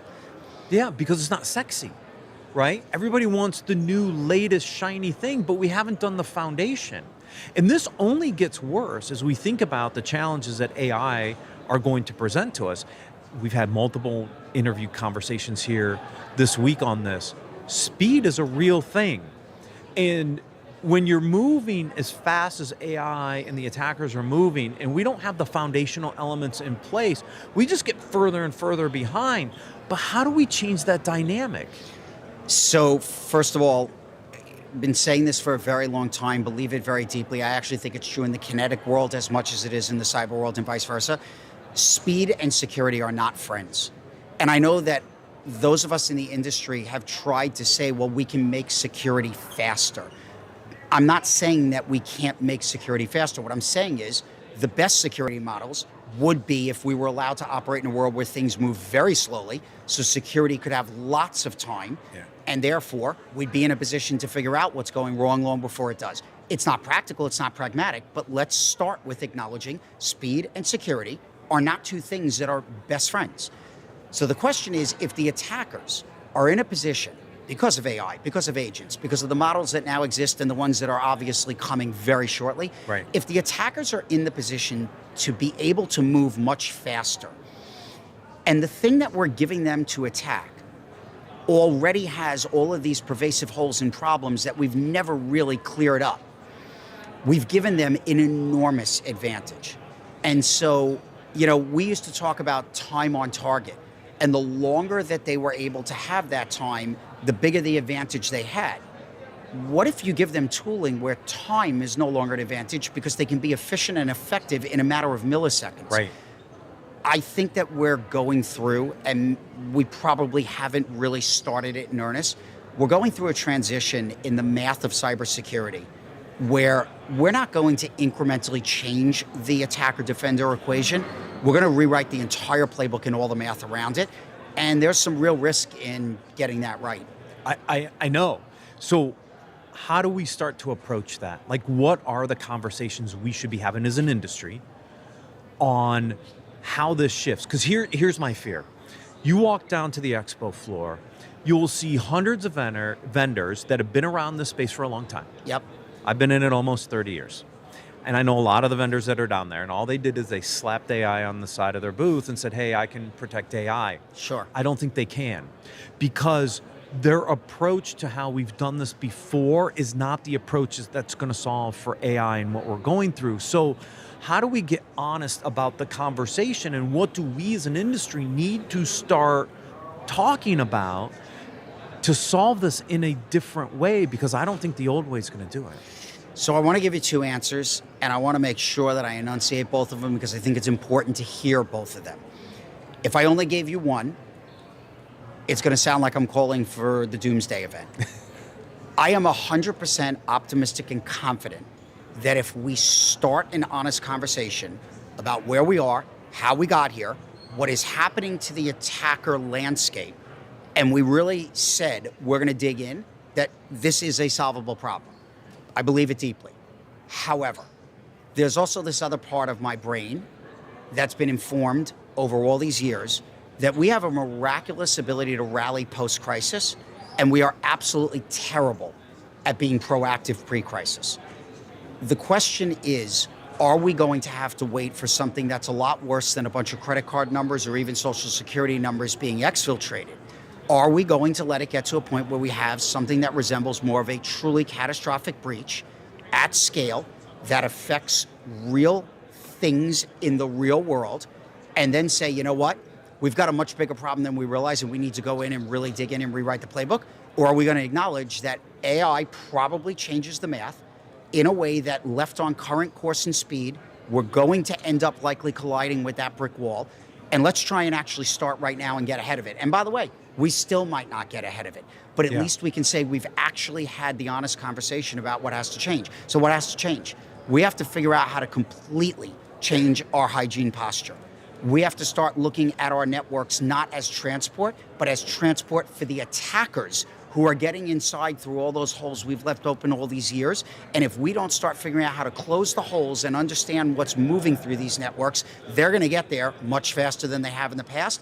And they're going to take advantage of our lack of understanding to become much better attackers. We have to start by saying we're going to have to change the operating model and the math, or we're not going to be behind. We're going to be devastatingly far behind. Yeah.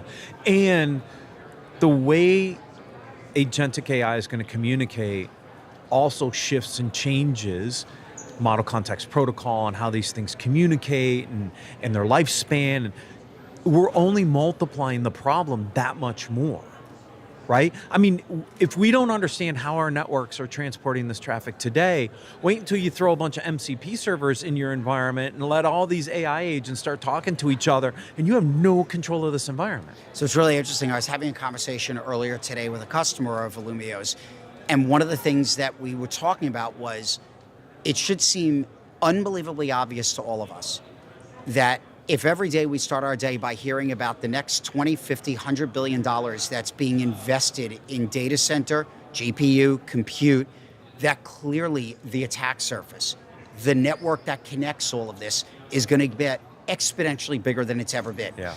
If you believe in the AI narrative, in any form, whatever form you choose to believe in it, but if you believe in the AI narrative, and clearly you have to believe in the investment narrative around infrastructure, you have to believe that the attack surface is going to get bigger faster than we've ever seen. Even if all we ended up having to do was simply protect the new stuff the same way as the old stuff, and I'm not advocating that, but if all we had to do was simply protect the net new, the scope of what we have to protect is getting bigger faster than we've ever seen. Yeah. And I'm pretty sure that everybody listening would agree. Our track record has not been zero, but our track record has been far from 100% doing what we've done in the past. So we probably have to do everything we've done in the past and probably some new things if we're going to have a shot at making sure that that math equation doesn't get a lot worse. Yeah, I agree with you 100%. Andrew, thank you so much for joining us today. Thanks for having me. To learn more about Illumio, please visit securityweekly.com/Illumio RSAC. For full RSAC 2026 coverage from CyberRisk Alliance, visit securityweekly.com/RSAC. Stick around. We'll be right back with the wrap up for day 3.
Welcome back to RSAC 2026 on CyberRisk TV.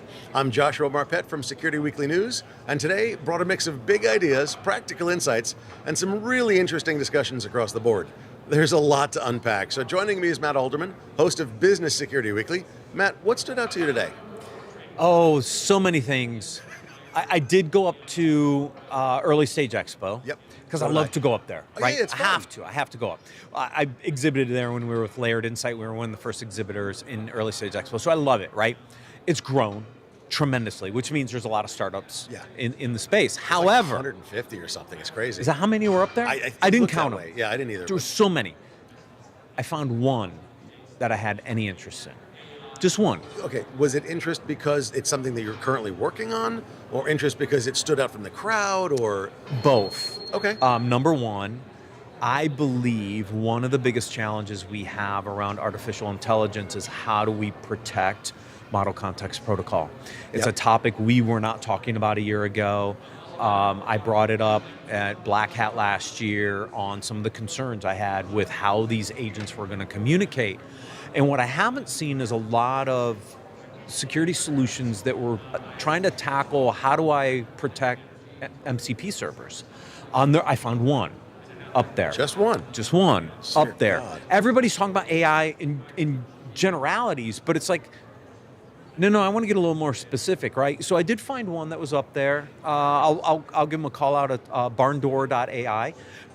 What they do is really interesting. Now, this is where it ties into me from a product perspective, is what it does is it looks at your APIs. Right. And it inventories them. And supposedly what it does is it helps you build a set of tools that you can make available on your MCP server for agents to call. Okay. Now that's kind of an interesting concept, right? Because we know the world currently communicates in APIs. How do you convert those APIs to agent tool calls in an effective way, and then put some protections around those calls, right? And that's supposedly what they're going to do. So I actually sent it to my VP of engineering. I said, take a look at this because it looks a little interesting. Why? We've embedded an MCP server into our product in order to be able to communicate with agents that we are building with our partners. You have to. And how are we going to put ourselves in a better way to protect that? So that was one that came up for me today. You know, it's interesting you say that, because if you remember a few years ago, everybody with Zero Trust was going API everything, API everything, API everything. And that's great. We've had APIs for, what, a couple of decades now? Yes. 15 years at least, right? And I built a set in 2009 for the policy compliance product. So yeah, it's been around for a while. 15, 20 years. Yeah. And for the longest time, APIs were unencrypted, unsecure, just badly done. But over time, APIs got secured, encrypted, instrumented, so I could tell what's going on, where the data is moving. Yeah. And I think MCP is going through, because if you think about MCP, I've heard it termed two ways. USB for AI, which is kind of cool. Yeah, Or kinda. it's API for AI, which I think is actually probably more It's more accurate. More accurate, yeah. Yeah. And so we now have these new sort of form of API, if you think about it, that we need to figure out how to secure appropriately. Yes. We need to have encrypted communication between the AI and the tool, or the AI and the data or the module, the process, whatever it's attaching to. Yeah. And we need to be able to instrument it. I need to know what's going across that thing, man. Yeah. If I don't know what's going across that thing, I can't keep control of it. No visibility, no protection. Bing, bing, bing. So your point about there was one startup up there that was, oh, look, let me go take a look at that. Man, I talked to a few startups. Some of them were nice, lovely people. But most of them, it was almost like somebody took a rubber stamp and went, Agentic AI SOC, Agentic AI SOC, Agentic AI SOC. It was crazy. Yeah. Now, first off, I have a problem with this, because I don't think there's enough buyers. I don't think there's enough people that have the bucketed money, the budgeted and bucketed money to do this. And even if there are, I mean, I know there's 40 to 60,000 people, whatever it is here. It's crazy, huge conference. The real fact of the matter is... It's 45,000, by the way. Is it 45,000? Yeah. Okay, That's the number. A few of us have confirmed 45,000 is basically You went out the and counted? No. It's coming from valid sources. I used to work with the RSAC Conference staff, so I have sources, and I've collaborated them with other sources. So, sources. 45,000 is the going number right now. But I really don't think there's that many people buying. I don't think there's as many people buying as there are companies selling. I agree with that 100%. And look, who wants to buy yet another point solution to go solve something, right? Oh, so God. if you think about where this market's going to go, you're going to continue to see consolidation. You're going to see a really good idea like barndoor.ai that's doing something really interesting around opening up your APIs on an MCP server and protecting it. And somebody's going to say, I need that in my product portfolio, and boom. Yes, that's what's going to happen. Yeah, absolutely agreed. It's going to be write a check. And that's fine. That's the way things go. Like, that's appropriate. But we've got to be able to understand which companies are going to disappear because that some odd thousands of dollars to be in the early stage expo eats enough of their runway. They're going away in a month or two. Yeah. And how many companies are going to, oh, that's a great idea. Here's a check. Shut up and start working for me now. Acquisition. There's like 6 ways I think that a company can end. Okay, either steady state, stagnate, fall apart, close the doors, be acquired, go public, that kind of thing. And most of those companies are going to disappear in one way or another. In the next year and a half. Yeah, I mean, what's happening in the market from the enhancements in artificial intelligence is going to accelerate this collapse in some form or fashion. I say a collapse, but this consolidation, right? It's going to happen. It's interesting, right? It's more than interesting. I haven't gotten to I did go through North Hall today. I was actually presenting in the IBM booth today, which was kind of fun. It was a joint prezo with the IBM team. So I did get through the North Hall. I have not gotten to South. So before tomorrow, I got to go over and hit the South side and everything else. But yeah. It's fascinating to me that we're seeing, especially in the early stage. So I did a part of South Hall yesterday, and I did Early Stage Expo today. And what I saw, what struck me, was that we have so many companies doing the agentic AI SOC in the early stage, but in the main halls, we have so many companies with, by the way, monster booths. Yeah. Oh my God, my marketing money is back. Yeah. I'm doing an Instagram album. I'll put it out after RSA is over of all the advertising things I've seen all over, like buses, pedicabs, entire buildings taken up. CrowdStrike Falcon took over an entire building. Palo Alto took over an entire hotel. Yeah, that's true. Yeah. Canopy, right around the corner, actually. I haven't been over there. I had a meeting over there with IBM and Palo. It's really interesting. They literally took over the hotel. They don't have a booth. They took over the hotel. You got to check in. It's almost like checking into a hotel room, but you're checking in for your meeting. There's a beautiful bar there. The bar is awesome. And you get your meeting room, and then you go up to your meeting room, and they have the entire hotel all set up for a meeting. Kidding. Yeah, that is crazy. Awesome. So I went into the South Hall, and I walked around. I got to probably 50 booths, okay? There's a lot of booths, like 440 vendors in the North and South Halls. And I saw a lot of agentic AI, but I saw also a lot of very traditional stuff. Yeah. But the interesting things that I saw were, they're really talking about working together.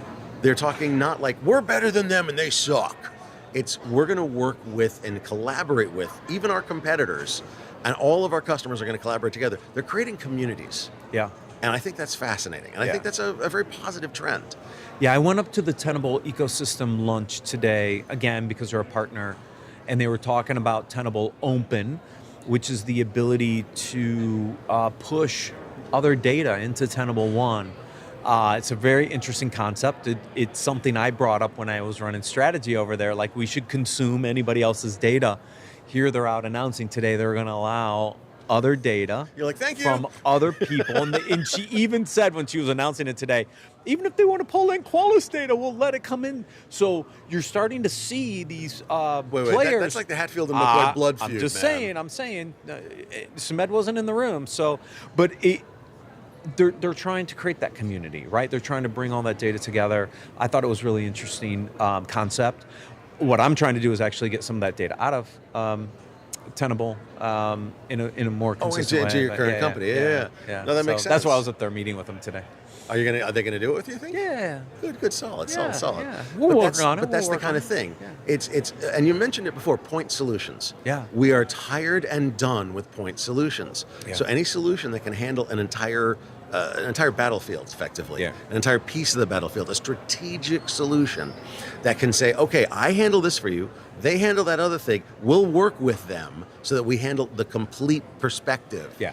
that's going to be the winners. Yeah. Those are going to be the, in my opinion, those are the winner products. We're already seeing this play out at certain partners where they're actually using agents to orchestrate across different platforms to solve problems.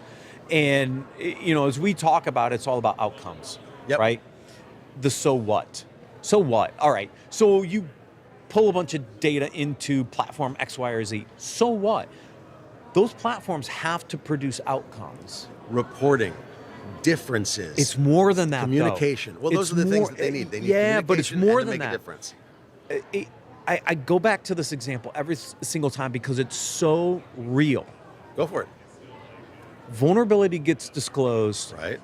AI attackers have an exploit before the patch comes out, and my patch window's 30 days later. I can't just tell you that the exploit's there. I got to do something about it because I can't wait 30 to 45 days. Now. Exactly. So when I'm talking about outcomes, I'm talking about not just alerting, not just reporting. It's actually forcing somebody to take an action as soon as possible. So I was meeting with one of the analysts yesterday, and they said the concept of monitoring and alerting is over. You have to manage it. You have to close the loop. This is where the market's going to go. So what are we going to call that? I mean, that sounds trivial, but we're not doing monitoring and alerting. We still have to alert, let's be clear. The term that comes out is the concept of being autonomous. But autonomous is going to be dangerous because we're going to have no human in the loop. Well, what they're trying to build is autonomous capabilities that still have the human in the loop possible, and that over time, as you trust more and more of the human actions, you can turn it into full autonomous mode. So what you do is the human validates it, says, yep, go, yep, go, yep. Oh, okay, I've seen enough of this. You just do it, right? You start to build trust with the human in the loop. Then over time, you let the agent do its thing. And you go on to the next one. And so I think that's what we could see playing out over time, Josh. But isn't that human, after a while, getting rid of their own job? Yes. Okay. Well, not necessarily getting rid of it. It's trying to take some of the lower level tasks that slow us down in the defense side of the world. Yep. And allow us to focus on the bigger problems. I've talked to a lot of people about the way the math is going to change from a cybersecurity perspective, right? So let the big brains go figure out the bigger math problem and let all the agents deal with all the kind of the low-hanging fruit stuff. I don't know. I hear you, and I agree with you, but I worry about what this does to that human in the loop needs to be a senior, very experienced, very solid person. I know. If we don't have ways to build those senior, very experienced, very solid persons, how are we going to have them after a little while? I mean, eventually you're going to retire. I know that with the energy that you have, you'll probably be kicking and working until you're like 105. But I'll be doing something, but eventually you're going to retire. I'm going to retire. Right. Everybody here is going to retire. Because I'm going to get replaced by a vibe coding bot that takes a requirements document and just builds the code. Well, yeah. I mean, honestly, that's the truth. And the problem there is that when that happens, how do we bring up the next generation to take our spots, to take a senior spot without having the ability to have a job where they get the junior experience? I know. And this is a problem we're starting to hear more and more about when none of us want to talk about it, but I'm determined to bring it out and make it real. Yeah. I think that what we're going to see is a real big problem. I think we're going to see that career paths have been destroyed, that the raising up of the next generation. I actually said this the other day and someone actually cringed. I said, we are one of the first generations of cybersecurity experts in the world because in the 40s, 50s, and 60s was the first generation. 70s, 80s, and 90s is the next generation. The 2000s, 2010s, those kids, some of them have jobs, some of them don't. There may not be another one after that. Might not. And not in the way we think about it. Exactly. Not in the way we think about it. Not in the way we what think about will it. they look like? And I'd love to talk with you about this sometime in the future. They're going to That's be a long discussion. Yes, it is, but it's interesting. I can see them as basically security prompt engineers. You know what? I would be okay with that because that's human creativity, human ingenuity, but they still have to have the experience to understand how to phrase and what to ask for. Yeah, it's true. So, where did they get that? I don't know, man. That's it for day 3 here at RSAC 2026. If you want to revisit any of today's conversations or catch what you may have missed, head over to securityweekly.com/RSAC for full interviews and show notes. Thanks for watching. We'll see you tomorrow.